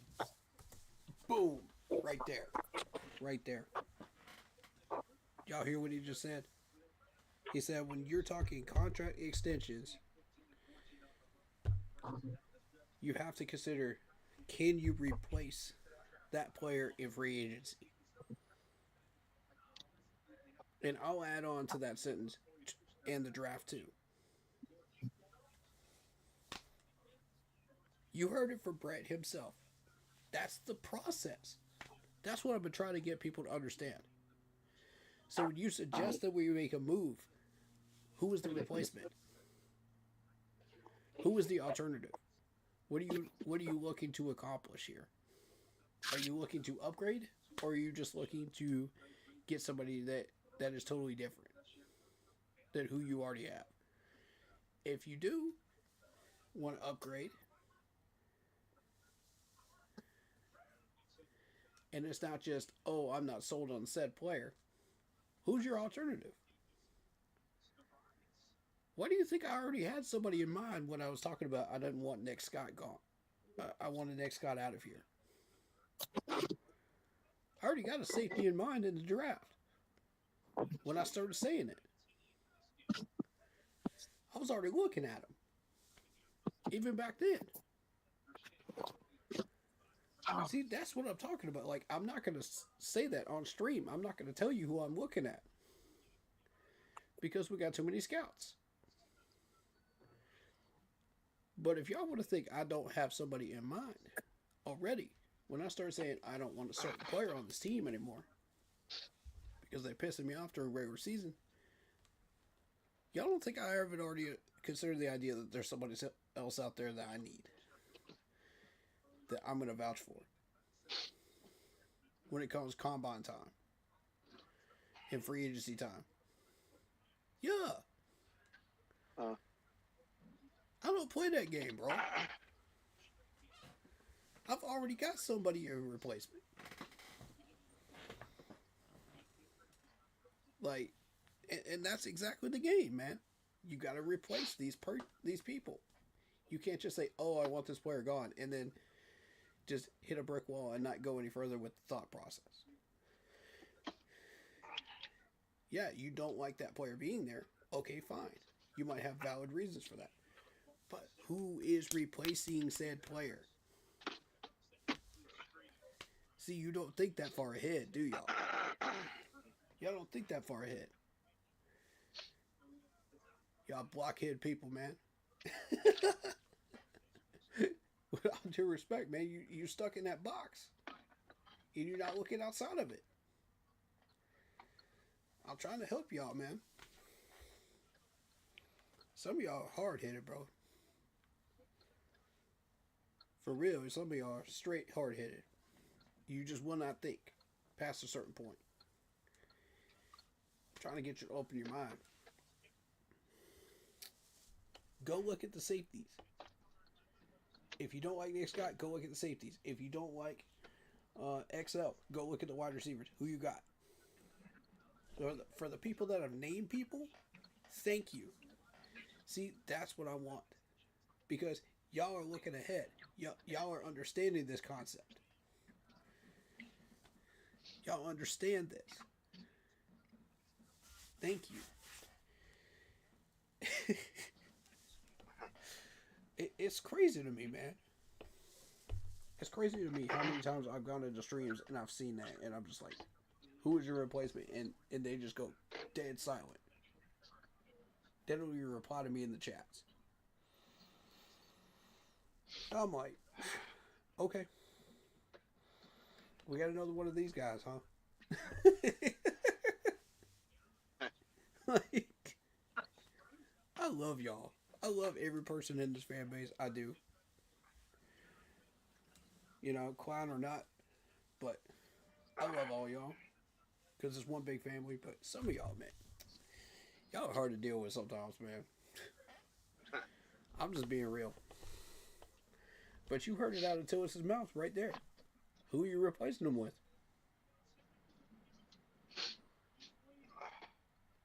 The man, the legend himself, Brant Tillis just said that. He is speaking straight facts. Listen to the man. Put some respect on this man's name. He knows football. He's not just in that job just for the heck of it. Where do you think we got that millions of dollars that we were able to sign everybody with last year? Out of Donald Trump's trust fund? It's like, I don't understand. Come on. What's your thought process on this, man? Tell them what you think.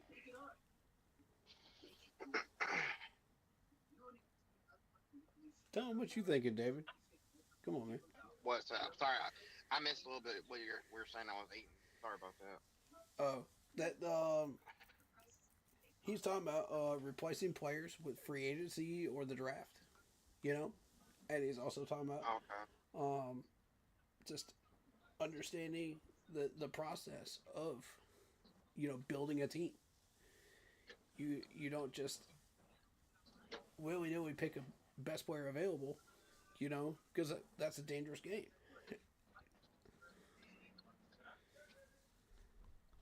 You know, when you're trying to fill in gaps in your franchise. There's so many people that don't understand this. You know, it's ridiculous. They think we can just go after X name wide receiver or X name player, you know, worth millions and millions of dollars. And it's just not true. You gonna use monopoly money to make this happen? You gonna rob Donald Trump's you know, trust fund? What you gonna do? Where you gonna get that money from? Because you know Tepper's not gonna give it to you. He's too busy botching everything else. So where are you getting the money from? It's got to be Brant Tillis, right? Yep. Thank you. Been saying it. People don't want to listen to it. Man.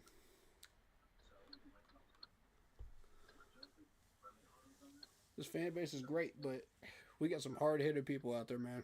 We really do. This year or in the draft, or does that person already exist on our roster?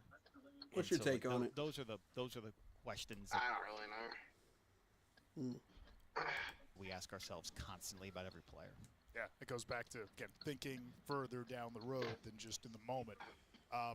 Part of that, too, and you mentioned this in another podcast that you did, you've got to be the guy at the end to sit and evaluate when you look back at a season. And the Panthers go to the playoffs, they host a wild card game, everybody got into it. You have to almost divorce that emotion and say, okay, what was real and where did chance take place. Let's start with real. When you kind of look back at this past season, what was real and tangible that you can build on?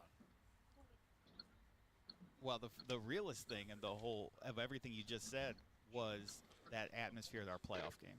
So you want to talk about vibes? Like that was it's a vibe. That was special. And hey, he's talking about the vibe at the playoff game. He said that was special. The energy during that game, man. Proud to be a part of it. We are proud to be a part of it, my man. It was an awesome experience. It's an honor and a privilege to be a part of that. All those legends that were there too. Heck yeah, man. Absolute privilege to be a part of that. I'll be honest with you. The Rams barely squeaked by. I think they got lucky. Right. I think they did too. Honestly, because we were playing an excellent game. We were matching them blow for blow for blow for blow. You know? Bruh. I really think if we would have beat the Rams, we would have got to the championship game and lost to the Seattle Seahawks. That's what I think would have happened. Bro, it's like LeBron versus Michael Jordan battling back and forth, back and forth, back and forth, back and forth. That's what that game was to me, man. It was two legendary teams battling back and forth. Because we knew we had that type of talent. We knew we were almost there, you know? Yeah. We just got I really did some believe gaps. that, Bill. You might think I'm crazy, but I think if we would have got past the Rams, we'd have lost to Seattle in the championship. Yeah, I agree with you. I think we would have beat Chicago up there in Chicago and then lost to Seattle in the NFC Championship game. That's exactly what I think would have happened. They would have beat us by 10. But we would have given them a battle. We would have made them earn it. You know what I'm saying? Seattle is very strong. Seattle is super strong. Their defense is really scary. Because the weather in Seattle was decent. You know, we could have gave them a full-fledged battle, bro. Just like the Rams did. I'm saying Seattle's defense is really, really strong. Seattle is just 10 points better than us, in my opinion. Just 10 points. That's the gap that we had to fill. And we weren't able to fill it because it was that late in the season. You know. I hope we can get off on the right foot this year and start strong. Right. I'm hoping for that. And that proves to us that we have that type of talent. We can go up against these titans in the league and battle. Do we want that type of a schedule, though, next year? No, not necessarily. But can we battle through it and try to win it? Sure. You know, we're not scared of adversity in Carolina. This team has never been scared of adversity in the 3 years of Dave Canales and Dan Morgan and Brett Tillis. Never have been. You know, let me tell you something.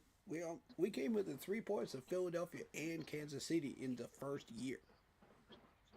You think that's being scared of adversity? No. That's the complete opposite. And that shows how far we've come. You know, that shows the progress we're making. We'll make that as our benchmarker. I told you that KCU game was our benchmarker. Yeah. That first year. Sure. Second year, the benchmarker was Seattle and the Rams. I said that numerous times. And it ended up being true. The fact that we came blow for blow against the Rams and Seattle. I think if we played Seattle again, it would be a different result. We would be battling them full-fledged. Yes. 4 whole quarters. Nasty game. You know, they'd be trying to hurt our players. They'd be trying all kinds of BS to slow us down. Some of it would be successful, some of it wouldn't. But we would battle them nonetheless. You know? It was a great season. Yeah. Even though it was great. The only thing I hate is how we got in, you know, Yeah, the playoffs. But at least we got in. exactly. That's the point. At least we got in. And next that time, Bucks game- we're going to win it legitimately. I'll just be honest with you. That Bucks game we played. That'd be something. That'd be tough. Yeah, that Bucks game was ridiculous. Oh, yeah, it was good. We were so close, but it was a good season. Yeah, The way it ended, yeah. Those refs were horrible in that game. yeah, they were horrendous refs on that one. And I hate to say this, but I'm not even mad at Clete Blakeman anymore because he actually called a good game. They were cheating. Right. They were cheating. But they were cheating. Yeah, they were trying to cheat their way in. But that didn't work. They ain't working in their favor.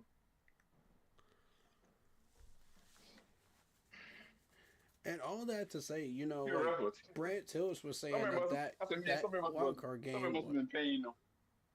Oh, I'm sorry. Go ahead. You were saying something, Rucker? Go ahead, man.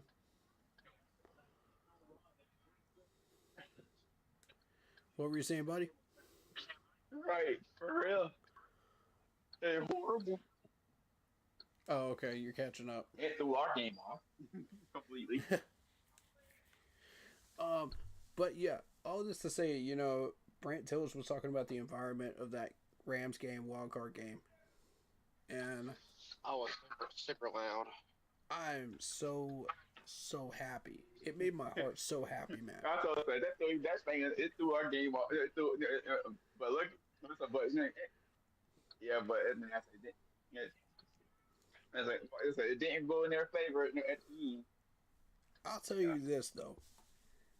We were the one and only first game of the playoffs, and people saw us as a team. They saw us represent ourselves in that game. That's big. So now when you go up against the Carolina Panthers, you're not thinking, okay, this is the same Matt Rule team, this is the same Frank Wright team, you know? Not anymore. Yeah. No. We're that Panthers team that played the Rams in the wild card game. And y'all better start respecting us. Otherwise, you're going to get your ass kicked in the game. You know, excuse my French, y'all. But it's true.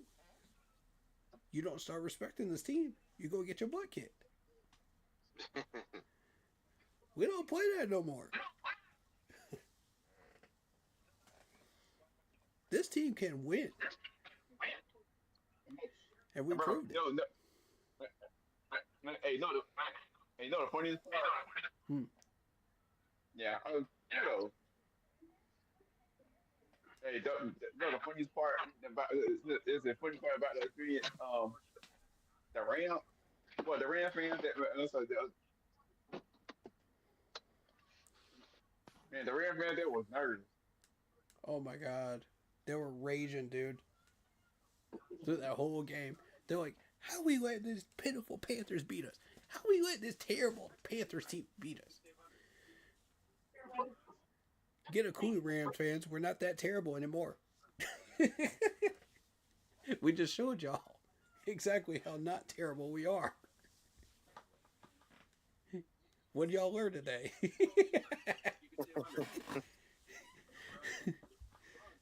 We taught y'all the first time too during the regular season. Y'all didn't learn nothing the second time. The funny part about the game. Y'all thought that was a fluke? Oh no. Oh no.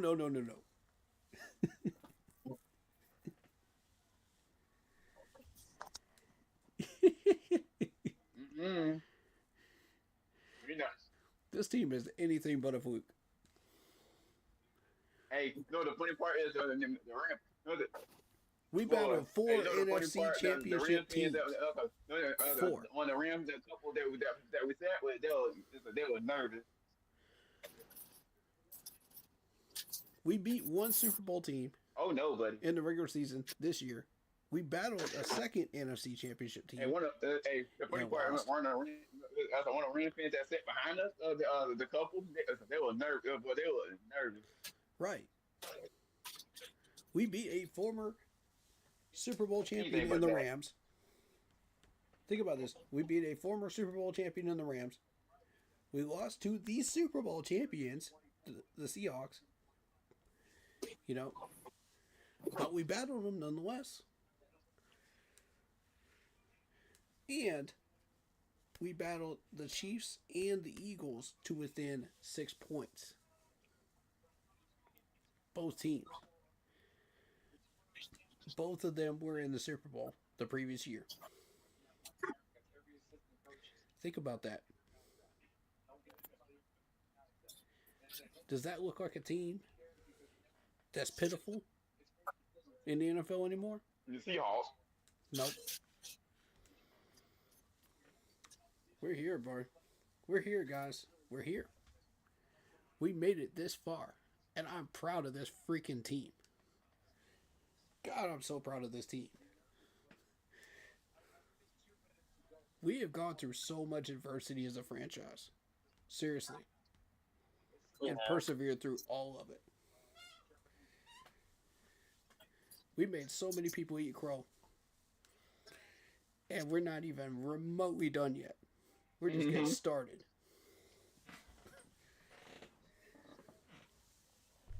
I'm telling y'all, get on this freaking Panthers train. Get on this train while you can. What? I'm telling you, where. Get on this train. Ocho Cinco figured it out. Came a long way, too. Ocho figured it out. Snoop Dogg's a fan. Steph Curry's a fan. You seen Steph Curry get excited. When's the last time you saw Steph Curry get excited about this team? He ain't saying nothing while we were sucking.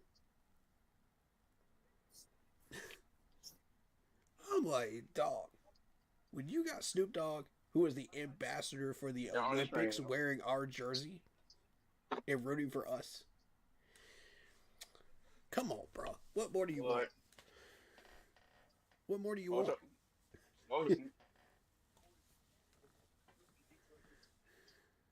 That's what's up right there. You still Curry and check out. Snoop's my dog, man. I love Snoop Dogg. Not too many. That's his hometown. I freaking love Snoop Dogg. Hey, if you don't love Snoop Dogg, I don't know what. We got Michael Keegan. He's a fan. If you don't love Snoop Dogg, I don't know if we could be friends. we might be people that just randomly meet that are Panthers fans, but I don't know that we could be friends. You know what I mean? Like, Snoop is what's up, man. The Snoopity Dog. The Double G. You know what I mean? Like, oh man, somebody made like an AI picture of him. I can't say what he's holding in his hand, but I'll let you guys guess as adults. Did you see that one too, Rucker? That was hilarious.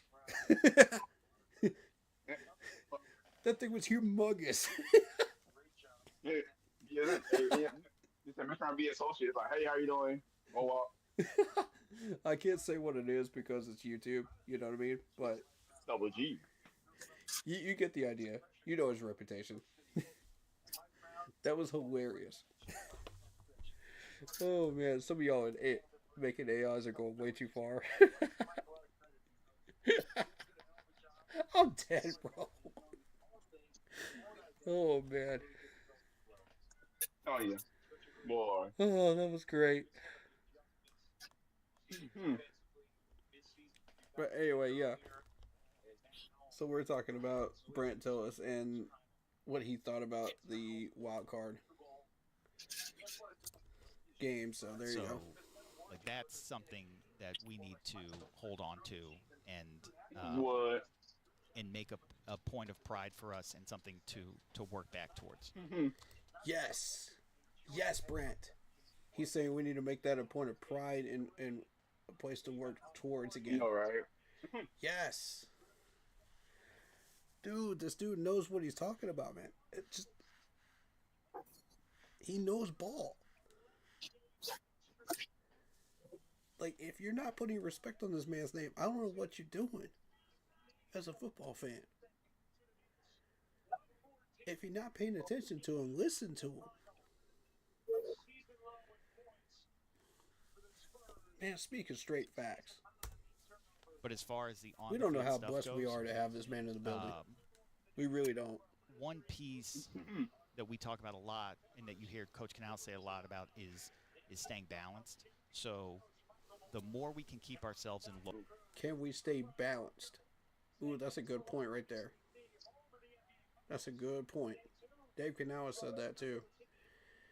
He said, how do we stay balanced? What do y'all think? I'm gonna let y'all. I'm gonna open this question up to y'all too. What do you think? How do we stay balanced as a team?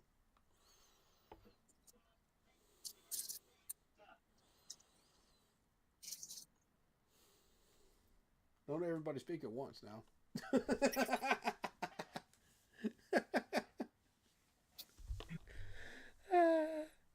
I love this. This is fun.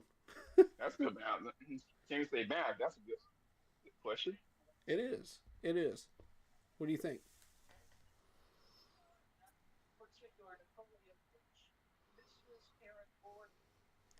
Ratatouille makes you think, bro. I'm telling you.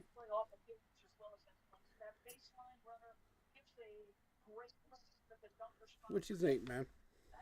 How do we stay balanced as a team? Well, listen, one at a time, one at a time.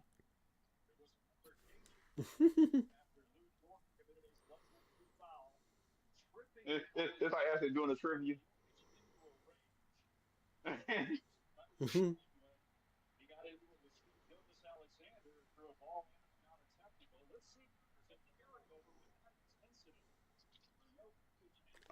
I'm gonna give you a second to get caught up.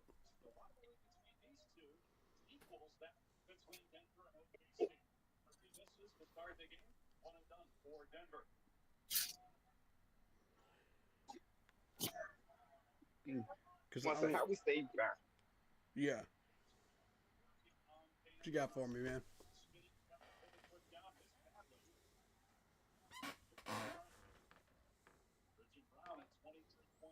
Martha, hey, try to keep the balance in them, but no other.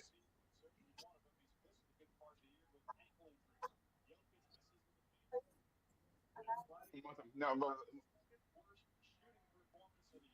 you cutting out, brother. I say, so you know, also stay balance. They gotta look for some some more little pieces.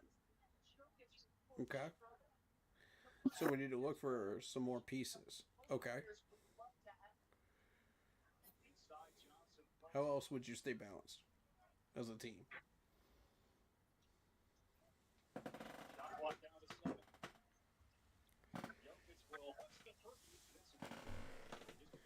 David, I know you're busy, so I ain't gonna bother you too much. Oh, you're good. I'm here. They're wiping everything. Oh, okay. So, yeah, I'm here. So how would you think that the Panthers could stay balanced as a team? You guys like out of all this stuff. Oh, okay. Yeah, so let's come on pieces. I said, yeah. Yeah, maybe. That's a good one. I'm gonna give him a second. Chat, what do y'all think? Speak up, chat. What do y'all think? How do we stay balanced as a team, as a franchise? Well, we went on him.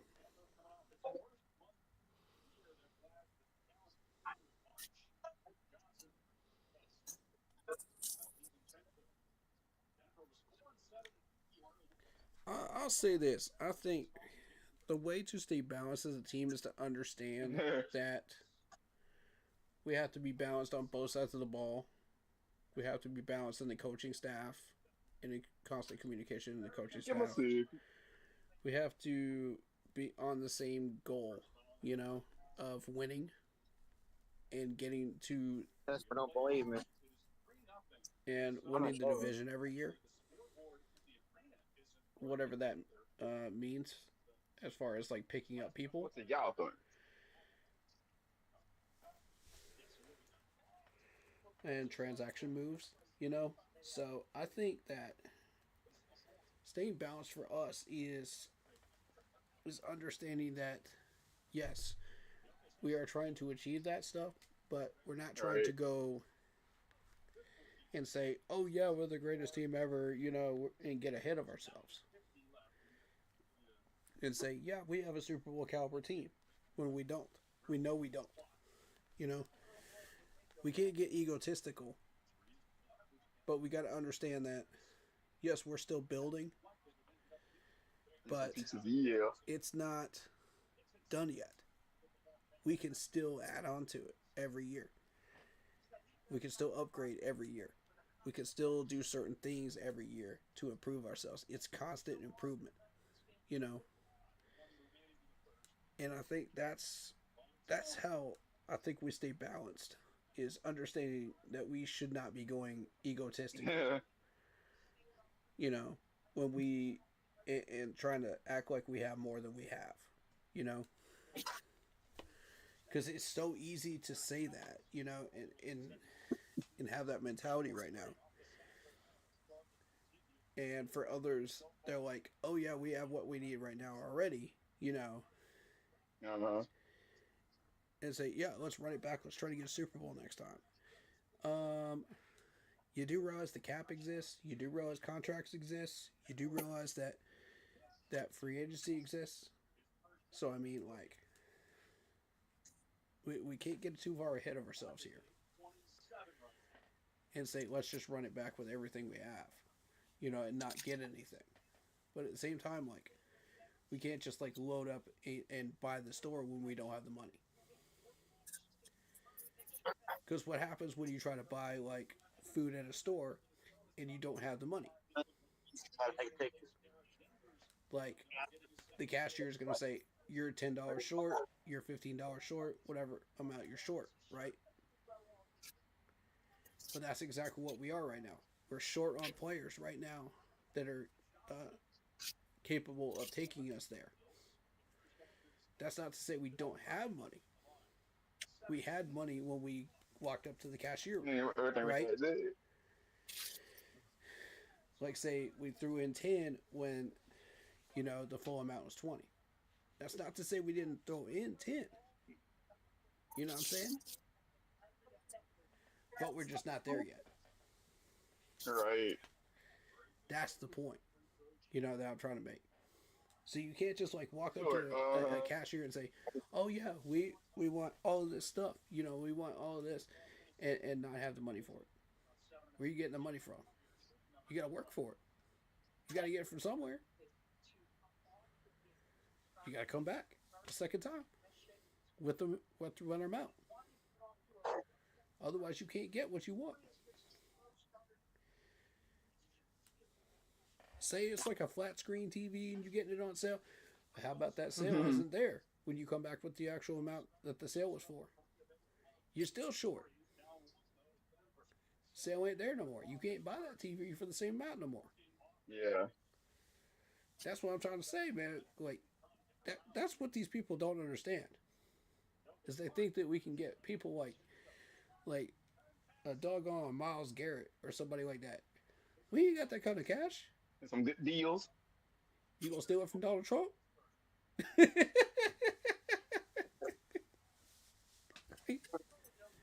That what you gonna do?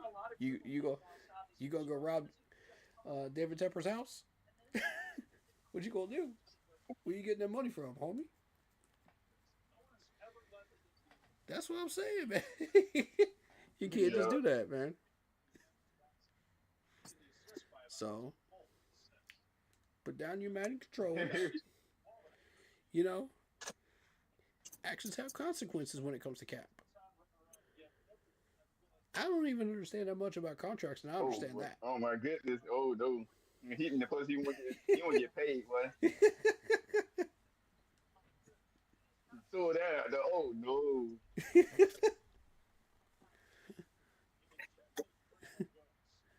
I don't know. come out there to pay that man. He's just oh man.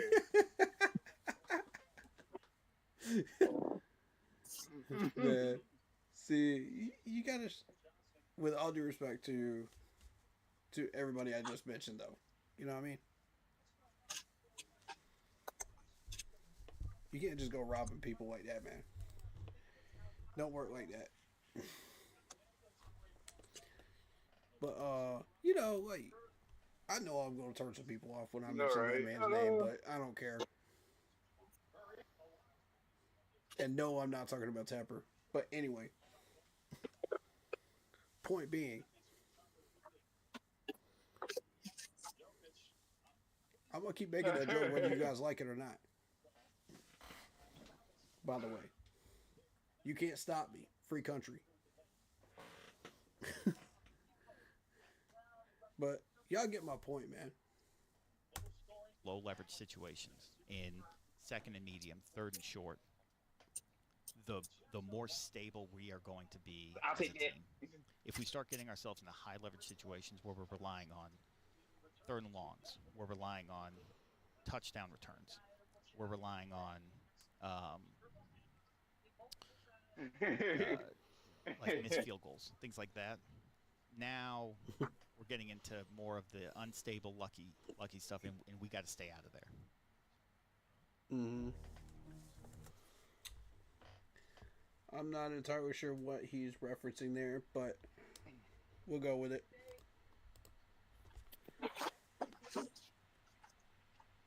We got one more presser after this one. Is Dave Canales. But I want to make sure we cover all of this, you know what I mean? Especially Tillis and Dave Canales. But I went through Brent Tillis and I was just not impressed, y'all. Just not impressed. And Rucker, I'll run that back for you later on. About what I said about that. After the stream is over. So I can give you a refresher course on it. Mm-hmm. But you pretty much know what I'm saying, man. I'll send that video to you. Because I want you to watch it later on. After the stream's over. And there's certain things I want to pick out about that on the phone with you that I already picked out on stream. But let's just see what else Tillis has to say here. Well, you're here at the Combine and you're looking at players, and you, Dan, and your team have these discussions. How important is age, the age of a player? Especially... Ooh, good question. Good question. Okay. How important is the age of a player being looked at in the Combine? Ooh. You know, I got respect for this dude, man. He's an excellent interviewer. Excellent interviewer. Very good questions. I love this. That's a very relevant question right there. Let's see what he says. In a world where Nick Scorton's a great example. You guys drafted him at 20, plays his rookie season at 21. He'll be a free agent at 25. And you can have draft prospects who are 25 here. Right. So Nick's a great example because you saw Nick at 21 get better as the season went on, and we have high hopes for him for not only next season but for the rest of his career because of the age and the ascension there. I think what you're also seeing with older players is they step in and they're contributing immediately. And there's something to be said for that. So do we get the long runway with the guy? You know, if you draft a guy at 25 and he's a free agent at 29, that's not ideal. But at the same time, if you get 4 really good years out of that player, he plays a premium position, like that is valuable. So I think age matters, and we certainly look at it. But the flip side of it isn't so negative either. What about positional depth? Yeah. If a certain draft is deeper at a certain position, how does that impact how you approach both free agency and the draft? Yeah. Ooh, another great question. This man's hitting home runs with these questions, man. I'm trying to tell you. He knows his stuff. Very impressive. You saw Dan really do a great job that last year in the draft, where he and the group identified that, okay, this draft is deep with edge guys. There aren't a lot of top end receivers. Okay. He's basically asking, for everybody that can't hear it, what happens if there's a lot of depth at a position? You know, what are you looking at? That's an excellent question. Receivers. Let's draft a receiver at 8, and then let's let the edge guys come to us at the in the later rounds. And we had a great draft. And there you go. There you go. That's his strategy. And that's, you know, he said, okay, if there's a wide receiver up there at 8 and the edge rushers are deep, okay, let's wait and get a defensive end later on. And that's exactly what we did. And we got Nick Scorton and we got Princely. We hit on both. And we got our wide receiver. Win, win, win. All three of them have played games. I love it. You know, I love the strat. Dave Canales knows what he's doing, man, when it comes to drafting.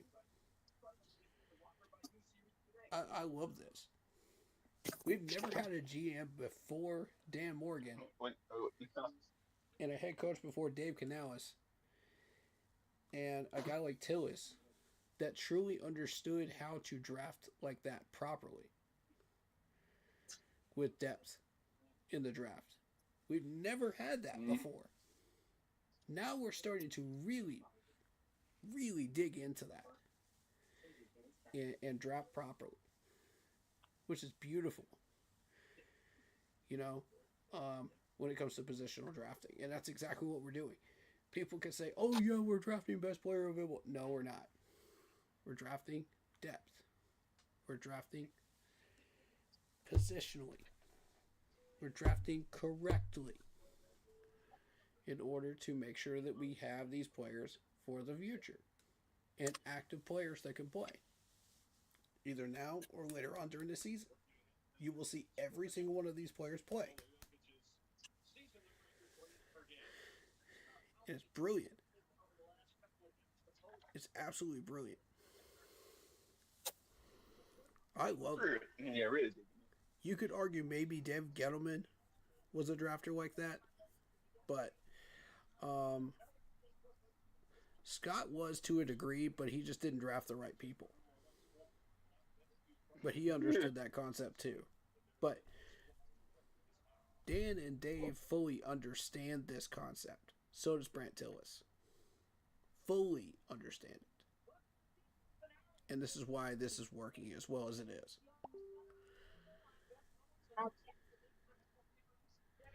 It was because of that strategy and Dan's insight into how the draft was going to unfold and where it was deep and yes, and where it was top heavy.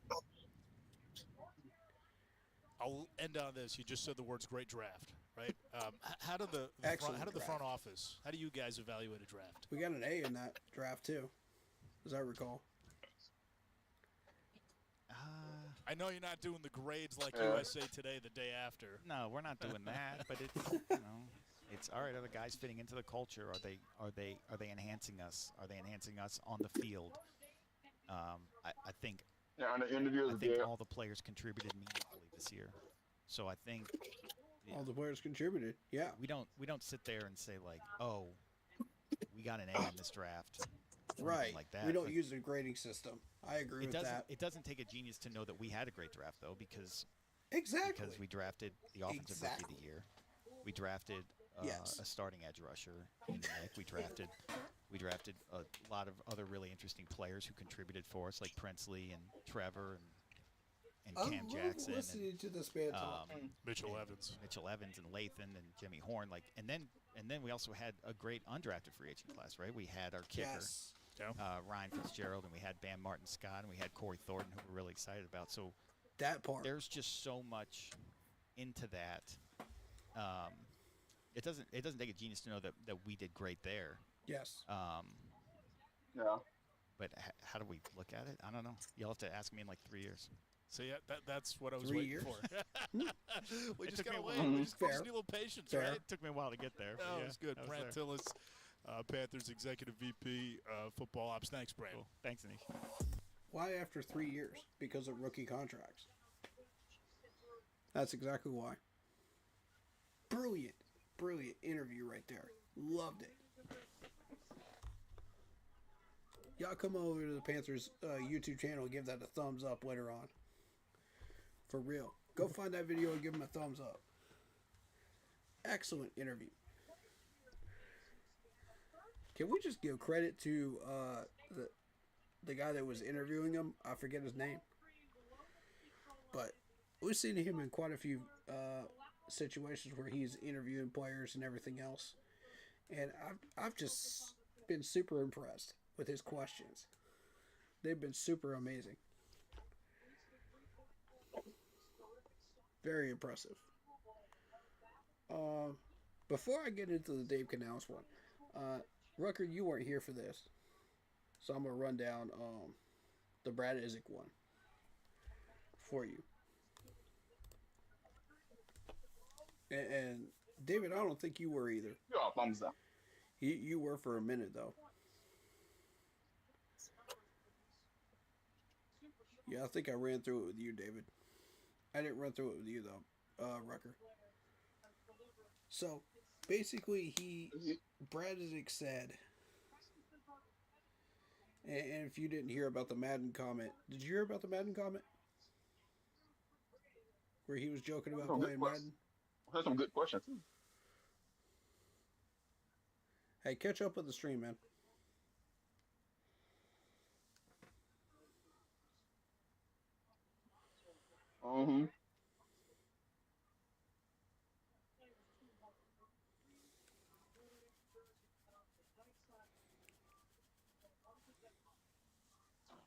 All right, you're caught up now, right?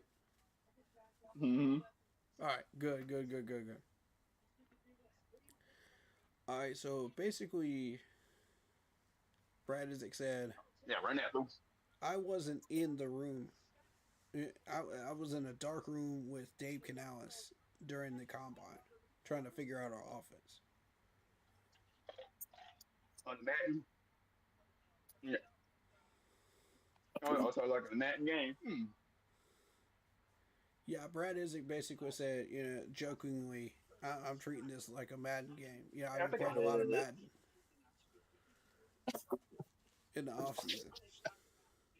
In case you didn't hear that comment that he made. Which, Brad's not taking this seriously, man. Oh, yeah. It's frustrating me. I want to believe in this dude. I really, really do. But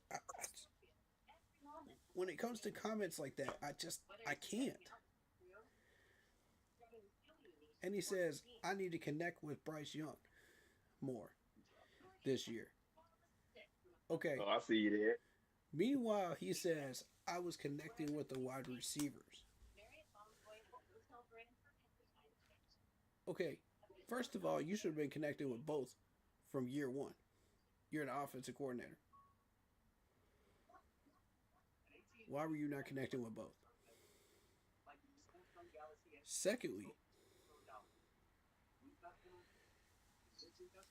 your Brad Isaac's father was a failed Jets GM. Not many people know that. Man lasted 1 year as a failed GM for the Jets. Well, I'm just a nosy. His grandpa was in the league, which is crazy to me. I said, all right, so dude said a bunch of nonsense about year one. How he was prepared for games. Now he started making some amends. how he's preparing for his role and nonsense like that. Nobody paying attention to that. He said, oh, it's about empathy. When you're talking about the perspective of being in the box versus being on the field as an offensive coordinator. Nobody cares about that. Nobody cares about that process. The players can deal with their own, man. Why do we care whether you're in the box or not in the box? As long as you're doing your job right. If you feel like being in the box helps you out, as far as calling the plays, then be in the box. If it doesn't, then who cares? You know what I'm saying? Like, why would I care about that? Why would I care about the empathy of that? Nobody cares about that. Like, I swear to God, like half of this presser was him just talking out of his butt. Again. And like, I can't.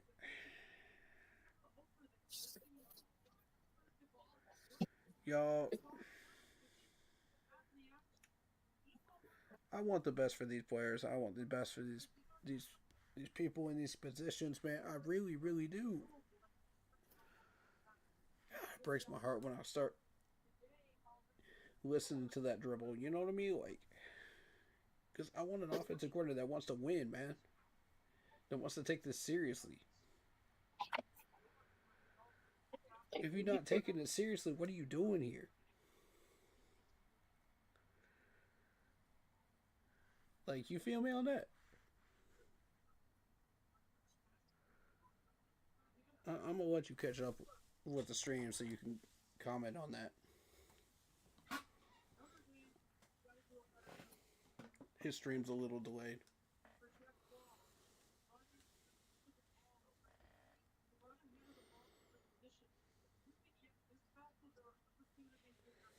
But that's basically what we heard from him. And I'm not a fan, sorry, of him getting all the play call. I'm just not. I'm just not.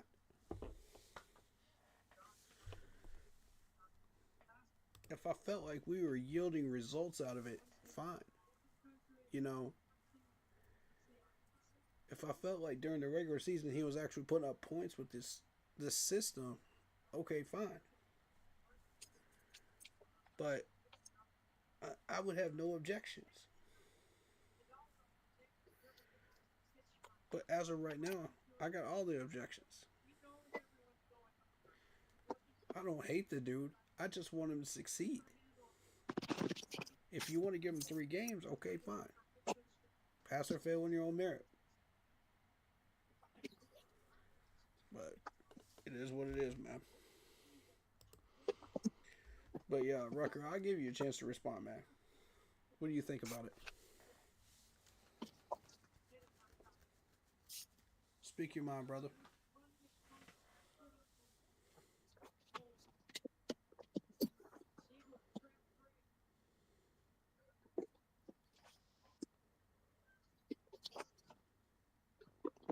I'm gonna be silent for a second while he catches up with the stream.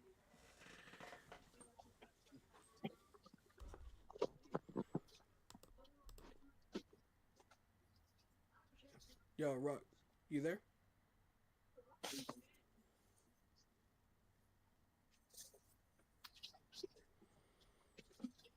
Yeah, here. All right.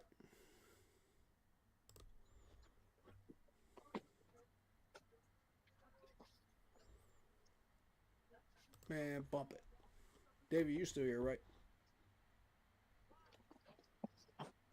You just working though. Alright.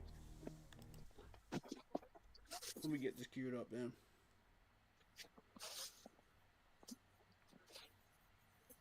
Oh snap, we got a Dan Morgan one too. Okay. Okay. Press conference. We might want to do that one too. Are you serious, Dave? No. I'm not even wasting my time with a combine interview with Brad. I'm not even going to do that. Why would I waste my time with that? That man going to speak a bunch of nonsense. I swear to God, if that dude gives away our entire freaking strategy, I'm going to... my God, I'm going to be pissed. Just don't do it, bro. Just don't do it.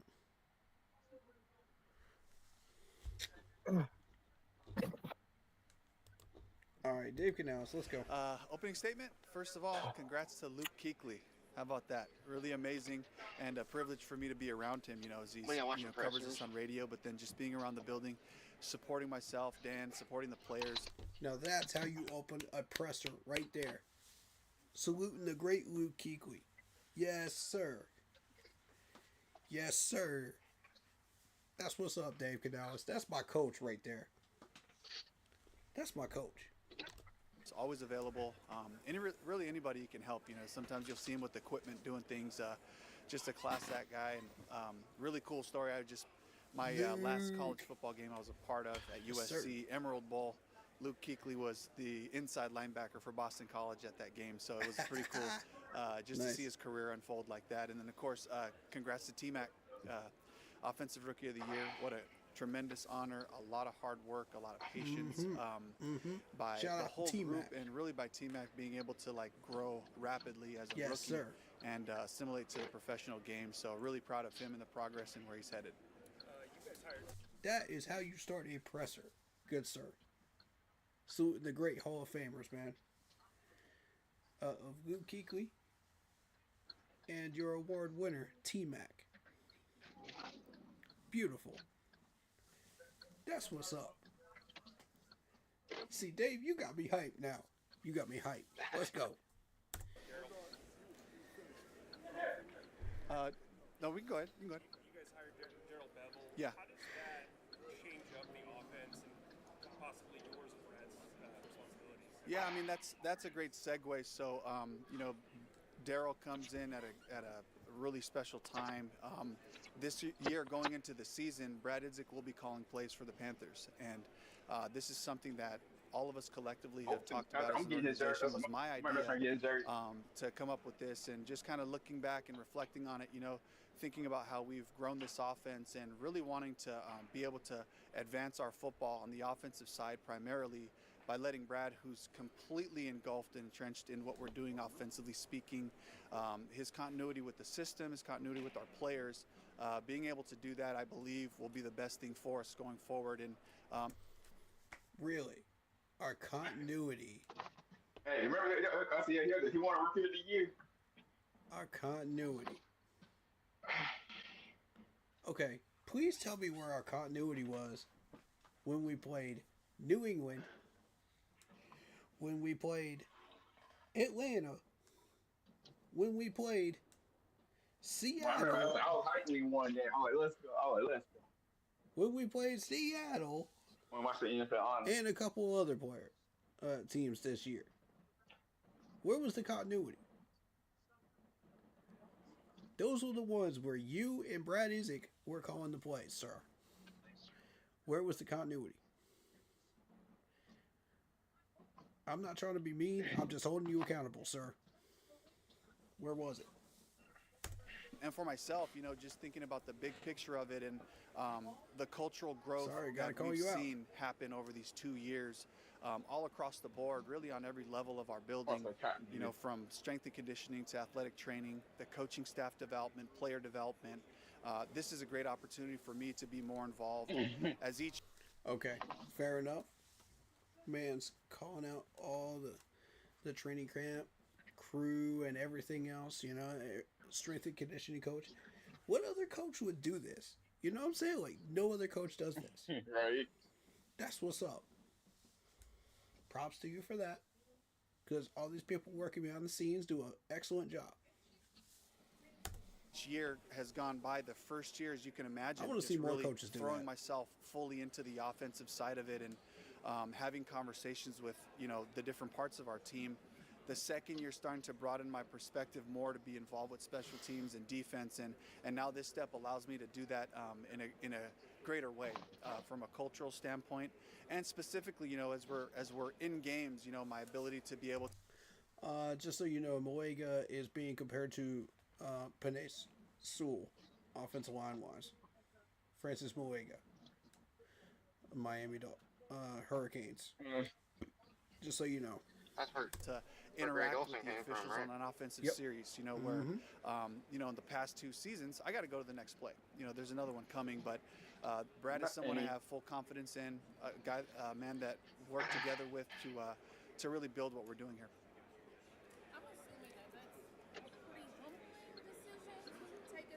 I'll say two though. You know, my commitment since I've gotten here has been what's best for the Panthers, putting our players in best position to be successful, coaches as well. When I look at this allows me to be in a better position to affect our team, and this also allows Brad. Okay, so he's committed to saying, "Oh, this gives me a better chance to focus on all aspects, the offense, defense, and special teams, by putting the offense into the hands of Brad Isaac."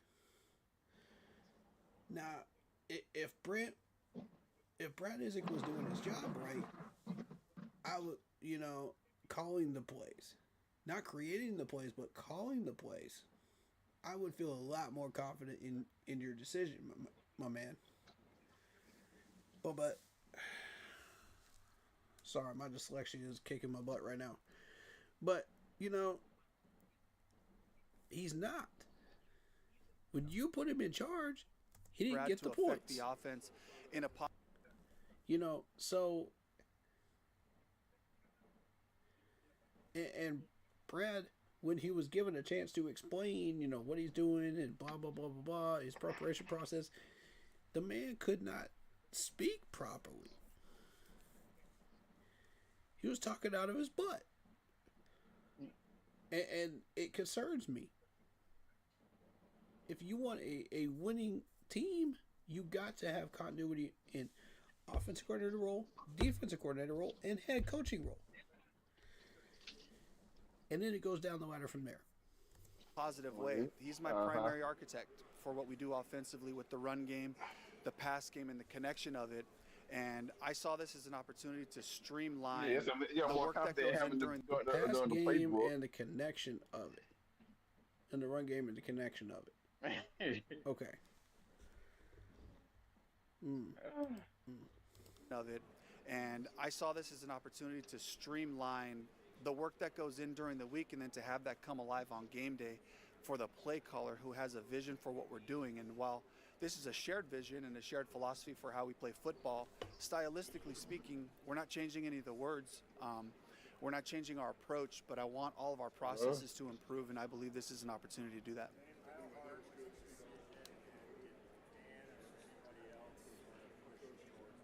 This was my decision. It was extremely difficult for me because I do enjoy calling plays. It's a part. You do enjoy calling plays. Oh, really now? But you made this decision.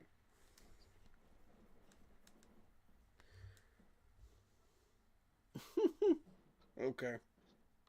Part of the game that really thrills me. I get a lot of gratification out of watching the plan unfold on Sundays, and just the high stakes moments. Like, those are incredible moments to be able to make critical calls and to put guys in positions to give ourselves a chance to win. And so I certainly didn't want to give that part up. And, you know, Dan, Brant, myself. What you meant was you didn't want to give up the play calling when we were sucking. When we were losing games. That's what you didn't want to give up. Because you got a little taste of that play calling when Bryce Young was actually doing the successful play calling with these audibles, and you said, nah, I don't want to give up my part of it because that's egotistical. Dave, come on, man. Own up to it. Really? Own up to it.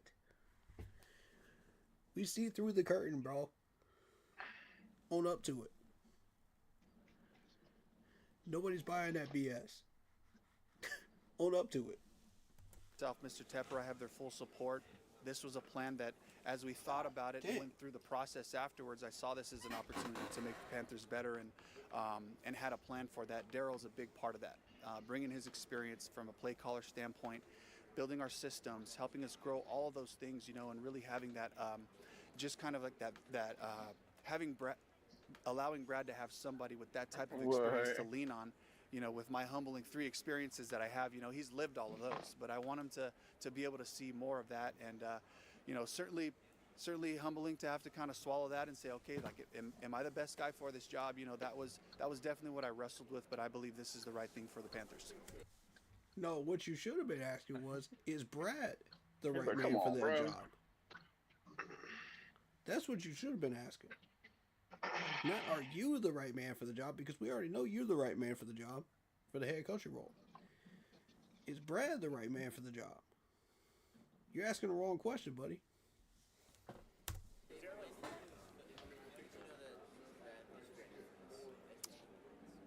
He's as ready as you're going to get. Yeah, I look back to when I first started calling plays. Oh, Coach Bowles is gone now. But a couple of years ago, and Coach Bowles gave me the opportunity, asked me, what makes you think you're ready? He's as ready as he think.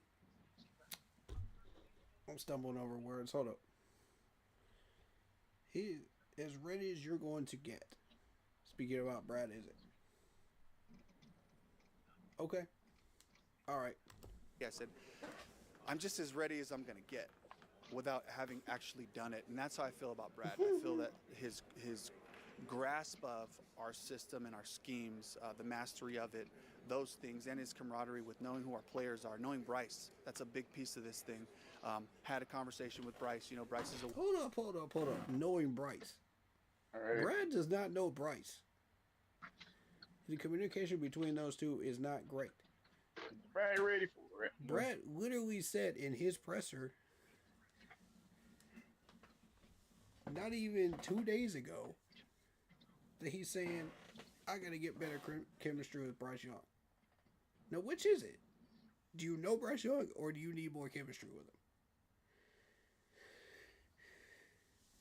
Somebody lying. Aware of what's happening and wanted to make sure that he was a part of this process to see the vision of what I hope will come. I think it's humility. Watching him from afar and then getting to meet him. I interviewed with Coach Harbaugh in Baltimore right before I took the Bucs job. I didn't get the job in Baltimore, but spending time with him in that building to watch how he impacted everyone, and they mirrored his respect, his affection, his humility.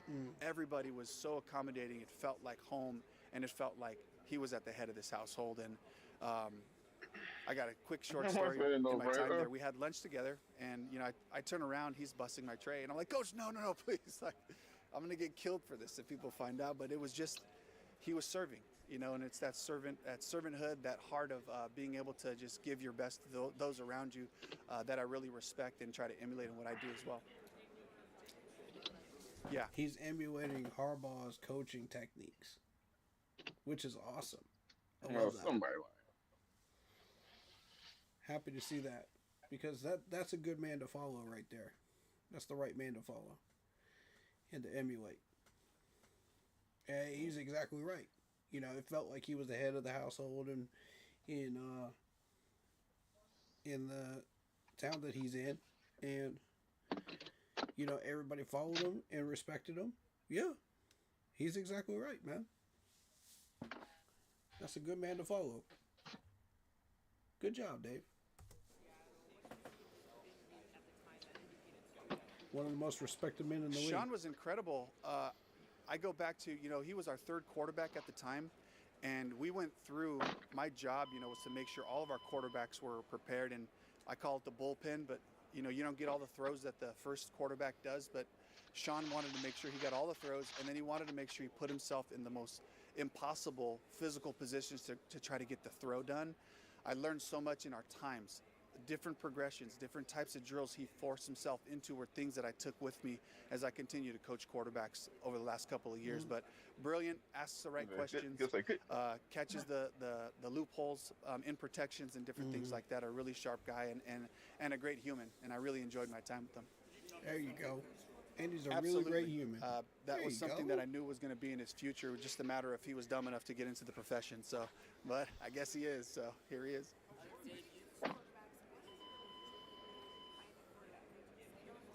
I love that little comment right there. He didn't even have to say that, but he did. He's a really great human. I love that. That's like, give him props. 'Cause that's what we all are, man. We're all humans. We all make mistakes. We're all awesome people, man. In some way, shape, or form. You know, we're all special in our own way. So that's what's up, man. I like that you said that. I'm gonna use that. I'm gonna try to do that more often. They're extremely helpful, and the good that comes out of it. My connections with them have been different over the years. Some guys we hit it off and had conversations. Other guys there was some distance there, which I think is healthy. But what they do is they get to spend so much time with these quarterbacks, just focusing on their technique, focusing on where their eyes are at. They watch film. Quarterbacks have, video setups at their homes in different ways like that, where they have a coach kind of go through these progressions. So really valuable and extremely valuable when you can connect with them so they understand what you're trying to get done conceptually, so that there's a little bit of carryover, but we're not really able to work with them on that. It just kind of comes up organically. But it's important to know what they've been working on. So, and the most powerful tool as a coach is, what is the player committed to? Hold them accountable to it. To know I'm trying to keep my eyes here. I'm trying to keep my base in this direction when I release the ball. Different things like that.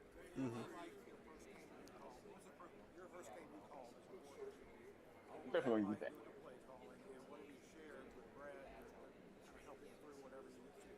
I was so nervous.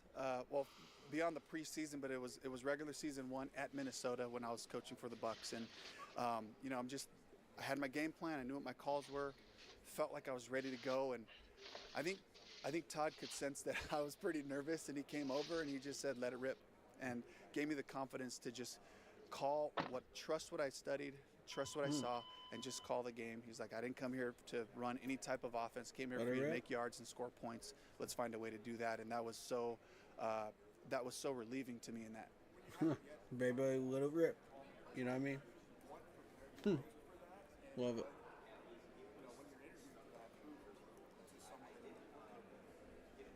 Really, it's just the work that goes into it, the grind, and trusting the serenity of your office with a cup of coffee, and knowing that those decisions will be the best for you, especially when the moments get intense. Trust that information. That's what's on your call sheet versus trying to find some special play. It's not about being a guru or anything. It's about being a coordinator and making sure that you coordinate this whole thing so you can execute.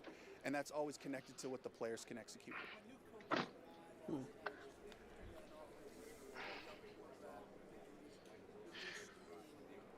Come on, ask him something real, man. What's up? Ask the man something worth my time. Get everybody's time here. I think it's a philosophical belief. It all starts with what you believe in, how you're going to score points, how you're going to be an explosive offense, and how you're going to set that up. And then from there, it goes to the players. What's best for our players? We have a giant playbook. We probably use somewhere between 30 and 40% of what we can actually do. But it's... Whoa. We use 30 to 40% of what we can actually use in the playbook? That's it? What? Okay. All right. Now, we got to talk about that.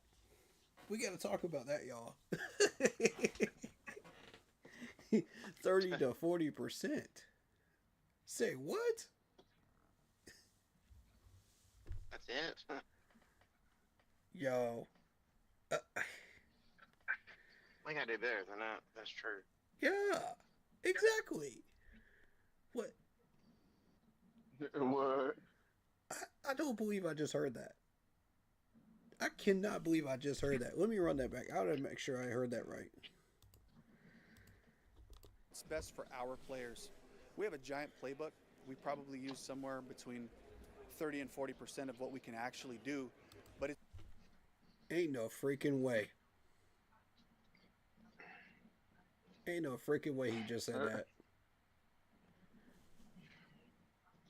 Chat, did y'all hear what we just heard? Ain't no way. It's okay.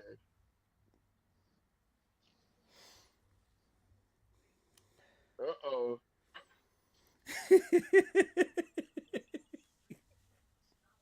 Huh? For real? Let me see this. I mean, y'all heard it twice. I don't know what else to tell you. Why are we only using that much of our playbook? Makes no sense. Why? We have all of this talent. We have all of this brain power. So are we to understand about half of a playbook is garbage? What's that? No way. Ain't no way. That's the half that doesn't get used, right? No, that's the half that got used when we played the Patriots, when we got our butts kicked by at least 3 or 4 teams this year. That's the half that we actually used. Man. No wonder we barely squeaked into the playoffs. Y'all. Come on, man. Crazy, right? No way did he just openly admit that.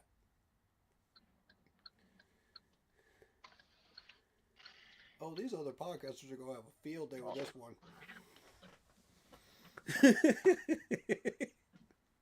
There ain't no dang way.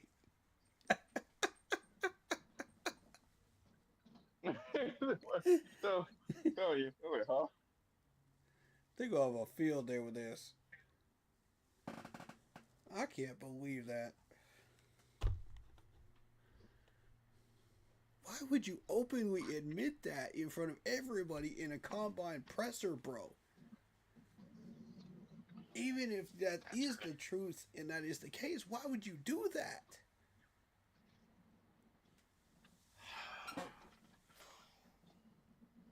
Oh my God.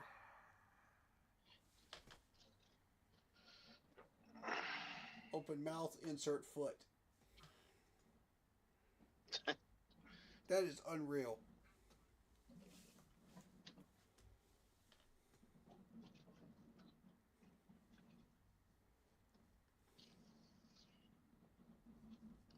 I don't understand. Why would you tell people that? I'm stuck on this. I'm stuck on it. I'm sorry. I'm stuck on it. Why? What happened to the other 60%? Did it just end up in a scrap pile somewhere? I guess so. I don't understand.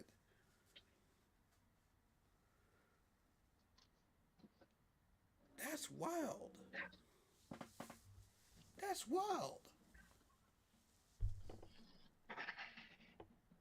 Now, what's y'all's take on this? I need to hear y'all's take on this.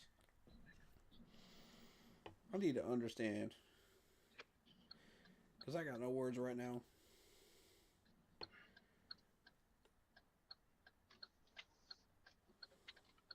I'm trying to decide if I should be pissed off or not. You know what I mean? Like, I'm shocked, but I'm trying to decide. Should I be offended by that? And here you are putting Brad Isaac in charge of the offense, and you're only running 40% of the offense plays. 40%. What, Brad's going to run the rest of them? Why are we holding him back?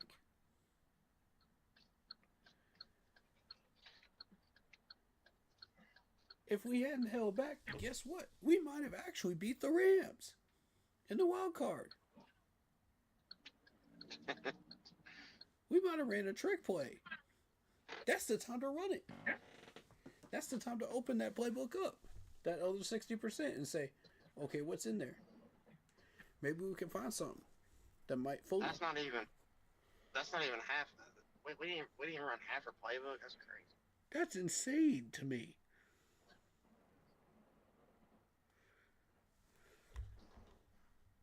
Crazy. I don't know what to say about this, man. I really don't. Oh man, the other YouTubers are gonna have fun with this, man. This is gonna be bad. Oh no. Oh no.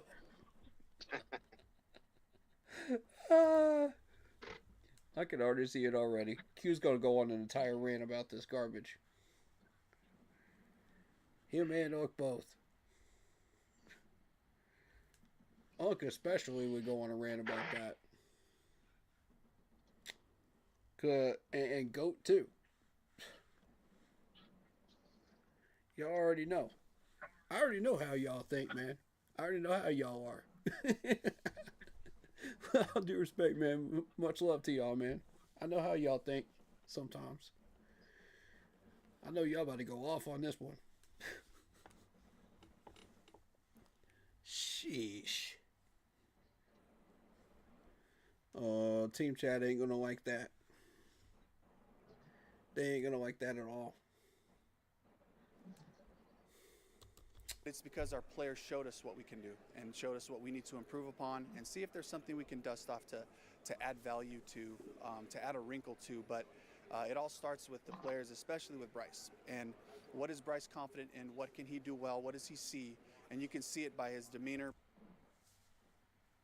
Okay, here's another question I've got with this. Are we holding back because the players aren't capable of running those types of plays? Is that why we hit them and we didn't use them? I have no idea. That's a good question, isn't it? I wonder if that's the case. So, for anybody coming in that missed this, the man said we only ran 35 to 40% of our playbook. I think that's pathetic.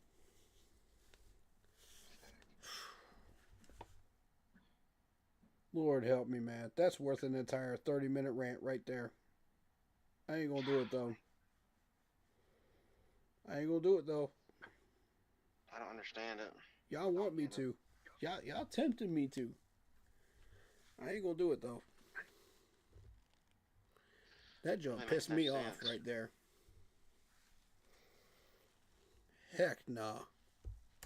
By his back foot and how quickly that ball comes out. He's like, this is where the decision. Now, if the players are not capable of running those plays, let me know that.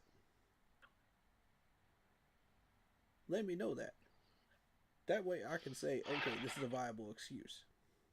You know what I'm saying? But if that is not the case, why advertise that? Why let everybody know that? In front of the entire combine press. That's a stupid move, bro. Stupid move. Even if you are correct, that just makes it even worse. That makes it worse on you if you're right. Golly. God dang.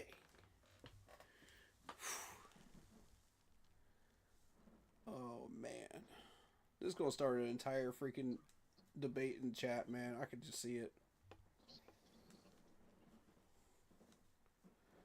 Oh, man. I wish I hadn't come upon that information right there. Are coming from.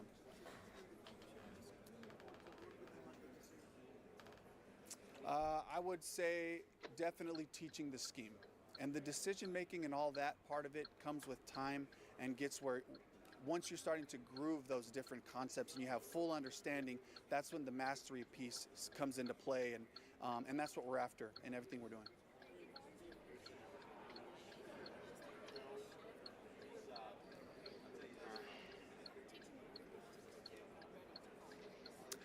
It's been those conversations since we've been working together. And we were together for a long time in Seattle for a couple of years, and we have a lot of history back there. But once we got to Tampa, he was the person I leaned on because we were installing our offense. And while I had a vision for what we were doing, you know, it was Brad right next to me. He said, okay, how are we going to implement these things? Brad helped me with my interview processes.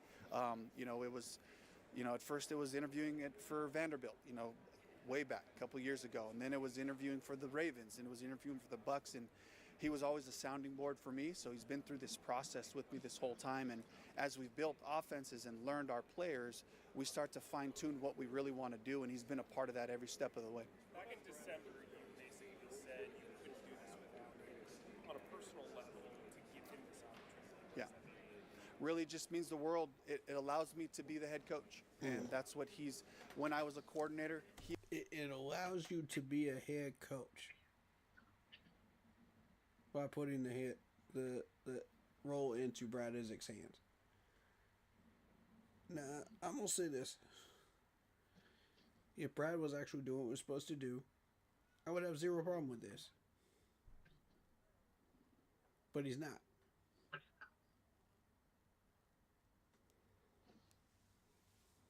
He allowed me to be a coordinator by making sure that his position was right, and then also by really actively being my pass game coordinator when we were in Tampa. And so those types of things, the trust factor that I have for him, beyond all those things, just his work ethic. He's the hardest working person in our building, and he's there early and he's there late trying to make things happen. It matters to him, and that's the part that I trust about Brad. Okay, he's there early and he stays late. Brad Isaac.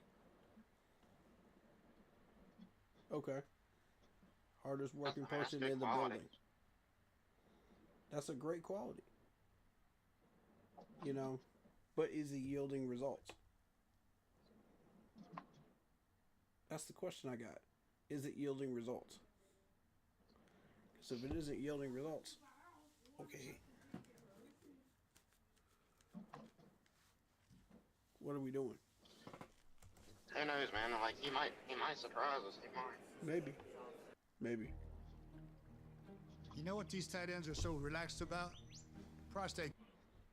I know. I mean, my expectations aren't that high for him right now, though. But, I agree with that. Maybe he'll be good. Yep. Hopefully. That's all he can do is hope, right? We're looking at things. We're looking at all the things that Daryl brought from Miami, and just putting it all on the table. Part of our all of us being here at the combine together, just meeting during the day, is to see. We know we have our core that will stay the same, but what are some of the things operationally? What are some of the wrinkles from a schematic standpoint that we might be able to add to bring value to what we're doing? And certainly looking at, you know, an offense that I've really respected over the years, and a coaching family with Mike McDaniels, Kyle Shanahan, and the like, that I really respect. And to see, like, how do they get to such good football, explosive plays, all those things. Wanted to make sure that we're continuing to bring things for our offense. Really just watching him own concepts, the feedback is really where it's starting to become powerful. Having conversations with him, we go through our game plan days, our checkpoints, he and I talking on the phone, making sure we have the things that get him excited, and that he feels confident in executing, and really starting to, the more vocal he gets with what he likes, what he doesn't like, the closer and closer we get to a real identity of what we're doing. And while those things kind of change with the personnel, with the players that we have, that's the mastery that we're after, and the more he involves himself in what we're doing there, the more powerful it gets for us. Oh, just continue to grow, be consistent, show up and be a guy that the guys can count on, and be consistent. That's an interesting choice of words right there. Be consistent. We were one of the most inconsistent teams this year, if not the most inconsistent team this year. Interesting choice of words. Just wanted to point that out. I say this all the time about Xavier, but his work ethic, when I see guys working hard, that usually works. And watching him grind, watching him attack it with everything he has is why I have confidence that Xavier will take another step this year. Boom. Right there. Y'all hear that, Xavier Legette, people? He's a hard worker. He's going to take the next step.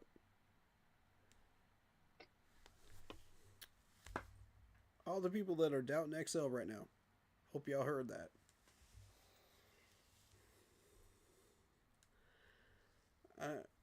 I don't need to play it again. I just heard it. So, let's go. What else we got? You feel like you don't have time to do everything, it will all get done.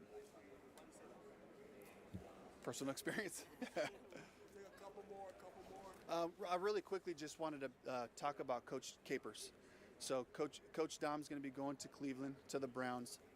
Someone who's had a tremendous influence on me, a guy who started the Panthers and who has the ability to walk around the parking lot and say, I remember when we planted these trees and they tower over us now and cover us, which is really symbolic for how he's covered us as a staff, the development of our defensive staff. Coach Dom leaving us creates a lot of opportunity for coaches to step up into new roles. I don't want to get into the specifics of what those roles will be, but these are guys that learned from Coach Dom, especially with DeGero, starting with him, the influence he's had on him and the rest of the coaching staff to be able to build our defense up. And these are guys that I really trust, and I'm excited about where we're going. You also promoted Mike Berkovich. Yes. Talked about him before. Why was that important to you this offseason? Just watching the care that he has for what we're doing and understanding that giving him the pass game coordinator title comes with responsibility and expanding his horizons. He took over third down last year and was also involved in some of our play pass things. And the general trajectory is just to continue to get eyes on the whole pass game to make sure he's got a unique connection with Bryce too. He was here before we got here, and they have a really unique relationship. And I believe he understands what Bryce likes, the different things that he might want to see, questions he might have, and it really kind of streamlines the information. So that's a really critical position for us and a critical role for Mike, and I was excited to give him that promotion. All right. Last presser, and then we call it. I can do this last one and go home. Do we want to do the Dan Morgan combine interview or nah? Do we want to do that one?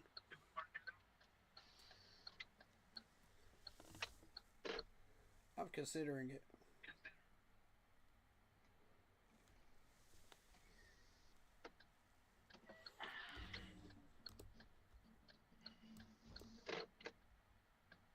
I'm going to do the press conference, and that'll probably be it. I think he's going to go over everything that we need to know.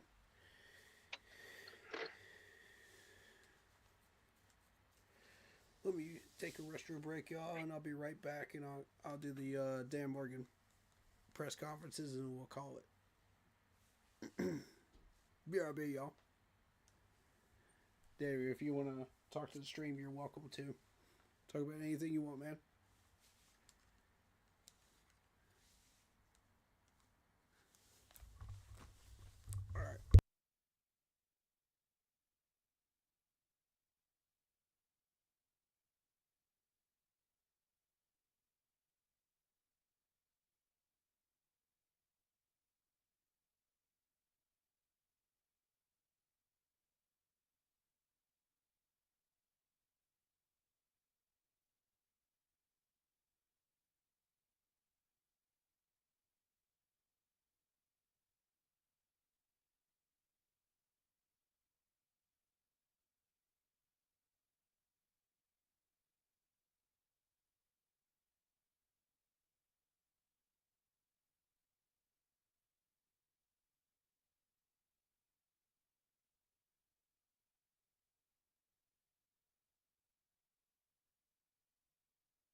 All right, I am back.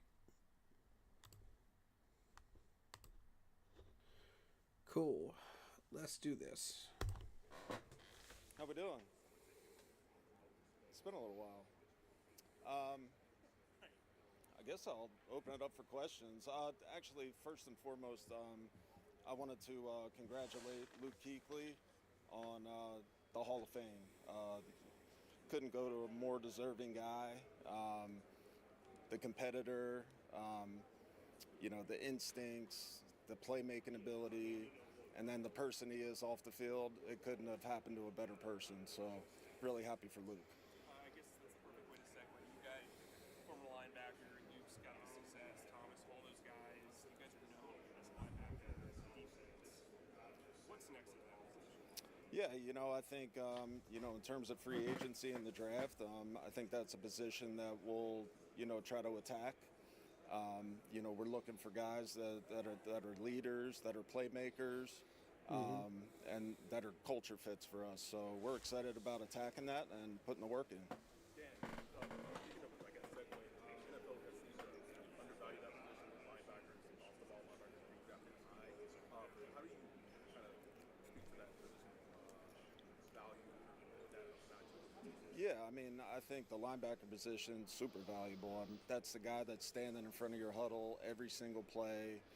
The D line's looking at him, the DBs are looking at him, and they're looking at him for leadership. So I think that position right there is super valuable, and it's one that I think everybody should really value high. How is NIL impacting the mid to late round draft picks, and do you see it as a positive or potentially negative? I don't really look at the NIL as a bad thing. I think the NIL is actually somewhat of a good thing because it gives us a little bit of a snapshot of a guy, what he's like with money. So from my perspective, it's good that. Ooh, that's actually a good point, actually. Though, that's a good point. I didn't even think about that, Dad. Huh. The NIL gives you an idea of what a player's like with money before they get to the NFL. Smart. That's smart, actually. Okay. Kind of see, what did he do with this money?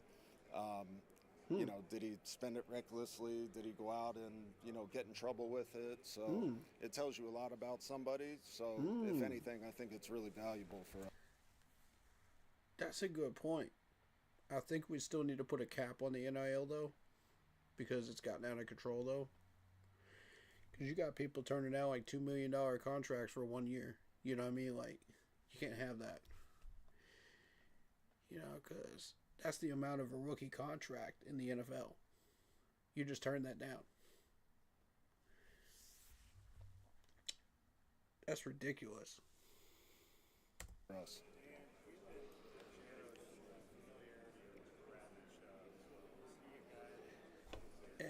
And I think it also highlights how these players approach these contracts too.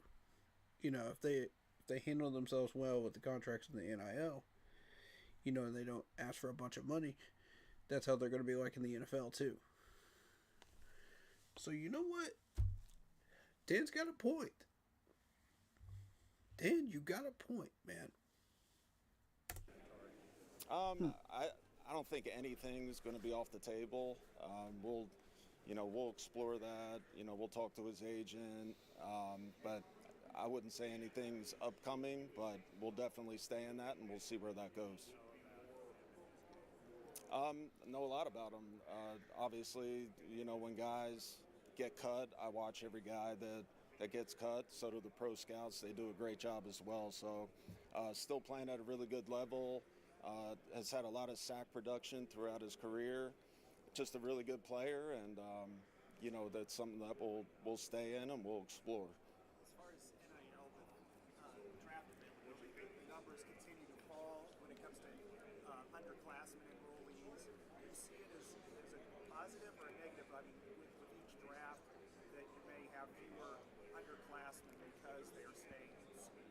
Yeah, I mean, that's one of the negatives. You know, there's some guys this year that I watched that I wish would have came out, but there's also some that came out. So I think, you know, our job is to just evaluate who's available and go from there. So, you know, we're excited about this draft class, and, you know, there's some really good underclassmen. There's some good, you know, seniors. So I don't really think it matters too much. We just got to evaluate who's at our disposal.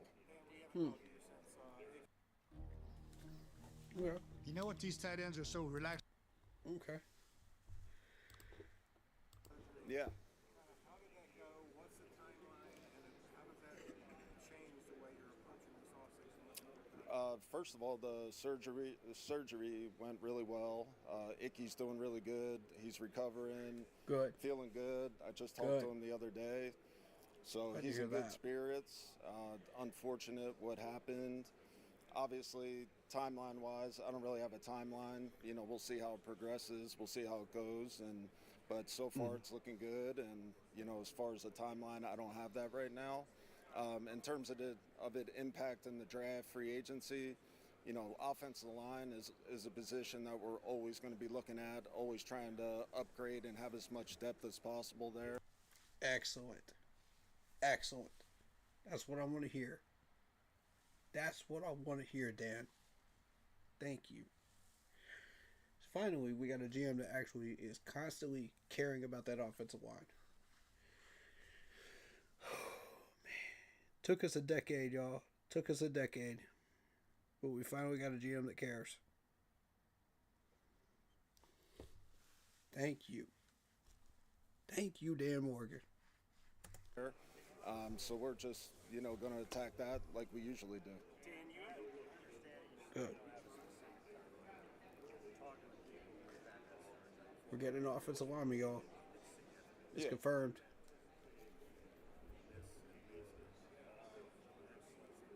I mean, I don't know that. I think our trainers have done a really good job with him so far. He is making progress. I don't have a timeline on it. I really don't. But, you know, I'm optimistic that Icky's going to put the work in and he'll be ready, you know, when that time comes.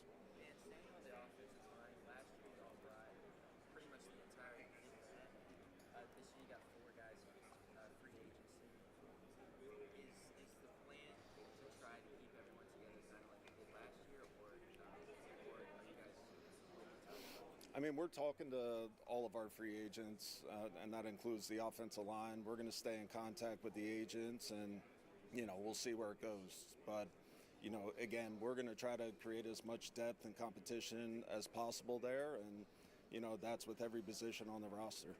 Dan, with that said, though, you have a top three, like, payroll for O-line. Mm-hmm. How do you kind of share the wealth with other positions this offseason, knowing that you have center open and left tackle potentially open as well? Yeah, and, you know, I think that's a little bit by design, too. You know, when I took over this job, the number one thing I wanted to do is make us strong on both sides of the ball, and, you know, that's never going to change as long as I'm the GM here. So, excellent. What was the second part of your question? Just how do you kind of spread the wealth out, you know, in free agency spending-wise when you have such a high payroll for both offensive and defensive? Yeah, I mean, we have cap room. You know, there's different ways to create more cap room if we see fit. So we're just going to continue to just add good players to our roster, great players to our roster, and, you know, no matter what position it is, we're just going to, you know, try to make this roster as strong and as competitive as it can be. What kind of trust do you have in the rest of the running back room with Rico Dowdle and Chuba in that room? We talk about Jonathan Brooks and ETN. What kind of trust do you have? Got a lot of trust in them. I think Chuba's proved that he can be a number one back. He can carry the load, which he has done. You know, in terms of Jonathan Brooks coming back, we're excited about that. His rehab, you know, he's doing a great job with that, making a lot of progress. So we feel good about him. We're happy for him. We're optimistic for him. And then Trevor Etienne, who we drafted last year, we're really excited about him. We think he's got a bright future. And I think he's going to be one of those rising stars in this league. So we feel good about the room, but again, that doesn't mean we won't add to that room, whether in free agency, re-signing people, or in the draft. So we're just going to attack every position.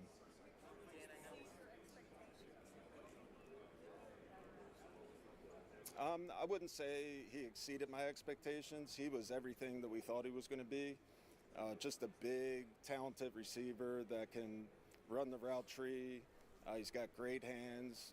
He's got run after catch. So he definitely was everything we thought he was. And, you know, just like everybody, he's going to improve. He's going to get better.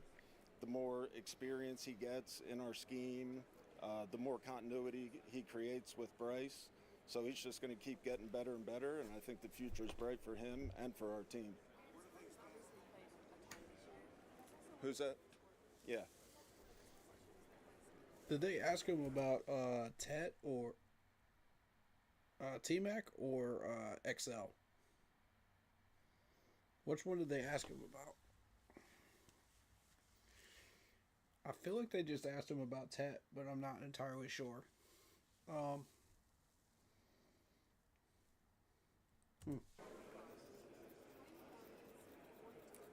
Either way, that question could go either way to either one of them.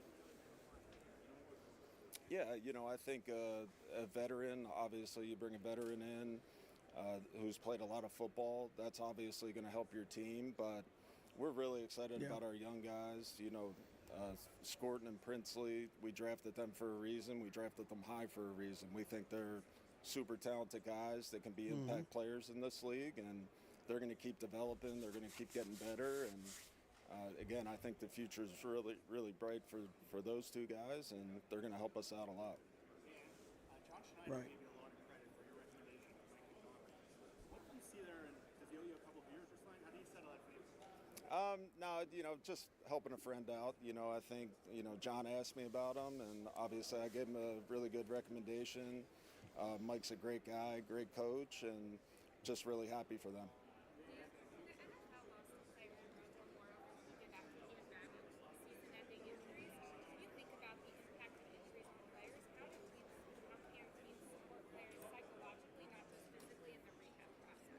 Yeah, I think that's a great question.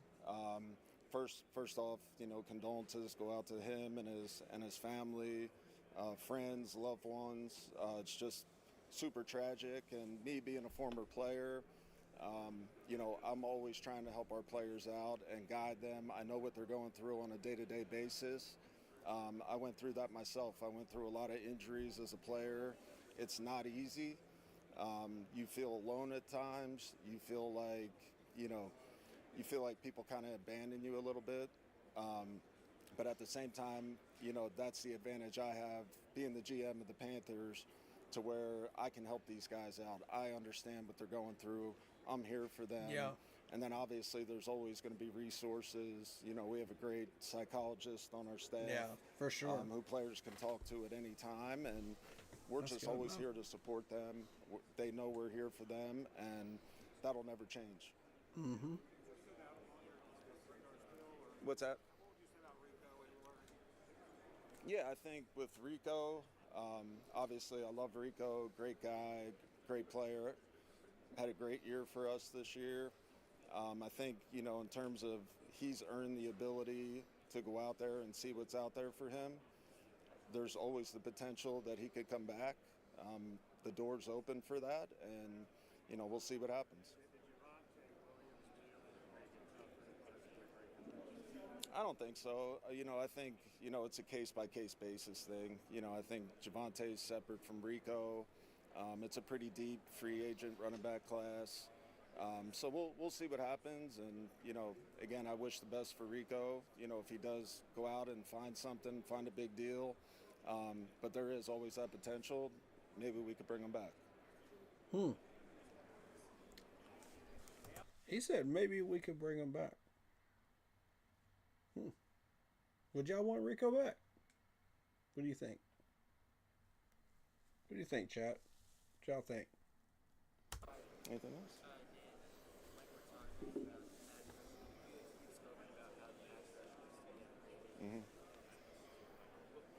do you start? Does that start in free agency, kind of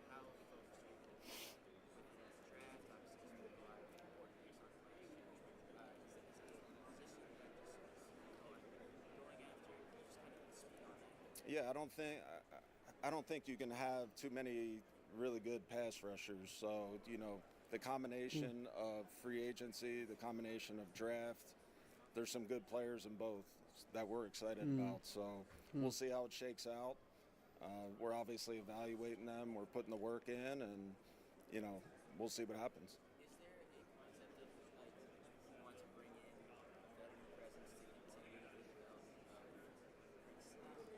Yeah, I mean, there's the potential for that.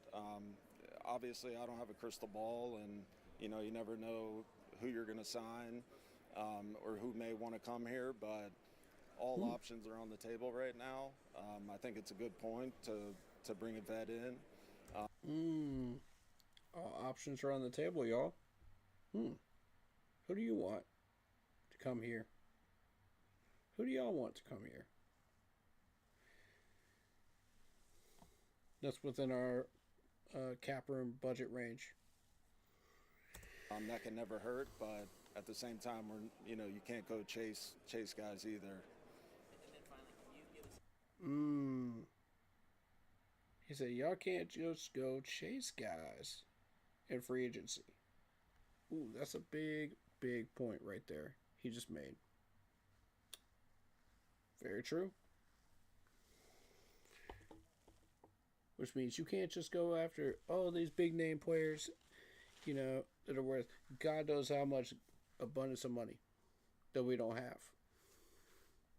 He's trying to teach y'all that, man. People don't want to listen. We gonna rob a bank or something? That how we gonna get all that cap money to get all these people? Y'all crazy, man. Yeah, he's doing good. He's fully cleared.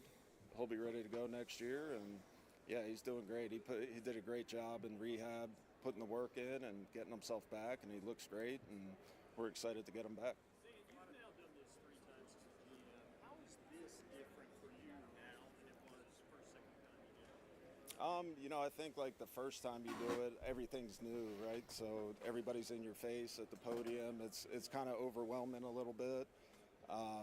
So I think like the longer you're in it, the more you get used to it, the more you get comfortable, and you start, you know, just kind of settling into the position.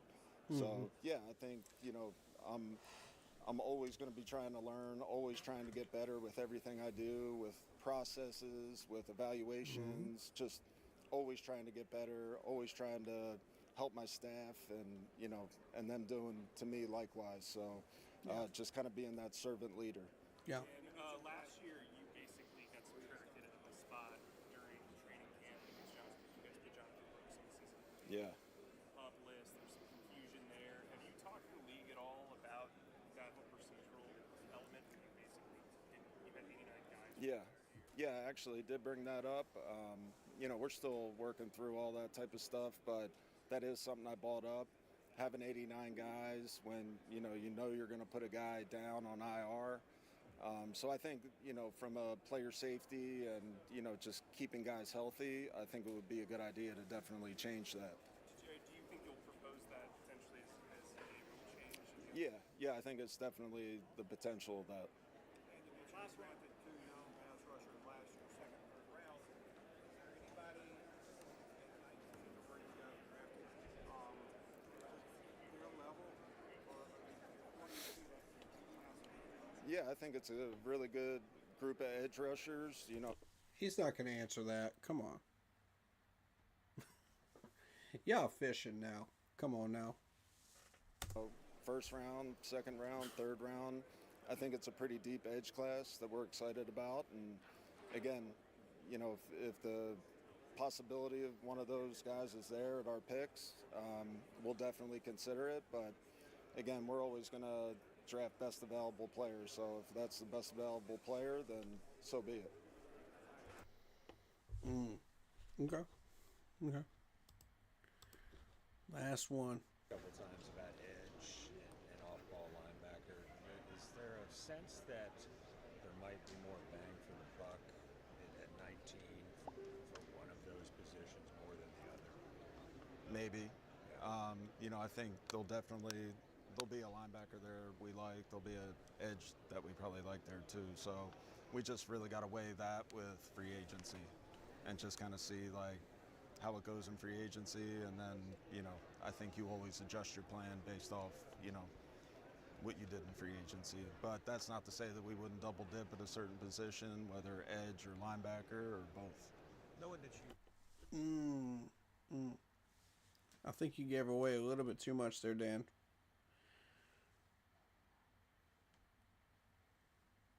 Or did he?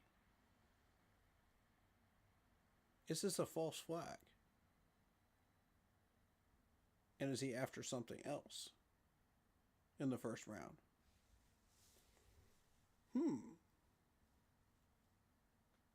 I'll let y'all decide. Very interesting answer. I think he was halfway double dipping with that answer, halfway throwing out some false flags, maybe.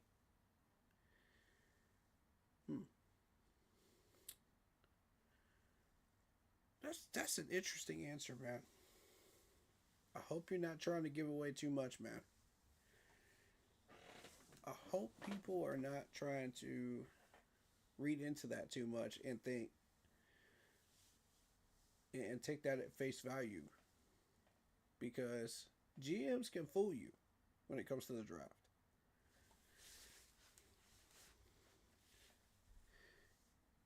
And I say that because we said something similar last year. The management did. And we went for another wide receiver. So, how do we know he's not false flagging us again? We don't. Very interesting. I don't think you would give away that answer if you didn't already have something in mind and you didn't already set up your first 2 rounds draft board. I don't think he would throw away that information so quickly unless he knew what he was doing. Interesting stuff. Invested though in outside linebacker this past year. Is that put middle linebacker at all over that as far as priorities right now? No, I don't think so. I think, again, it's just about getting the best players. And, if we feel like the best player is another edge rusher, I don't think you can ever have too many edge guys. So that's kind of the stance we're taking right now. He's like, okay. The media's taking the bait. Okay, I'm going to run with this. He's like, all right, let's see.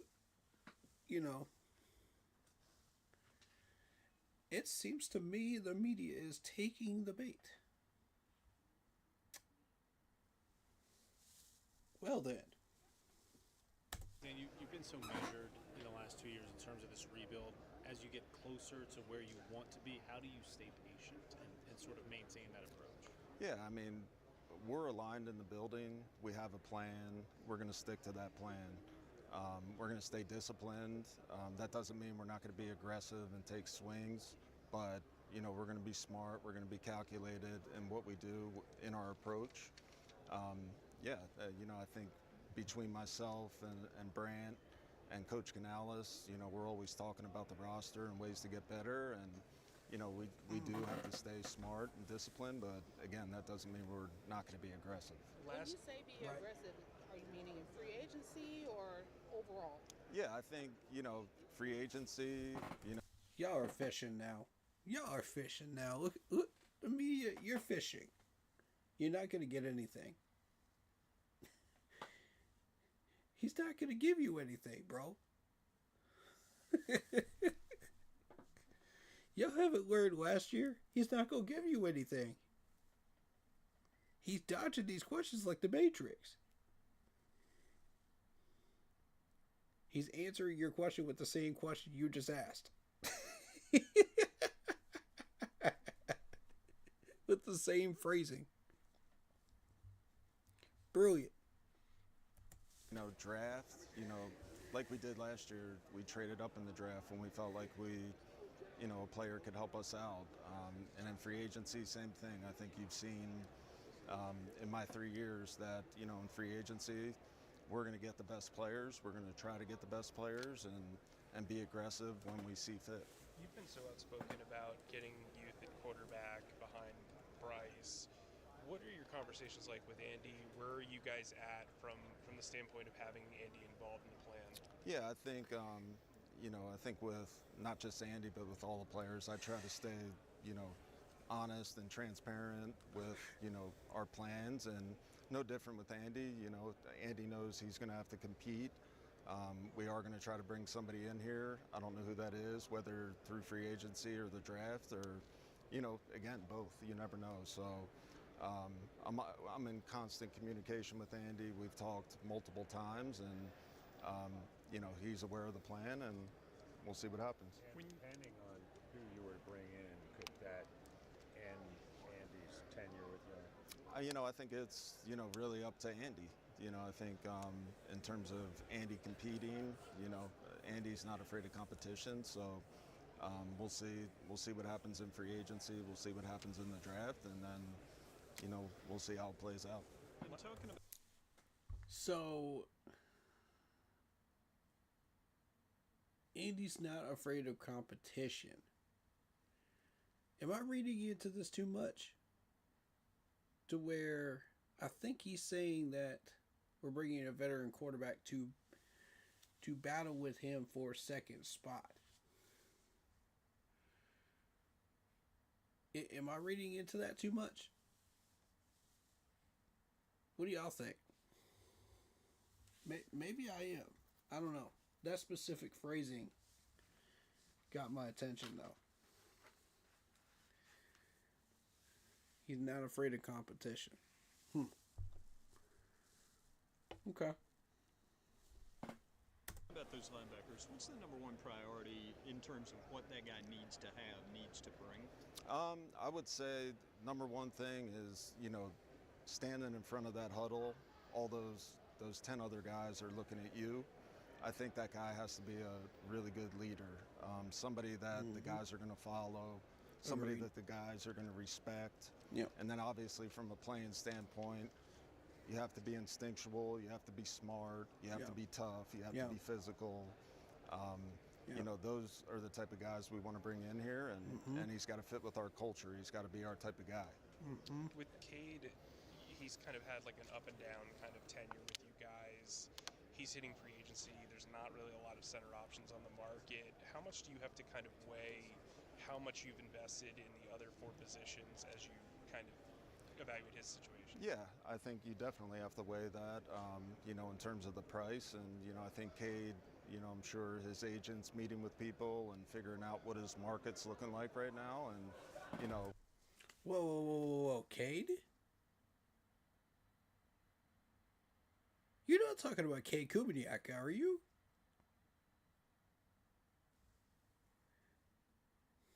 Holy crap.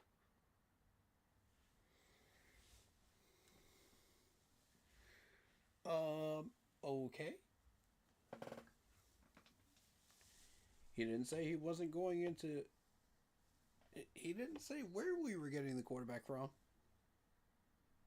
Keep that in mind, y'all.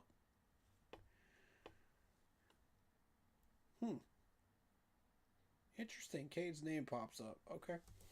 Once he figures that out, we'll reassess. And, we've been in constant communication with his agent. So, again, we'll see how it goes and see how it plays out. But Cade is a guy that we would want to bring back. If it were... we were talking about Cade Mays. Okay. I'm on the same page with y'all now. Works out for both sides. And it sounds like, and at least with Rico and Cade, who are among are your top 2 ranks. Yeah. It sounds like you're not really prioritizing anyone in terms of letting them test the market first. Is that true with all of your free agents? It is. Okay. It is. Yeah, they've earned the right to go out there and find the best deal for themselves. Do we want some of them back? Yes, we do. But again, they've earned the right to go out there and find a bigger deal. Seems like, correct me if I'm wrong, you haven't been asked about Bryce on the podium for 2 years.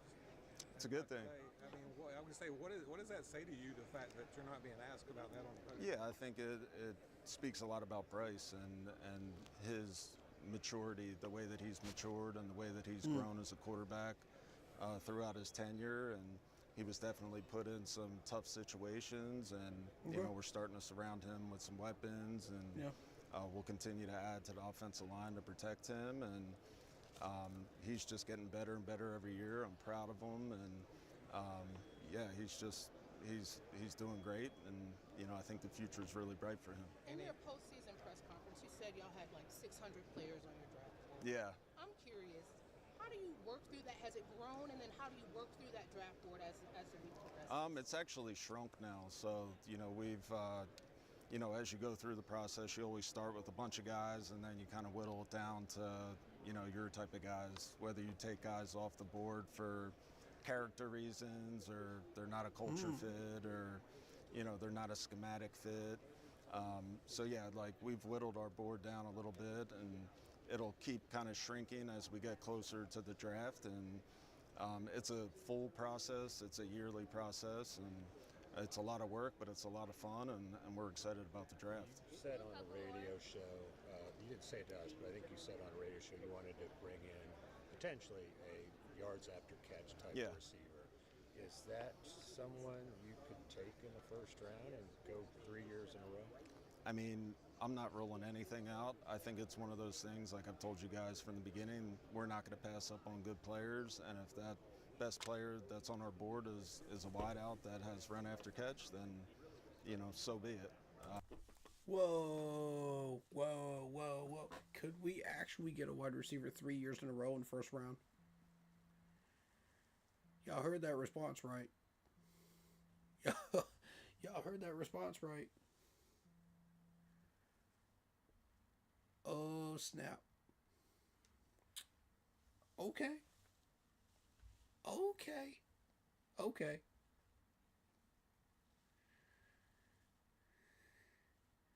He's trying to be nonchalant, but I think he is targeting a wide receiver. I think he might be. Interesting. But we're not going to pass up on good players. And will you talk? We're not going to pass up on good players. See a guy that's on your board. Yeah, I mean we're very aware of him, along with all the other receivers. It's a deep receiver class. There's a lot of talented guys that we're excited about. And Whoa! This is a deep wide receiver class. I caught that, Dan. I caught that. You thought you were slick with that comment. I caught that. Yeah. I'm gonna try not to throw out all your tricks and trades, man, but I caught that one. Yeah. There's a few of them I haven't commented on in this presser so far, but I caught them too. This one was obvious. You thought you were slick with that one. Nah, dog. I'm telling you, I catch everything in these pressers. We'll see where it goes. And last year, when you signed some guys, you put a lot of incentives into their contracts. When you guys had success, I'll let y'all draw your own conclusions. Playoffs. Why was that important to you guys? And is it a strategy you think now that you've made the playoffs, that you'll continue? Yeah, I think Brant does a really good job of that. I do think it's a case-by-case basis, and it's always good to put that type of stuff in there. Not that certain guys need incentives, but it also doesn't hurt. That you have a little bone kind of out there for you if you have success, if the team has success. So yeah, I think it's something that Brant does a good job with, and I'm sure he'll do it if he sees fit. Speaking of wideout, Xavier had a pretty rough year. What have your off-season conversations been like? They've been good. Xavier, he's hungry. He's hungry to go out there and and play his best, and not to prove anybody wrong, but to prove himself right. I know he's motivated. He's going to put the work in this offseason like he always does. I'm excited for him.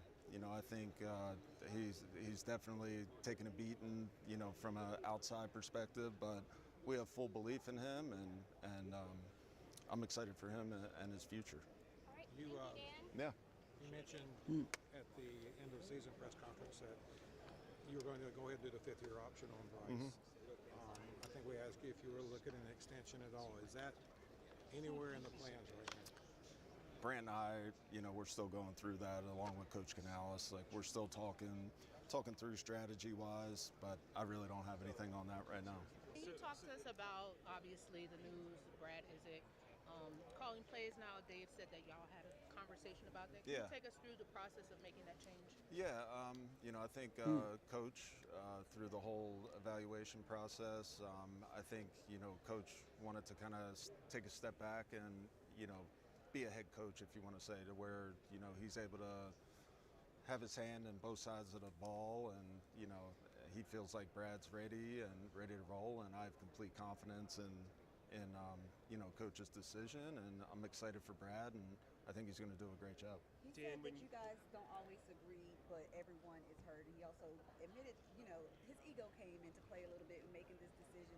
Can you just talk about the trust that you guys have in each other to make a big decision like that? Yeah, we definitely, you know, we're not always going to agree on every little thing, and we shouldn't, you know, and I think at the end of the day, like, we're always going to collaborate on everything. We're going to bounce ideas off each other.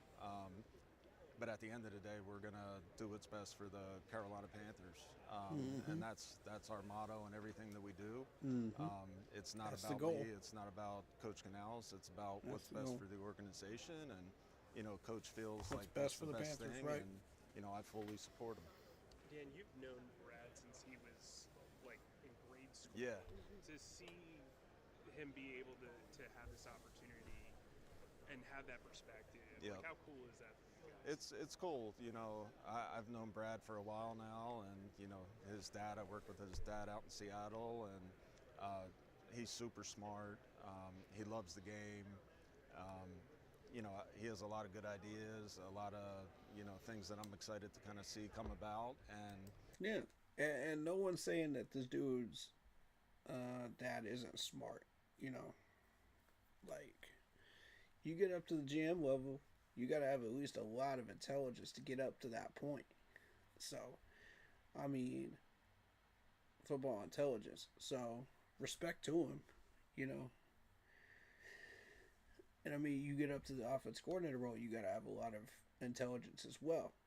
So, respect to that whole Isaac family, you know, for getting to where they are. But, you know, are we getting results, though? Why is it every other game we were not able to run our offense properly? What was going on? Communication? What was going on? Something is not right. And we need to fix it. Because we need consistency throughout that offense next year. Once we get that consistency down, we can start winning games. We can really get down to business. That's not to put pressure on him, but I'm excited to see what he can do, and I know we'll take full advantage of the opportunity. When you hired Dave, it was, you know, you had familiarity with him, but it was Yeah. also a big part of his success with quarterbacks, his offense.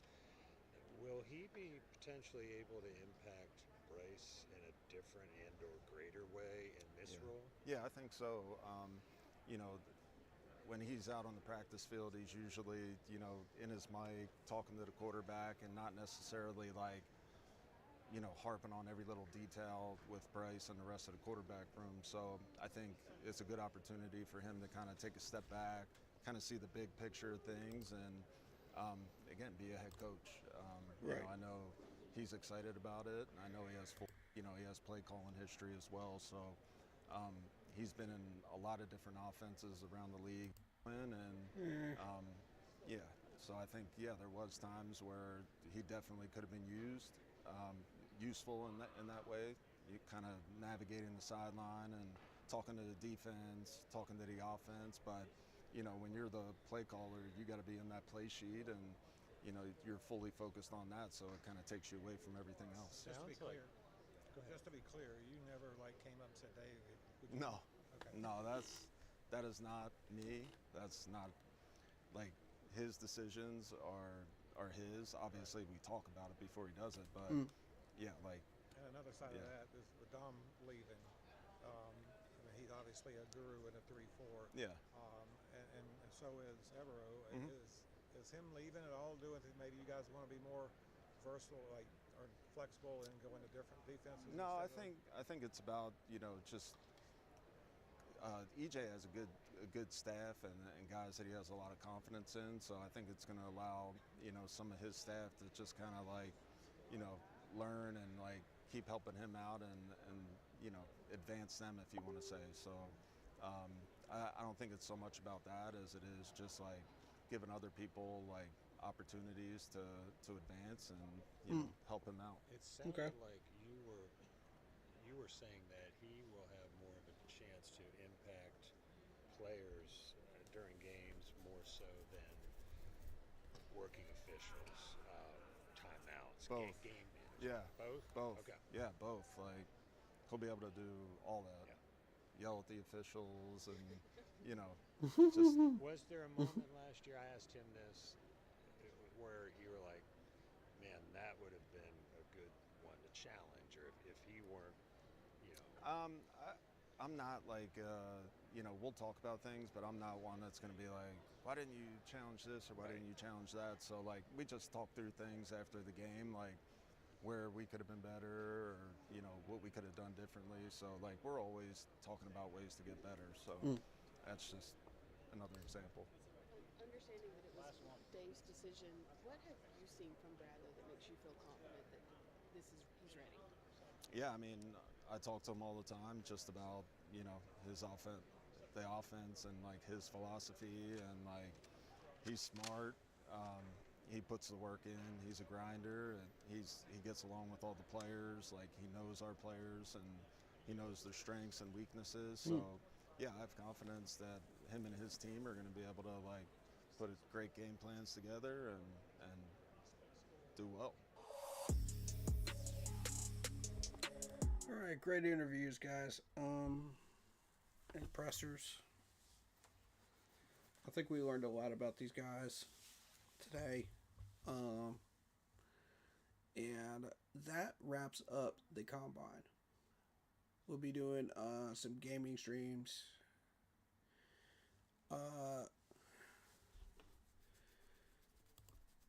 And mixing those in with mock draft streams throughout March. But we'll start doing mock streams mid-March. So we'll catch you guys for those around that time. Alright. Hit that like button, hit that sub button, hit that bell, select all, leave a comment down below if you feel like doing so. And don't forget to check out our Facebook group page. Keep pounding in all caps for in-game posts, polls, opinions, and reactions to NFL news, such as scheduling for the channel and for the Official Sports app. Keep pounding fans bully. If you like the intro you see on the screen, go check out Lindara Ty on Instagram using her last name first, Ty, T-A-I Lindara, L-I-N-D-A-R-A, for videos, panels, etc. to enhance your streaming experience if you are a content creator. Go check out Monster Sub and Grub out in Spartanburg, South Carolina for a tasty sub. And tell him we sent you. And he'll hook you up with a delicious sub. Shout out to all the people in the chat. We got Kenny with Blackout Sports. Go follow him. Lorenzo. And then we got Jordan Reviews It in chat. Thank you guys so much for chatting it up. Special thank you to the people joining me during the stream. We got David and we got Corey Rucker joining us during the stream today. So much love to them. Appreciate y'all.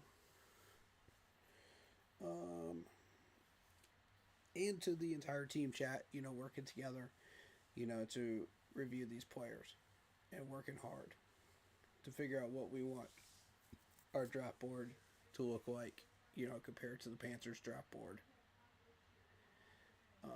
in April. So, shout out to Vinny's Pizza out in Duluth, Georgia as well. Delicious pizza. Best pizza in the Southeast. Don't just take my word for it. Go check it out yourself. Vinny's Pizza in Duluth, Georgia. Great people. Great pizza. There you go. Shout out to all the YouTubers doing their thing. Blitzball Champ, Carolina Bleeding Blue Podcast doing our thing, under our umbrella of streamers. Go check out Ed Oliver for the Washington Commanders. Go check out Tom Grossi of the Green Bay Packers with his Pat Cast. Much love to y'all, man. Thank you to all the new likes and follows and subs. Welcome to the Keep Pounding family. Keep pounding, y'all. Welcome.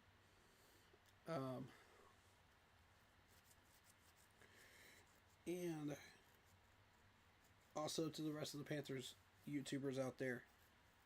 C3, Unk 2020, Pat Coltrane, Robstar Report.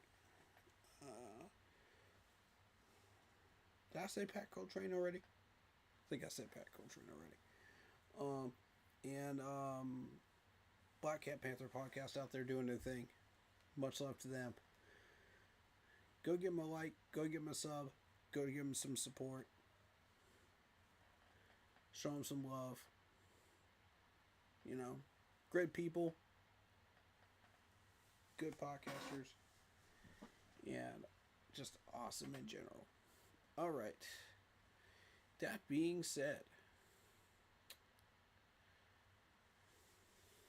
hope you guys enjoyed the combine. If you did, make sure to show your support.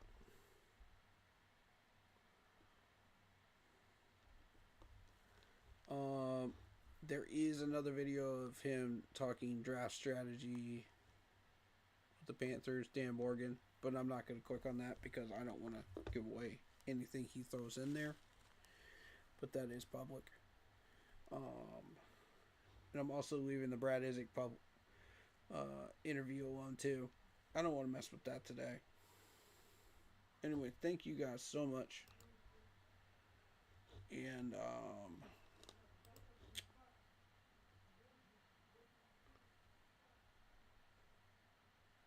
stay happy, healthy, and well.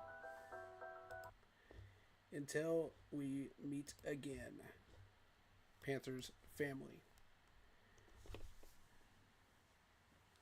As always, you know what to do. Keep pounding. Stay happy, healthy, and well, guys. Peace.